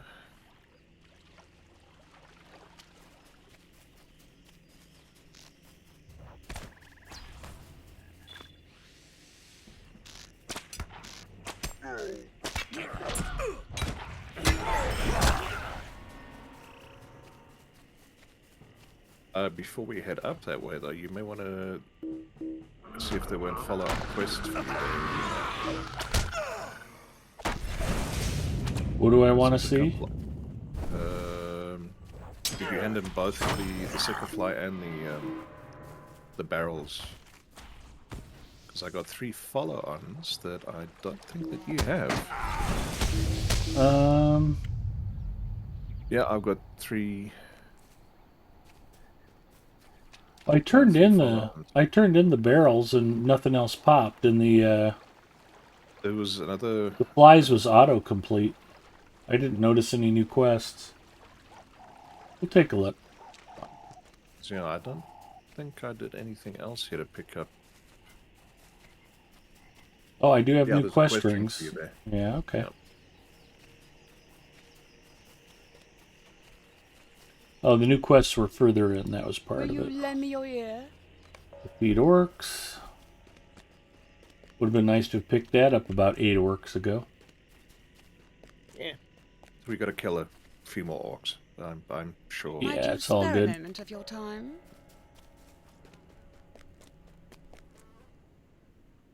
Might you spare a moment of your time?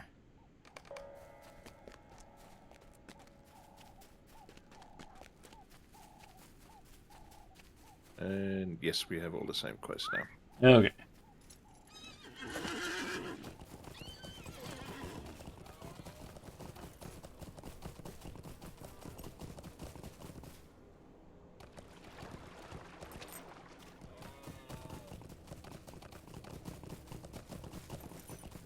Ooh, a tater. Boil them, mash them, stick them in a stew.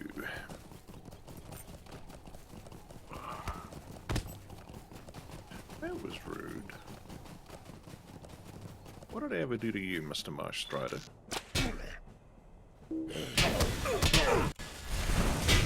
Oh, still holding my fishing rod.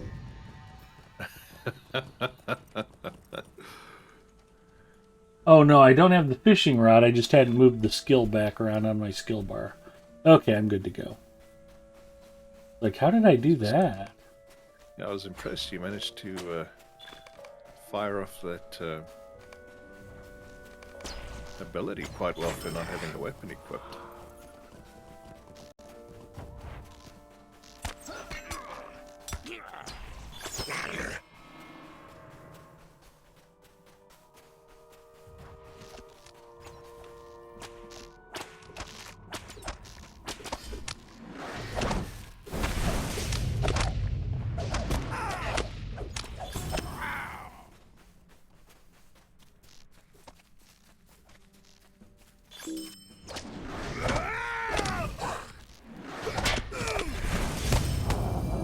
And we're actually starting to outlevel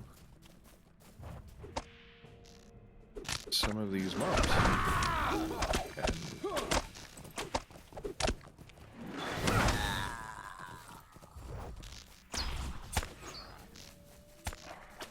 And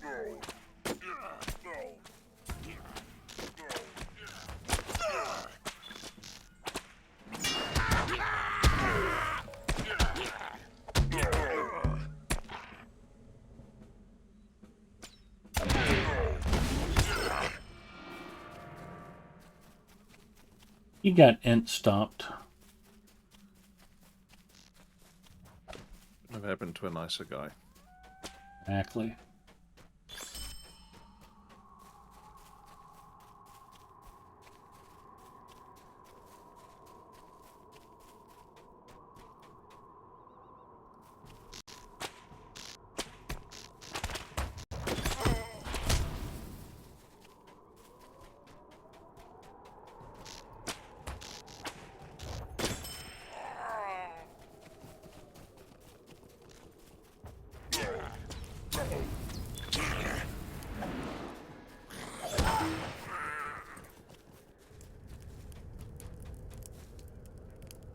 Ooh, a goblin chest. That was for the quest, for the relics. I know.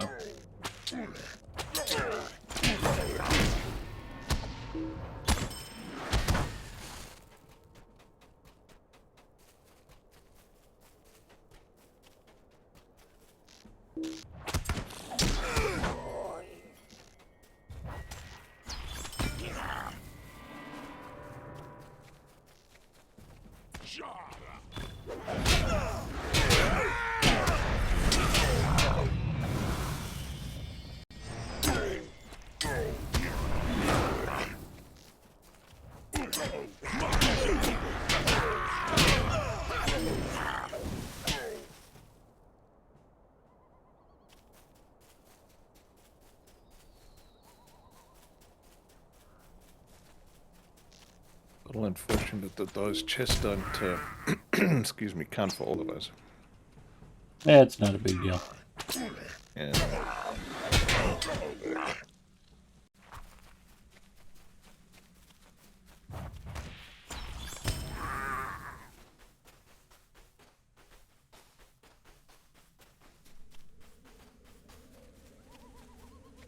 Ooh, excuse me.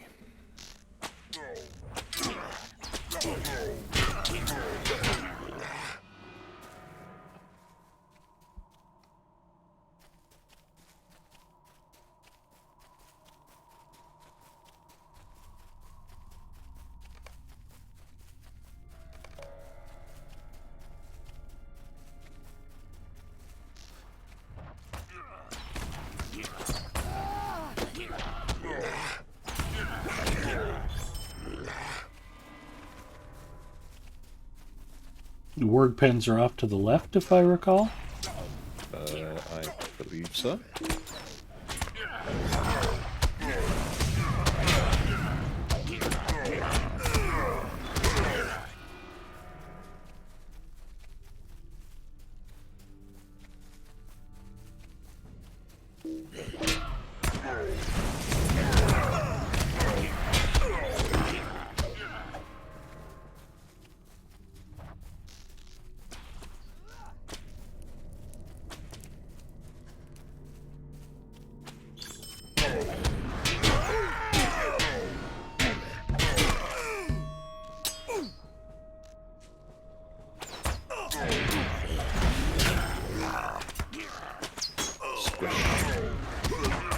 Okay, next time we'll do all green. Just so you get to see all the animations.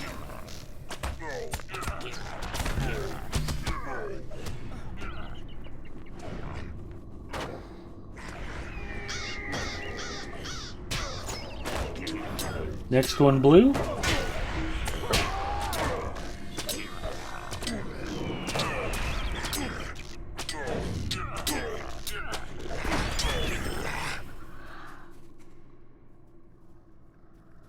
Oh, we have a friend in here.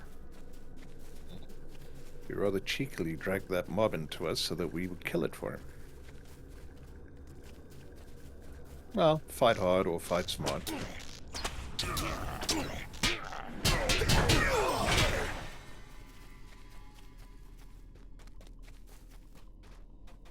I guess we can kill the warg. Yep, they are part of the quest.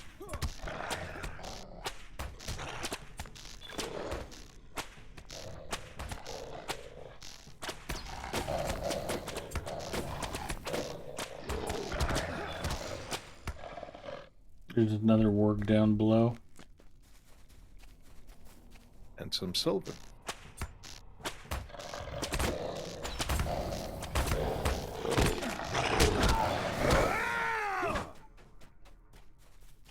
And another warg.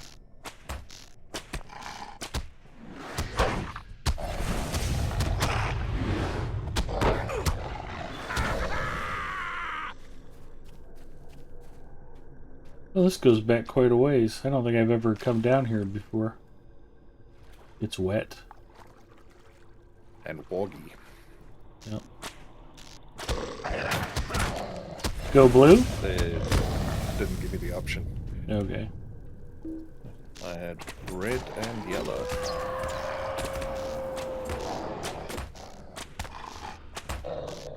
Interesting.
Brawlers and shankers.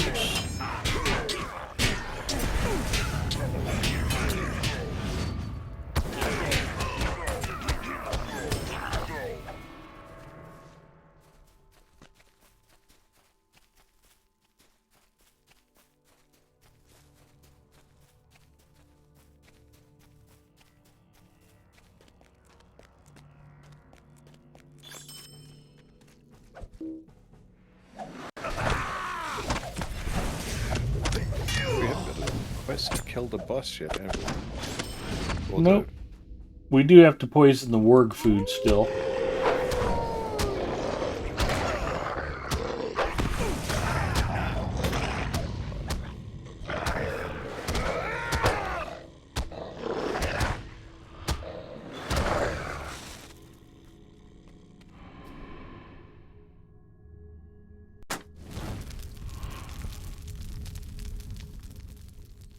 Ironfoot Smooches checking in. Hello, Ironfoot. Welcome.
Alright, work pen's complete.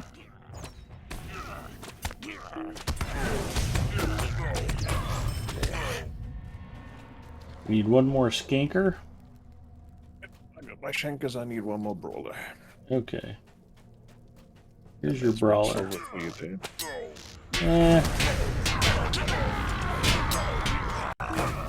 That I would like to pick up. Oh, you would like to pick it up, okay, let me... That's okay. You need it, go ahead and take it. I'll would take this like other rather note than up need. here. Go ahead. I'm in the same boat.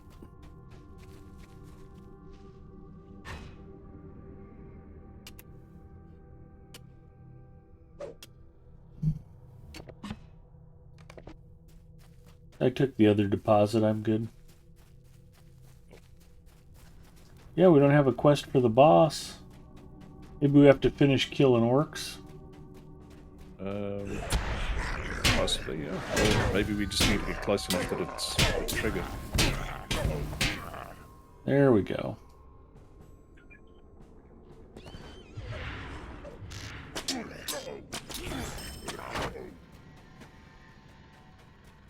Well, that was not a spectacular animation, was it? I think the boss is this way, isn't he? Not done this okay. way. Yeah, next fence. That's my bad.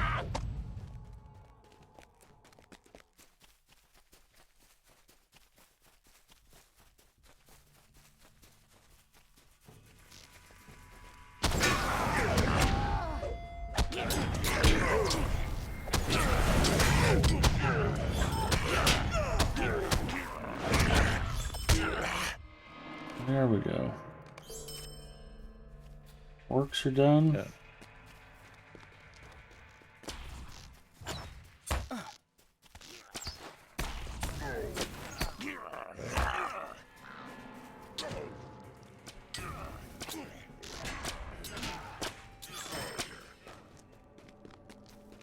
Yeah, I don't think this is an October star. I think we will need to come back for this guy.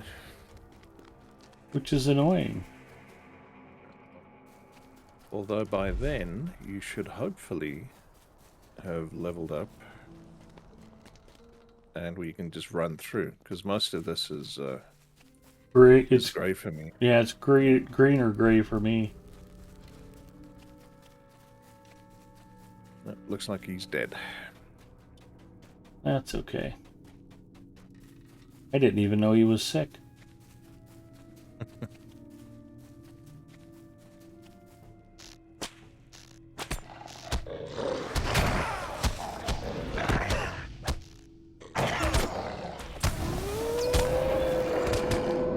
I need relics of Malweenan or whatever. They'll be on the goblins.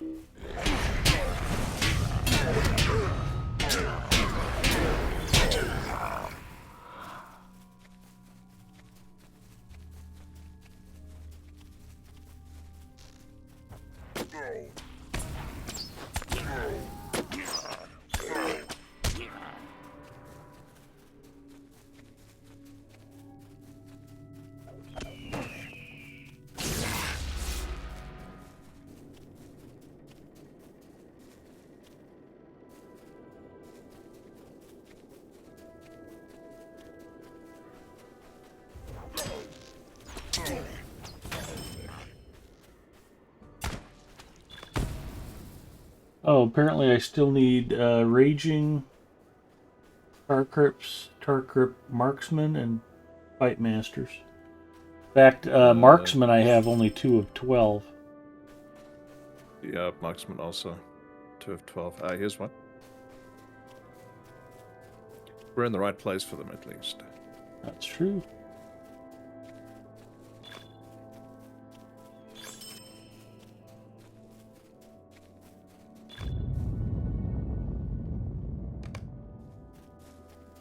And there are 2 Fight Masters which spawn at this Ballastor or whatever it is. If I'm not mistaken.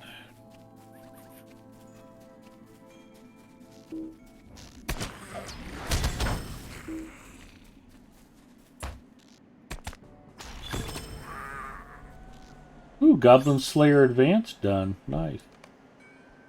Hold on. And that finished the Relic Collection quest for me, too.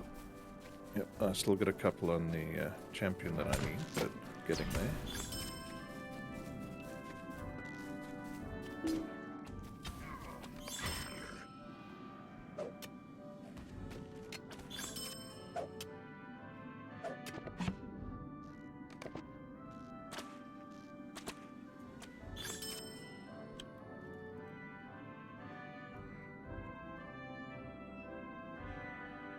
I'm going to shout out Nick78.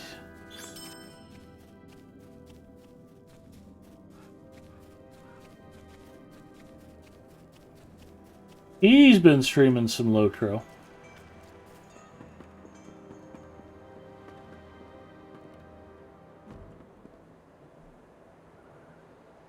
Good guy, impeccable taste in video games.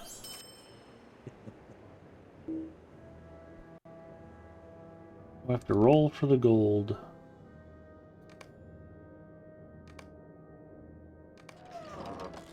You can have it, most especially. Thank you. Needing it. My pleasure. I think we need to go up to find marksman.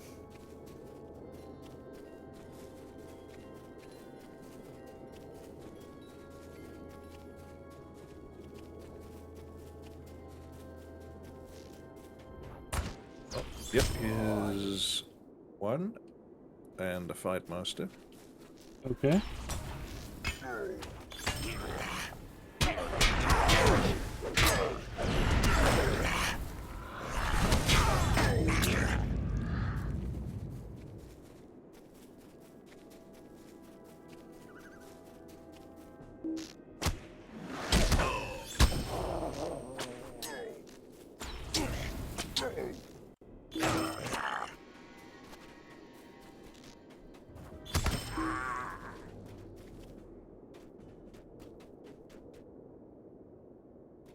Well, there's no way across over here, is there?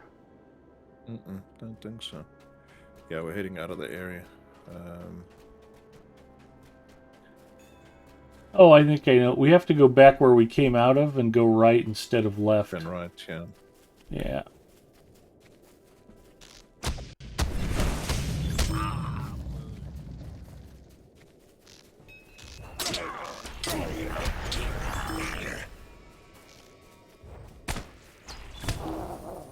Pretty close on a Enmity of the Goblins racial deed, so we'll keep picking on the violent tar crypts.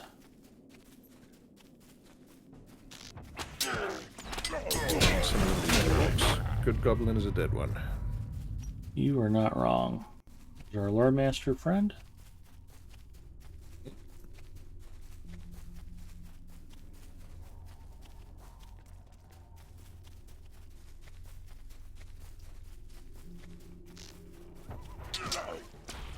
CyberKip says, "Hey dude, I was thinking of playing this game. Is it worth it right now? Is it still an active game?" Yeah, very active. They're still developing new content for it, new expansions. The player base is healthy, and if you want, you can play completely free to play. I do. I just created this particular account on March 25th. I've been demonstrating how easy it is to play the game without having to crack open your wallet. If you do subscribe, it'll make life easier, but you don't have to pay. So roll up an account, play for free for a while, and see how you like it. Well, the only thing you have to lose is 23 gigs of hard drive space.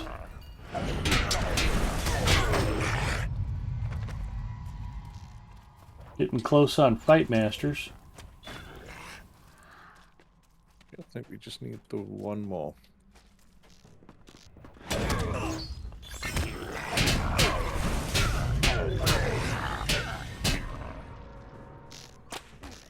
And he's right there.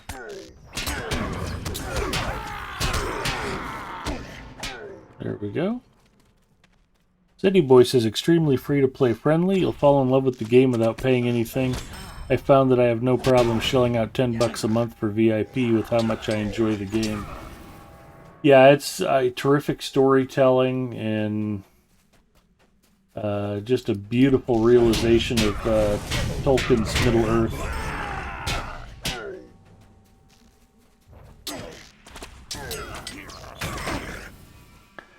Your character's storyline runs parallel to the main story arc, but you intersect with some of the characters from the books and movies on a regular basis. Legolas and Aragorn and Gimli and Gandalf are all in the game. Radagast, Saruman, and you get to talk to and interact with all of them at various points.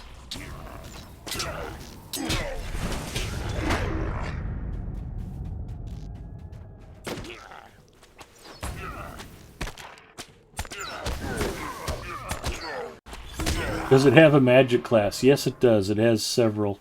The minstrels are basically spellcasters. Lore masters and rune keepers are spellcasters. I would argue that to some degree, captains are kind of casters. And Yellow Line Burglar is actually a casting class. Runekeeper is probably the most traditional. Although, I think Lore Master best represents Gandalf from the movies. I think Gandalf was more Lore Master than Runekeeper. Okay, so the archetype description does say it's... if not Gandalf, then Elrond. Oh, Elrond was a Lore Master? I think so. It would explain the library. Mm-hmm. Likes his lore.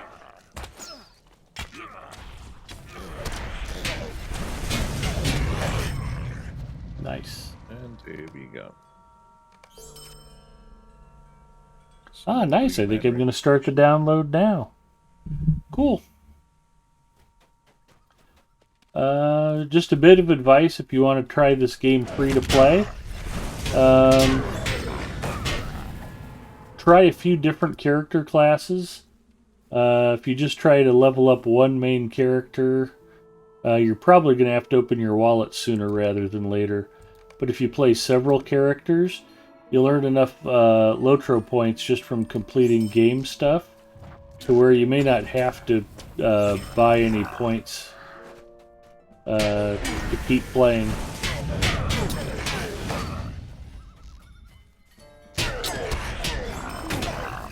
But try a few different classes out. You start out with 2 character slots per server, and you can play on as many servers as you'd like. One server is not really better than the other, and most of us have characters on multiple servers, so we can play with friends. I just rolled up this account on March 25th, and I've actually got 10 different characters across 3 different servers. I organize them into what I call crafting circles, so they can all help each other out making gear.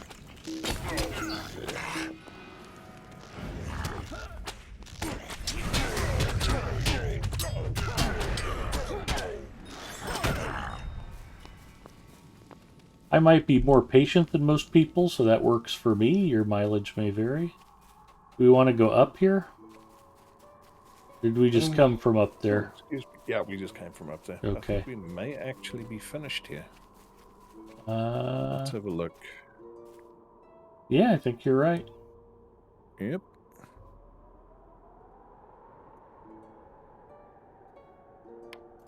Well, what's weird... Oh, the Ramduath is the Hillman. Okay. We still haven't completed the Warg bounty. That's pretty amazing. Yeah, that's northeast of Estelden. North of... Okay. Along the river there? Yeah, heading towards Angmar side. Okay. We ride for Malunin and for glory. Maybe I'll run into you at some point. Absolutely. The channel that you're watching right now, Cyberkips, is the official channel of Standing Stone Games, the game's developers. I'm just a guest streamer. I've been streaming on this channel for a while now. But there's about 20 different people who stream on here at various times of the day and night all throughout the week. The community manager who works at Standing Stone Games, Cordovan, is on here Friday mornings. But the stream is always full of good, knowledgeable players. If you have any questions, it's a very friendly community here on Twitch. Happy to help out, happy to help new players without throwing any shade. Yeah, come by and use Lotro Stream as a resource.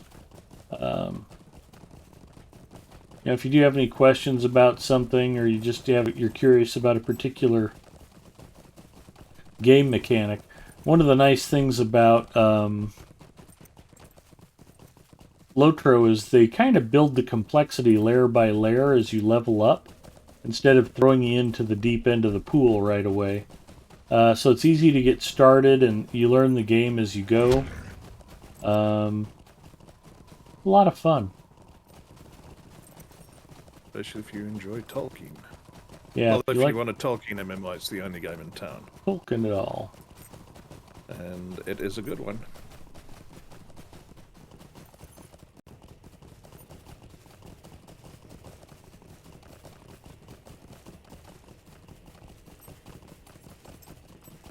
The game world is huge. There's so much to see and do.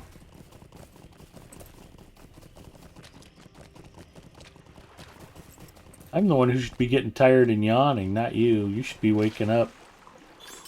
I've been awake since 4 o'clock, and I only went to bed at about 1 o'clock, so... Yeah, you're due for a nap then. As much as you've been yawning, I'd have thought you made decaf coffee by mistake. That's the funny thing. When I need a wake up, coffee doesn't touch sides. When I want to go to bed, it keeps me awake. Perfect. I've done something to annoy God, it seems. What quest did Gandalin give us? Because I've not completed it. Whereas we must have... Oh, we need to head up the...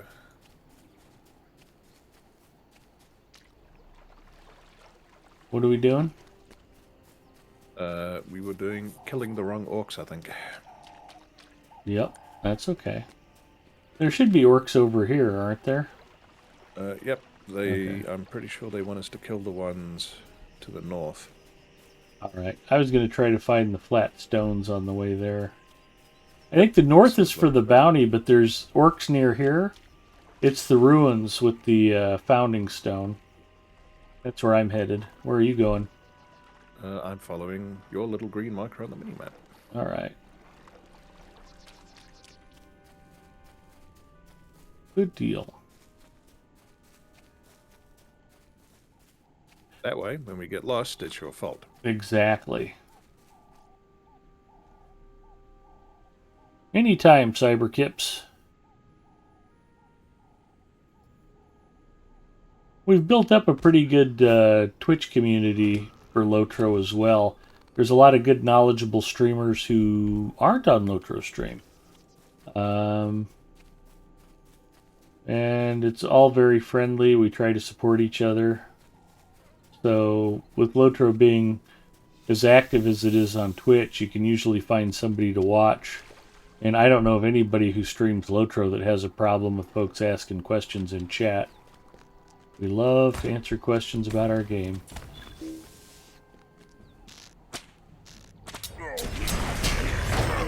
Yep, there's one.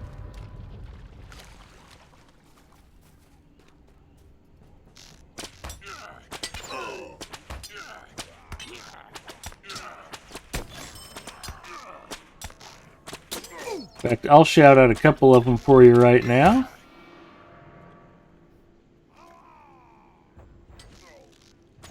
There's a couple more friends of ours. OSU Cowboys 85 and Adela Valathorn. Both great Lotro streamers. Val's another one who actually plays and streams Star Wars The Old Republic as well. And I know OSU Cowboys plays a variety of games.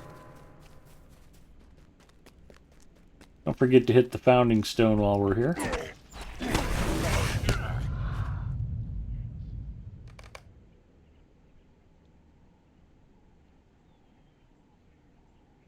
We need 3 more. Or at least I need 3 more. 3 more orcs? Founding stones. Oh, yeah.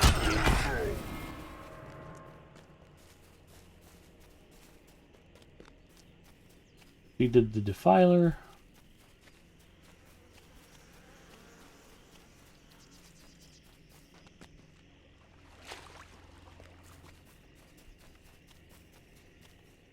I suppose I can shout myself out.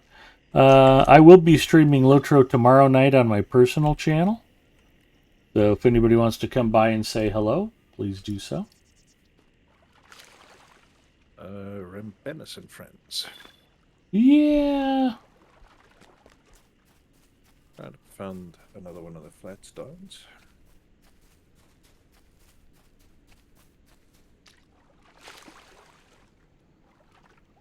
You are north of me. I started to turn south. No, I'm south of you. No, not according to my mini-map. Although I guess it could be highlighting... Yep, we are going in... crafting nodes instead? Yeah. It was.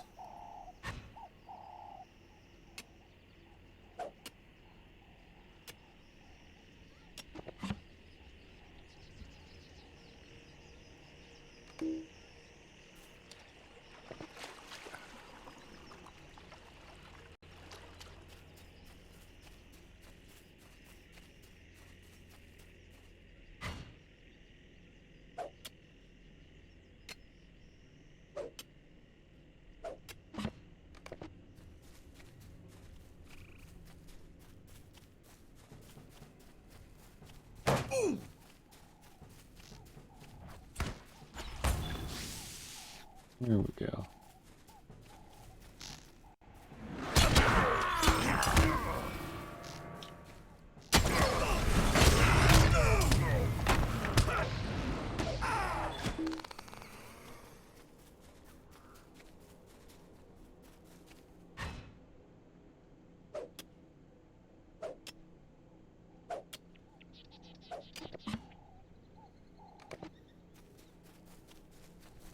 Looking for Big Ed Mustafa? I'm Big Ed Mustafa.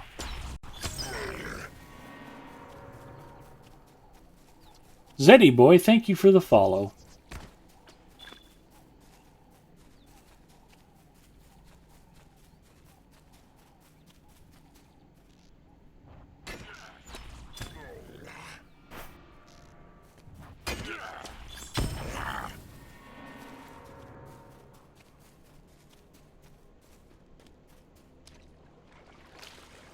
Alright, I gotta make a beeline for the last flat stone, and then we'll head back in, I guess. Sounds good.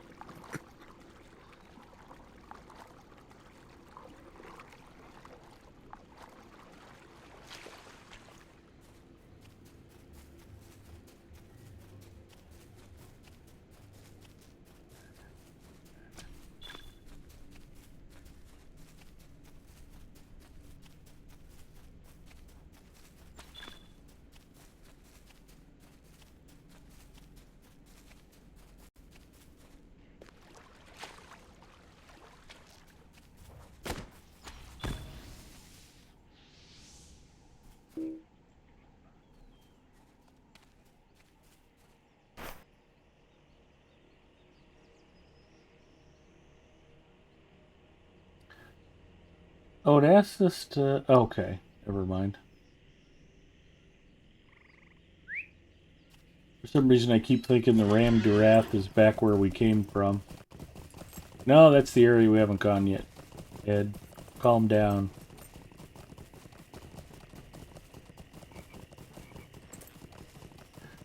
I think I'm finally starting to get a little punchy. Actually, I started out a little punchy. I'm starting to get a lot punchy. Well, you have been going for 4.5 hours. Yep. But that's kind of what Ethan's mom usually demands. Go big or go home. Wait, what were we talking about? What do you need? Oof. More pack space is what I need. Holy cow. Let me sell a couple of things.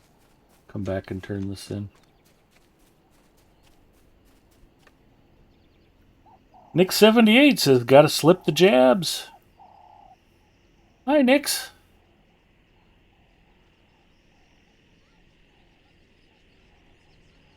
How can I be of service? What do you need? Going good. We shouted you out a little while ago.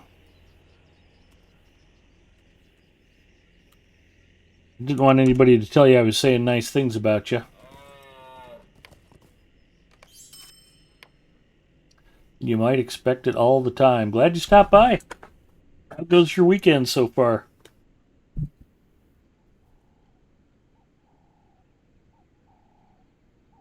Can't stream tonight, voice shot.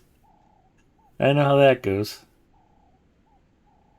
Back in mid-January, early February, I came down with the flu, and I was just on my ass for a couple, 3 weeks.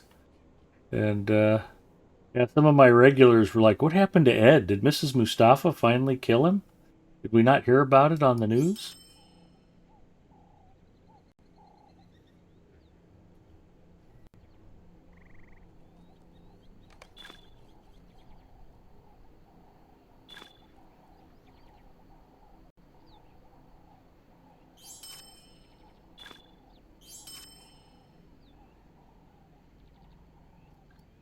One day that woman will finally do me in, but so far I'm okay.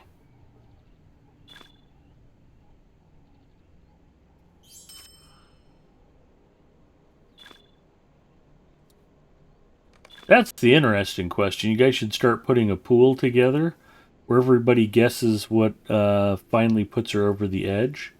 And then, winner take all. Bonus points for whoever guesses the mechanism and the means. Yeah.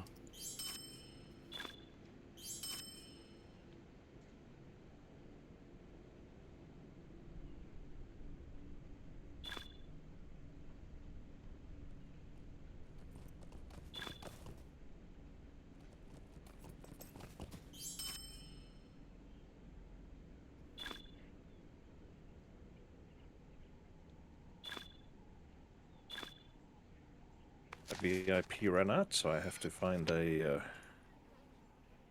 vendor like a pleb.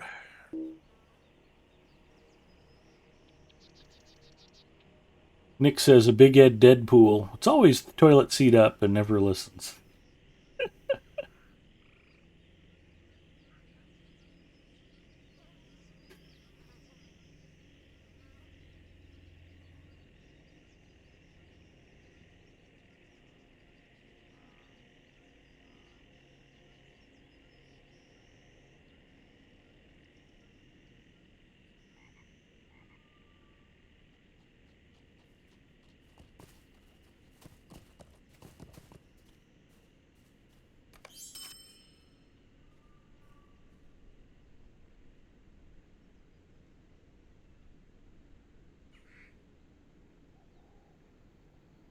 Do you have an oven or a campfire here anywhere? I don't believe so. Can I make a campfire yet? I don't think I can cook on a hunter-made campfire. Enable some crafting skills. So let's try.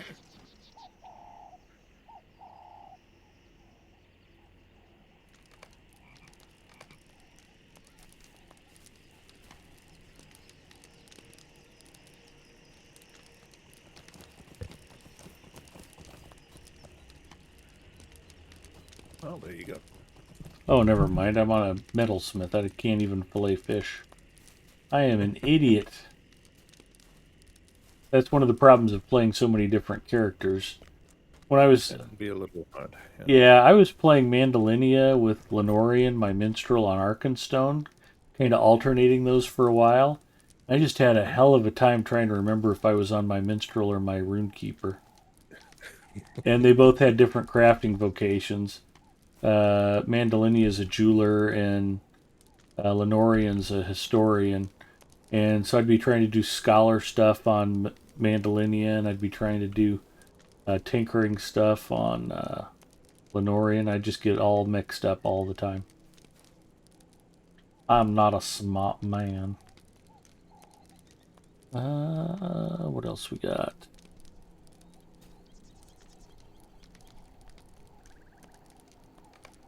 Is there aught which you need? How can I be of service?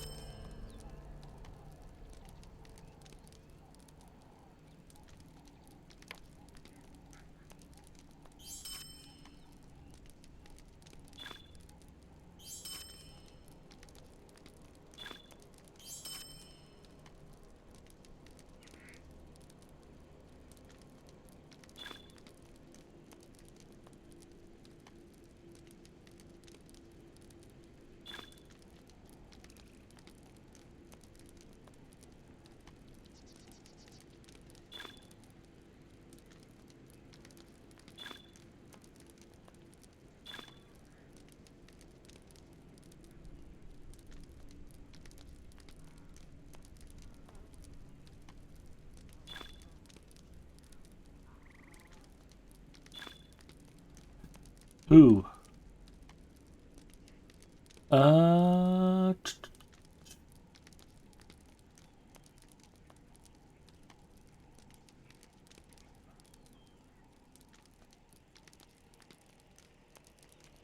don't think I shouted out Gipio earlier. Did I? I don't think so. Couldn't remember if I did when I first fired up or not. That's okay. I want to make sure we're spreading the love.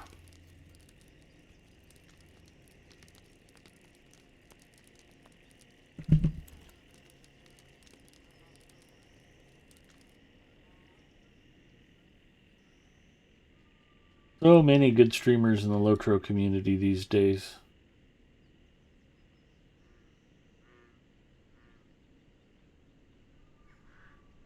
I don't think I've even shouted out anybody else from Lotro stream. You got Galadwin and Eldolith and Druid's Fire, French Girl Gaming. Red Baron, he's on a bit later today. There you go. I'm pretty sure I'm still sleeping when he's on. Yeah, he's on sort of 1500-ish my time, so 7-ish your side. Yeah, my butt'll still be asleep, hopefully. Unless I wake up while Mrs. Mustafa's choking me or smothering me with a pillow.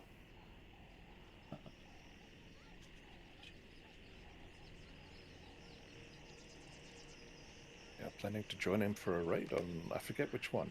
It's not Abyss. Maybe Rift?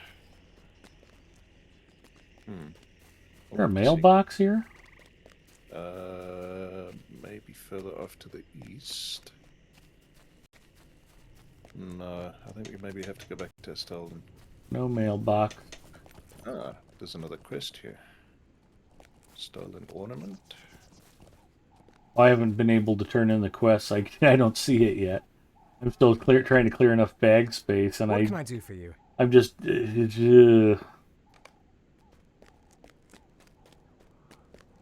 it's getting to the point where the only thing I have is like stacks of 50 of everything.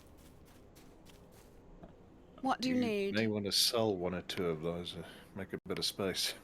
That is heresy. I will not hear of it. Sell that though. I only have one blueberry muffin left. I'll just go ahead and eat that.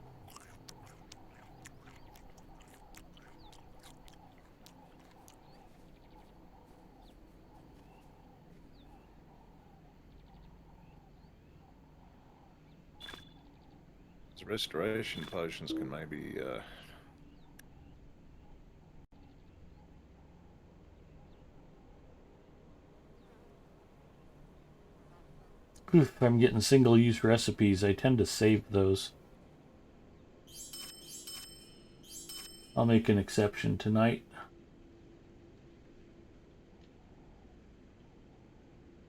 You can always buy them back. Well,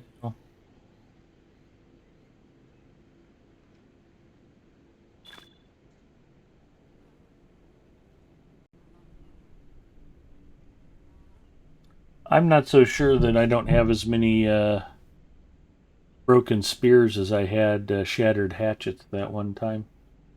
No, not quite. Not quite there yet. 900 odd. Yeah, I know. It's getting close. I'll bet I've got to be close to 400 spears right now. 3, 4, 5, 6. So 318. At 488, almost 500.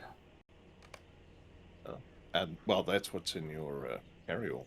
Oh, I'm looking at something else in your bag. Yeah. I think sword Tough sheaths sheaths, yeah. description. Heavy sword sheaths. And then I've got a couple stacks of the tough.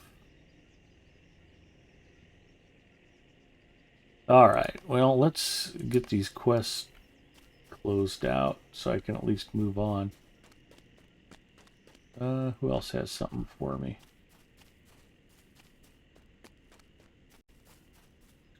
Meg of Onan. A useless piece of jewelry, thank you. What can I do for you?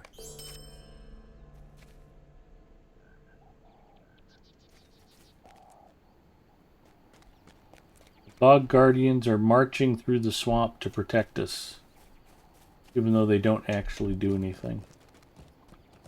Okay, the stolen ornament. Wayward companion. Will you lend me your ear?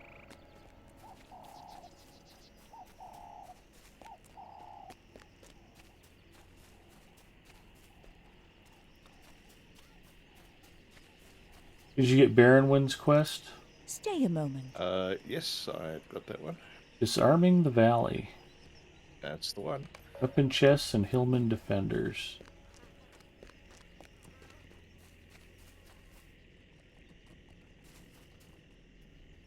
Is there aught which you need?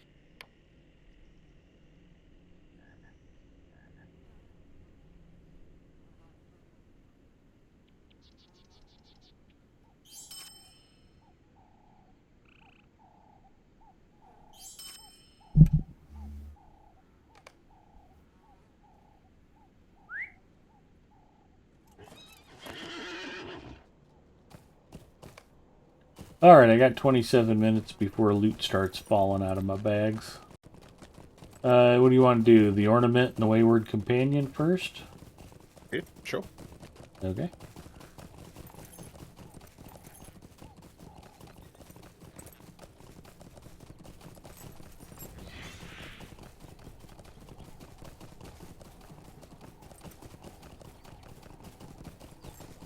Killing more trolls. That's rarely a bad idea.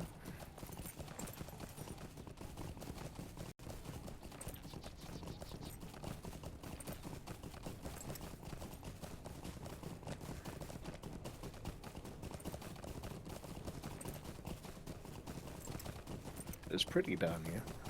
It is pretty. It'd be a lovely place to fish. If it weren't for the sickle fly chasing you and so on and so forth. And I think if we follow this around long enough, we end up in northern Breeland. Yeah. That's really pretty out there, too. Yep. And there's some questing there that I think very few people ever see.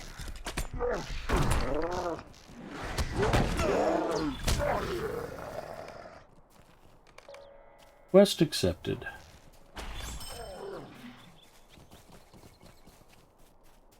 Isn't the companion this way? Yeah, he's right up ahead. We're pretty close to him. Sargareth checking in. Hello, Sargareth. Welcome.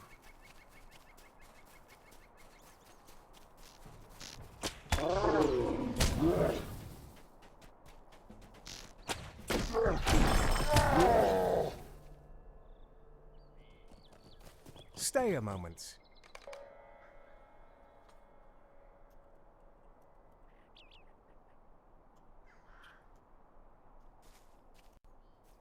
Might be a while before we see Stina back on Twitch, but mother and baby are doing well. Actually saw her streaming a weekish ago. Well, that's fantastic. She's already back. Good for her. I don't know if she's back regularly, but she was... Probably got her hands full with other things right now, I would assume. That's okay.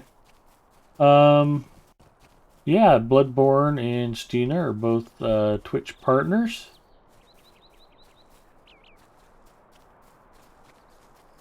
We got to keep up with him. We're on an escort mission.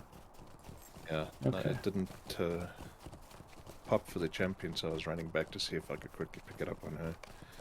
I'll come back and do it. I can find my own way back. There we go. Alright, I was going to say we can probably go back and do it again right now, can't we? Well, we can have a look. We need to go back and kill another troll, so...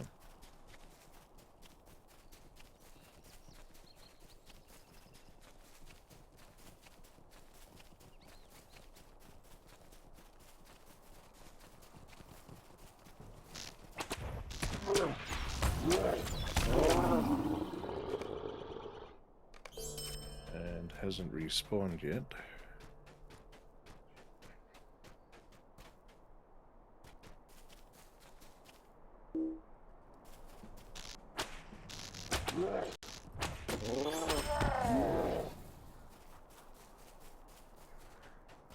Margaret says her birthday is on Monday. That is terrific news. Actually, what's funny about that, I think she and Mrs. M have the same birthday. May 23rd. And then our wedding anniversary is the 24th.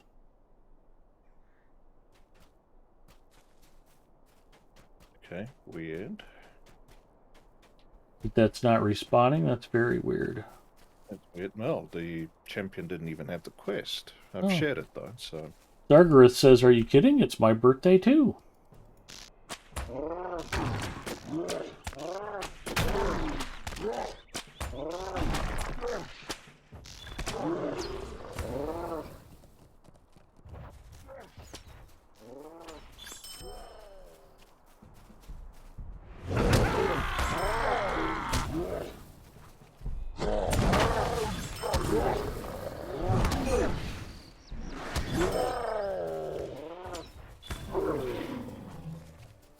Let's see if it's respawned yet.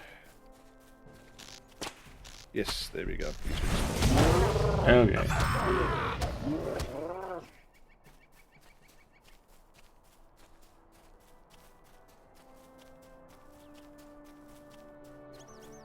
Two days of celebration, then. That's how I know Monday is Stina's birthday.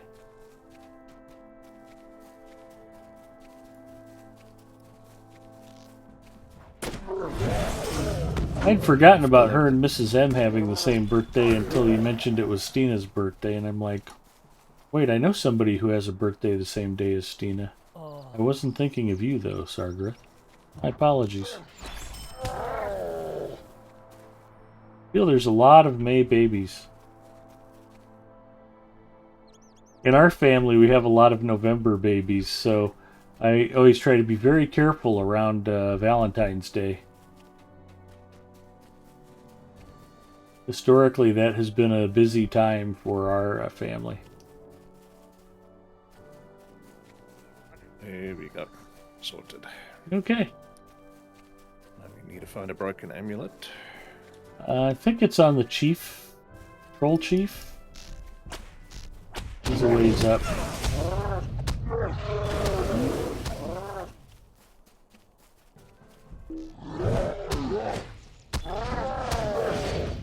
We do have airplane plans. It's going to be cold and not very pleasant tomorrow, but on Sunday, the Western Flyers RC Club out in Mead is doing a Golden Age fun fly, where it's planes from the late 20s, early 30s, and World War II.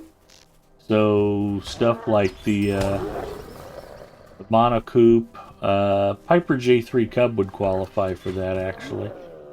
Beechcraft Staggerwing. What are some other Golden Age planes? Spearman Bipe. The PT-17. That's the Stearman. The PT-19 is the monoplane version. Any World War II warbird would qualify. I don't really have anything in that category, but it's a good group to hang out with. Mrs. M and I will go out there, pay a landing fee, eat lunch, hang out with the guys. It's a good time. Meade's just enough of a drive where it feels like we're going somewhere without it really being inconvenient. It's a little town like 15 minutes west of Omaha. Enmity of the Trolls complete.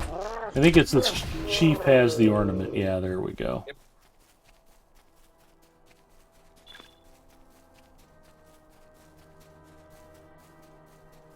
How far away am I from Slayer? 61 of 80. I need 19 more of these pigs. Let's pop a few more. It's pretty quickly. I don't think we're going to need a whole lot of more troll killing. We basically cleaned out the toughest area of the zone.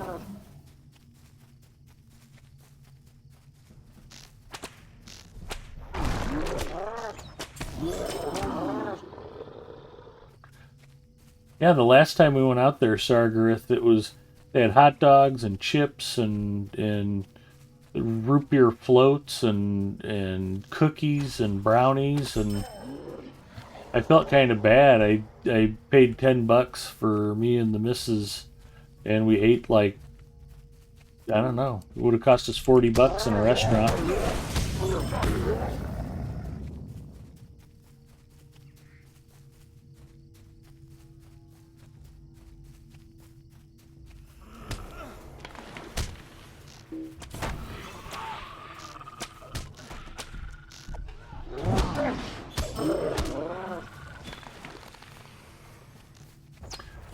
One of the guys from Grand Island had a beautiful model of a 1929, I want to say fleet biplane, which was a brand name of an aircraft manufacturer back in the 20s.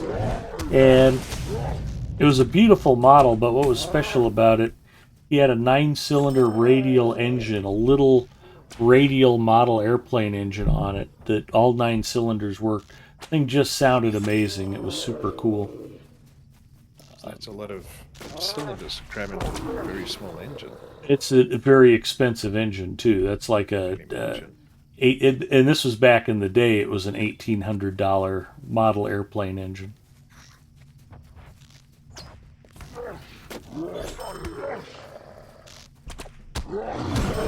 only got very expensive very quickly with the pandemic when people all took up hobbies. Well, one of the problems we have in our hobby is electric aircraft got very popular to the point where it's getting hard to buy fuel. It's getting hard to buy the internal combustion motors. It's getting hard to buy the accessories that go with those kinds of planes. There we are. Troll Slayer Advanced complete. And come up here and kill our Hillman too. Thank you. Just more Lotro points rolling in for me. Pretty soon it will cost more to fuel it. Well, the fuel's gone from $12 a gallon to... Yeah, if you're not paying attention, it's pretty easy to spend $30, $35 on a gallon of what we call nitro fuel. It's nitromethane, methane, methanol, and lubricant. It's mostly just wood alcohol. Not dissimilar, I think, from what they make washer fluid out of, only it's not watered down. Although washer fluid's gotten expensive too.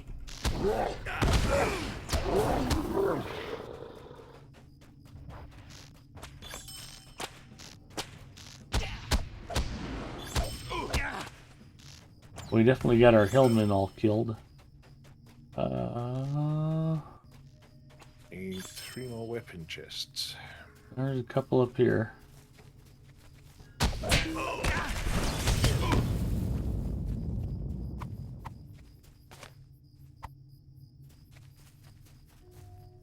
But I've got a really cool new, if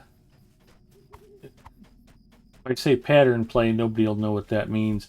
An aerobatic plane designed for precision flying routines that I've got to get built, and I've got another one in the garage I haven't maiden yet. I'm really hoping for the weather to settle down. It's been very cold, very windy, very hot and very windy, and what we really need is, you know, a week of 75 and partly cloudy, and that way the wind will calm down. We have the temperatures fluctuating up and down like they do. That's always going to generate wind, which makes flying not that fun. But yeah, I'm looking forward to getting out and spending some more time at the airfield this summer.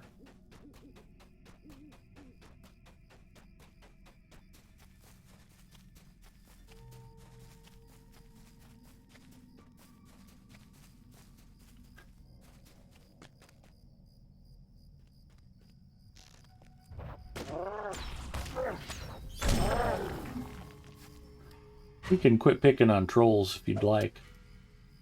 Yeah. They're in the way. Fair enough. You said something rude about hard hit.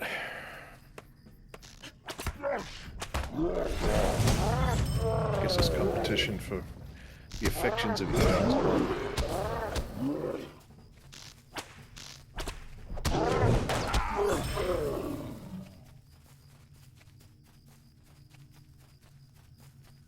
I've got... Let me see if I can grab that old plane. Yeah, we'll get to someplace safe and then I'll go grab it.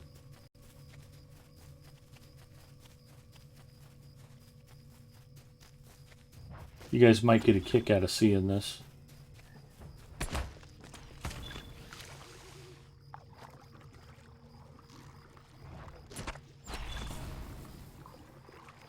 Or not. You guys might all be like, we're not into RC aircraft, Ed, and this is super boring.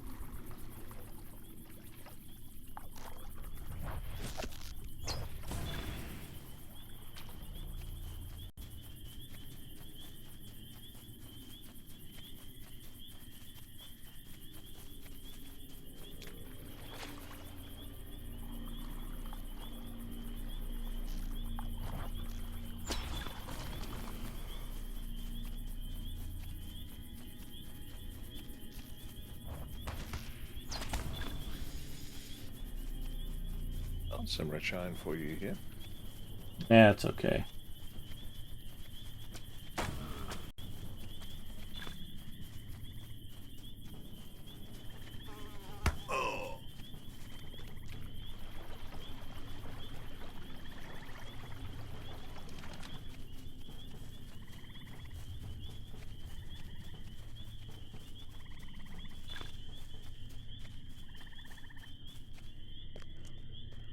We ride for Lynn Gilead and for glory. How can I be of service? What do you need?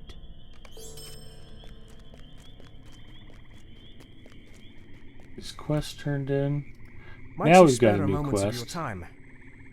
Talk to Daggerus. We must inform Stelden.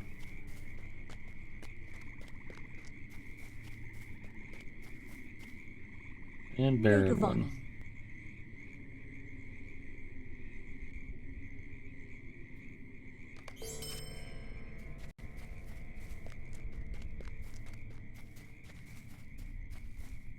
May I help you? Plane now? Yeah, I'll go grab it. At least somebody's.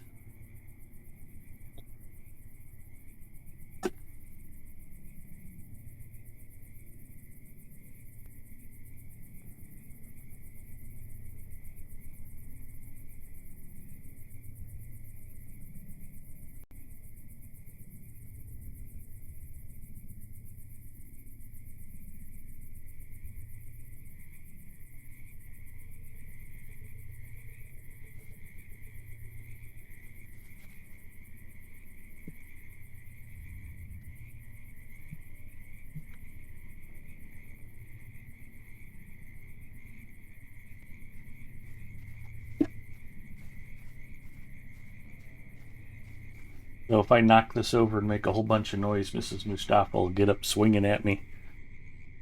So this is a model of a Giles 202 that I was flying at Grand Island a few years ago, and the motor stalled out on me, and it went in. Not in too bad a shape, but I decided I wanted to pull the engine out of this and put it on the new model. This is a Japanese-made Sato 72. It's a single-cylinder engine, and they call it a 72 because it's 0.72 cubic inches, and it's a 4-cycle motor. You still have to mix the oil and the fuel. It doesn't have an oil pan, but it is overhead valve.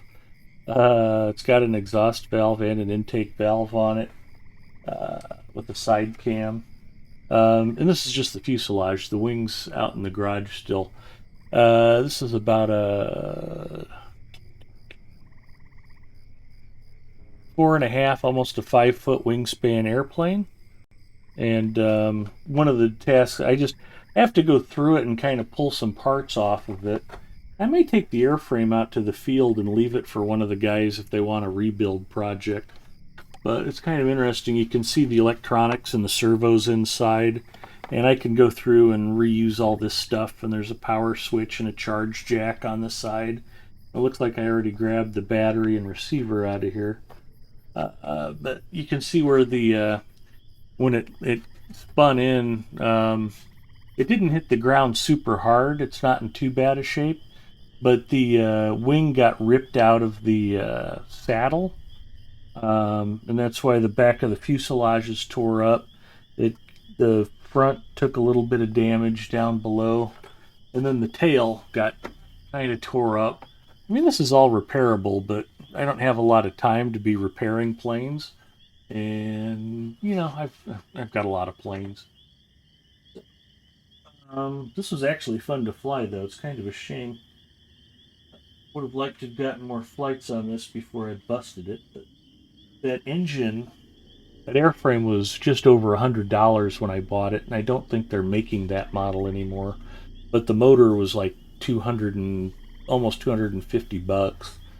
So I want to recover the motor and put it on the new plane, and the new plane's going to be super cool. So, but yeah, my biggest RC airplane, I've got an old timer called a Quaker. It's got a 7-foot wing, and it just barely fits in the car. But it's what we call an old timer.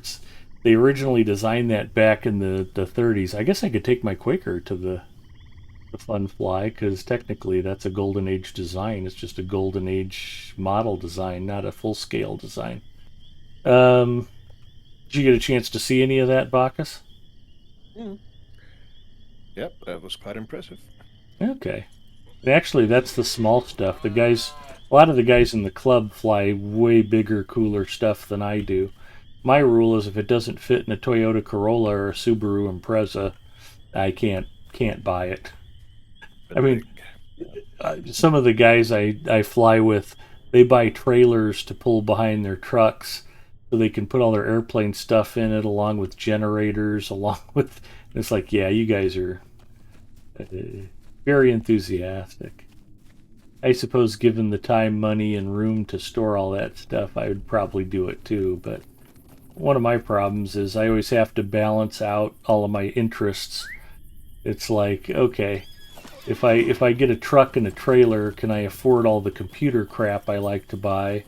And if I buy too much computer crap, am I going to be able to buy, fishing gear and, stereo equipment? And, there's a lot in life that you need, not just computers and not just toy airplanes. So in economics, they call that opportunity costs. I'm usually pretty careful about the opportunity costs. It's like with I've talked about liking to buy cheap food and learning how to cook it and make it taste good.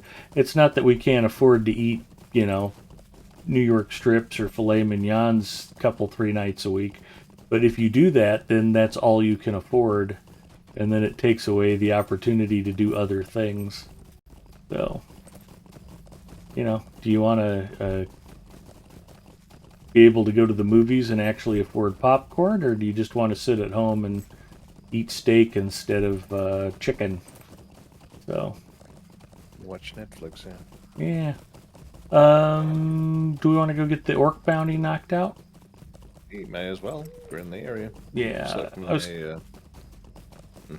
kind of heading that way, but I figured we'd probably need to voice it out loud so we knew where the hell we were going.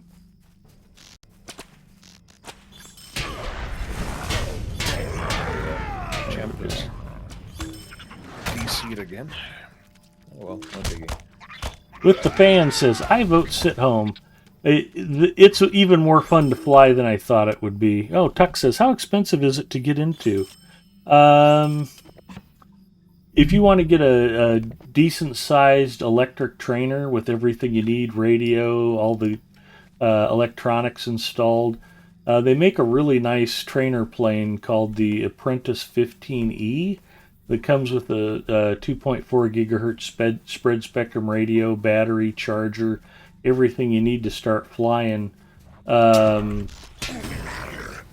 over $300.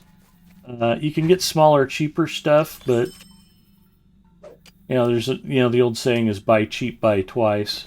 The Apprentice is a good, solid, easy to learn plane, and it's got full 4-channel controls, ailerons out on the wing as well as elevator and rudder. But that's kind of the most popular trainer right now. A lot of the guys start with. I like the glow-powered planes, the nitro fuel planes, because as windy as it tends to be around here, it's nice to have something. Oh, I still need to kill. The elves wanted Auroch steaks, and I forgot about it.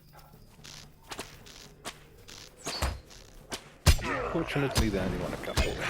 Yeah. Since we're actually standing by some Auroch, I remembered.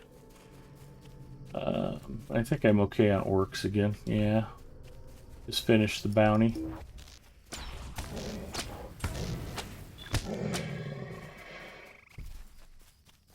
But you can get into a glow-powered plane for about the same price for a good one, and then you just need to spend a few extra bucks outfitting what we call a field kit with your tools and starting equipment, your fuel pump, and things like that.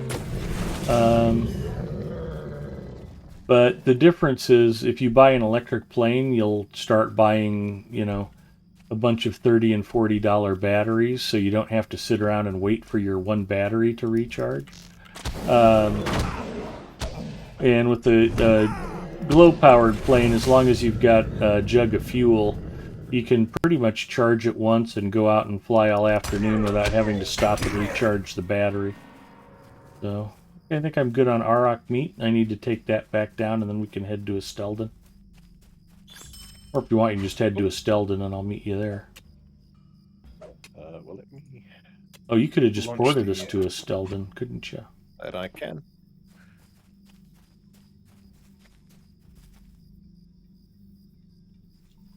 And daily reset just kicked in. Nice. Oh, I don't want to go yet. I gotta go turn into the elves. Alright. No worries. Okay. Chuck says, that's not bad. Ardit says, I have a cry once policy. Cry once, but instead of every time I use. I don't know what he means. Then I buy instead of every time I use it.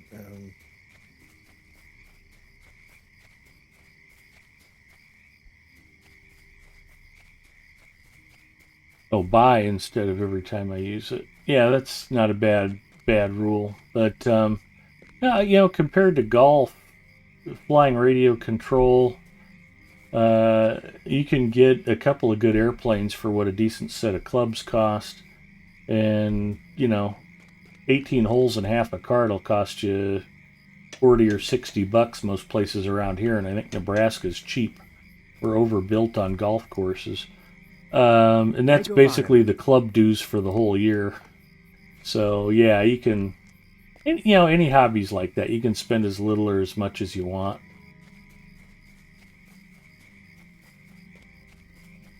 but the guys that have the 12-foot What model do you need? airplanes with the 111cc gasoline-powered twin engines, they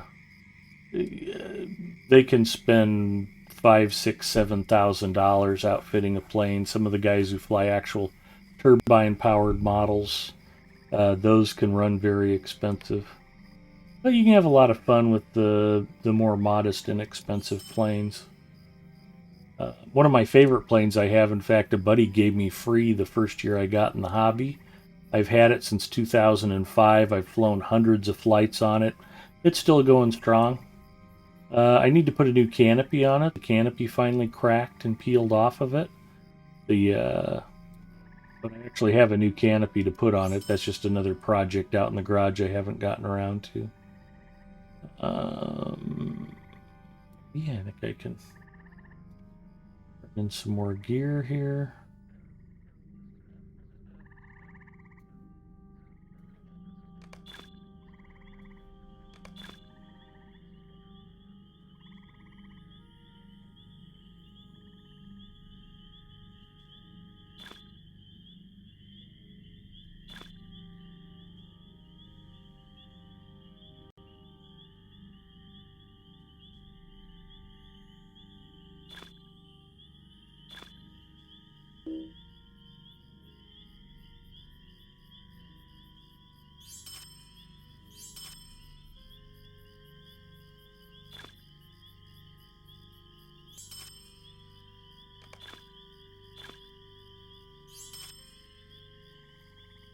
Try once, buy once. That's a good policy.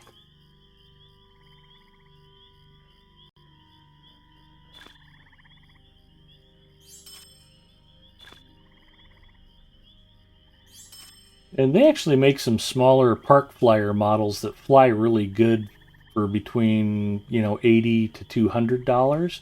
But the problem is you really need the right wind conditions. If it's blowing much above 5 miles an hour, a new student pilot's not going to have any luck trying to learn to fly one of those.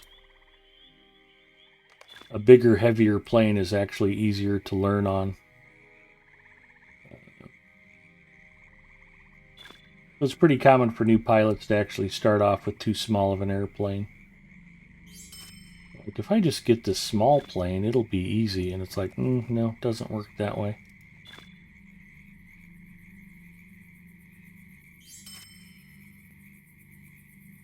Good thought, though.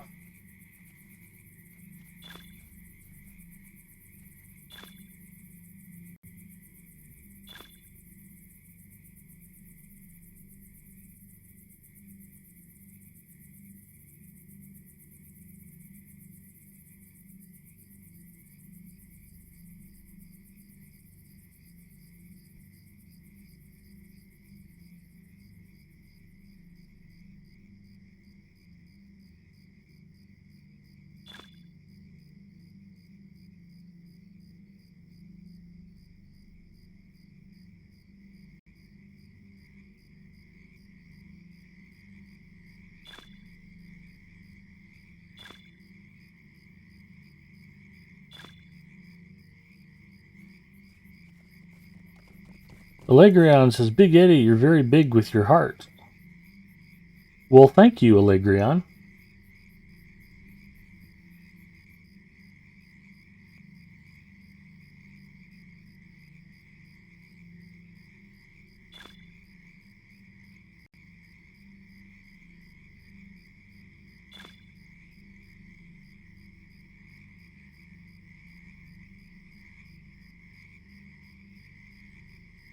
And welcome.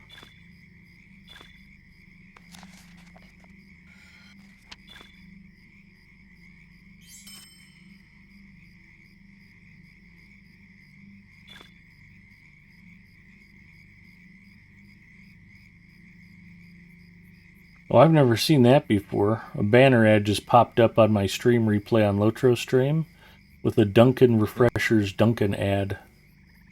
That's new.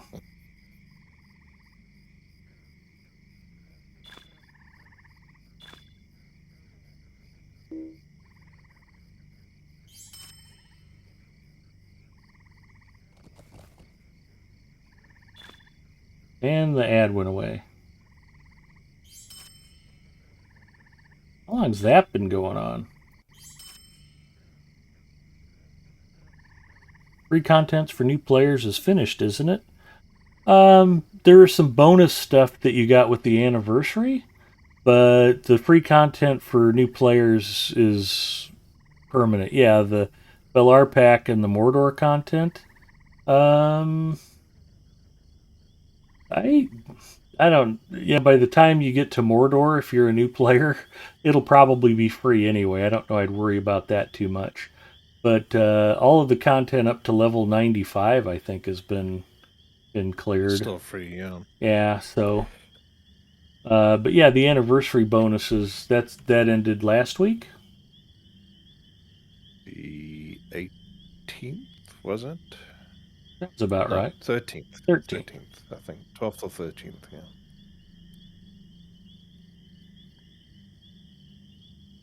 All right, I got time to get to a mailbox now. We're good.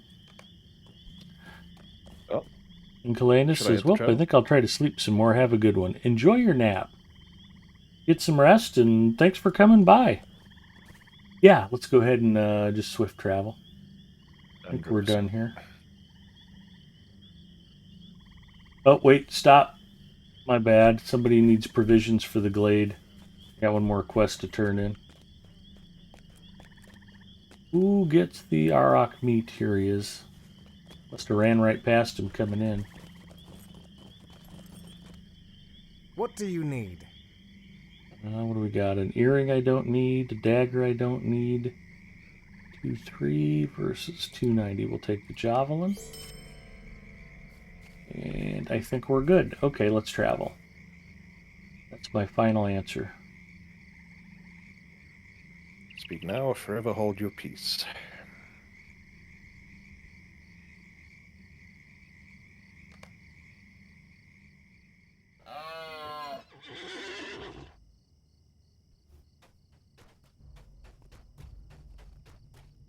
What can I do for you? I need him to put storage on sale. This is getting redonkulous.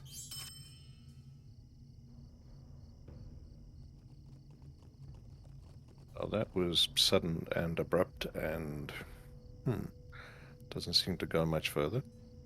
What's that? Speak to Daggeras, and that's it. Oh, they just wanted to vector us into Estelden. Yeah. That's okay. We've already done most of the quests from here. You know what I haven't picked up yet? I haven't seen how we get vectored towards the, like the valley with the dragons. Maybe we have to do the Hillman first stuff, I guess. Possibly, or maybe the epic book from here. Have you? Yeah, I think you've picked it up.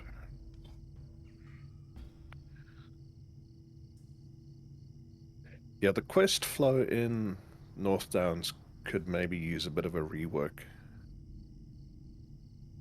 Because you get the Trestle Bridge vectors, and then you get the Estelden vectors through the epic book. Yeah, it looks like you come at them at different times and from different directions and that kind of thing.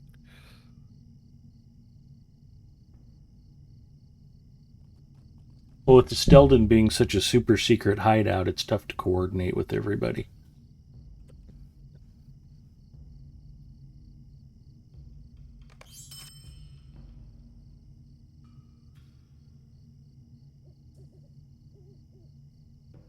You know what? This might be easier if we go to the vault. I can clean up my bags and... You know what I think we'll probably do, since I'm just going to be doing character maintenance for a while. Let's go ahead and call it here. I can get cleaned up. Let's see who else is streaming Lotro. French Girl Gaming. Fudginator? Oh, I haven't shouted out Fudginator tonight either.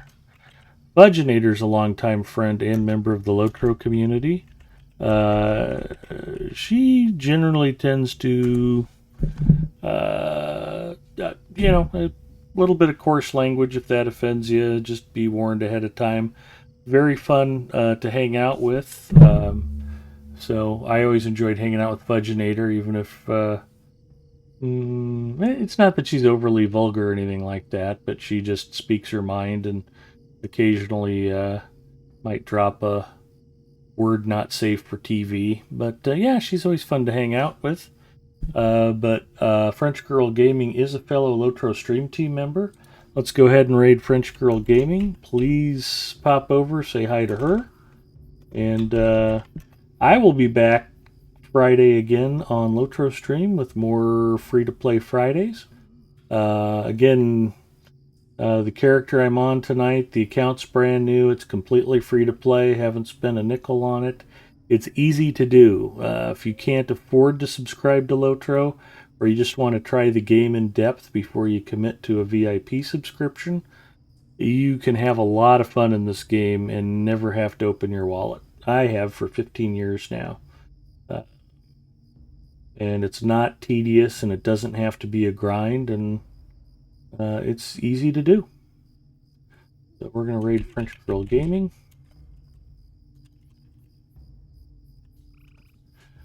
So I enjoyed hanging out with you guys. I don't want you to have to sit around and watch me sort out my inventory for the 18th time. Have a great weekend, everybody. Come by and say hi to me on my channel if you get the chance. And just take care. We'll see you next time. Yep, that was good fun, Ed. Thank you. You're welcome. Thanks for joining me. Oh, my pleasure.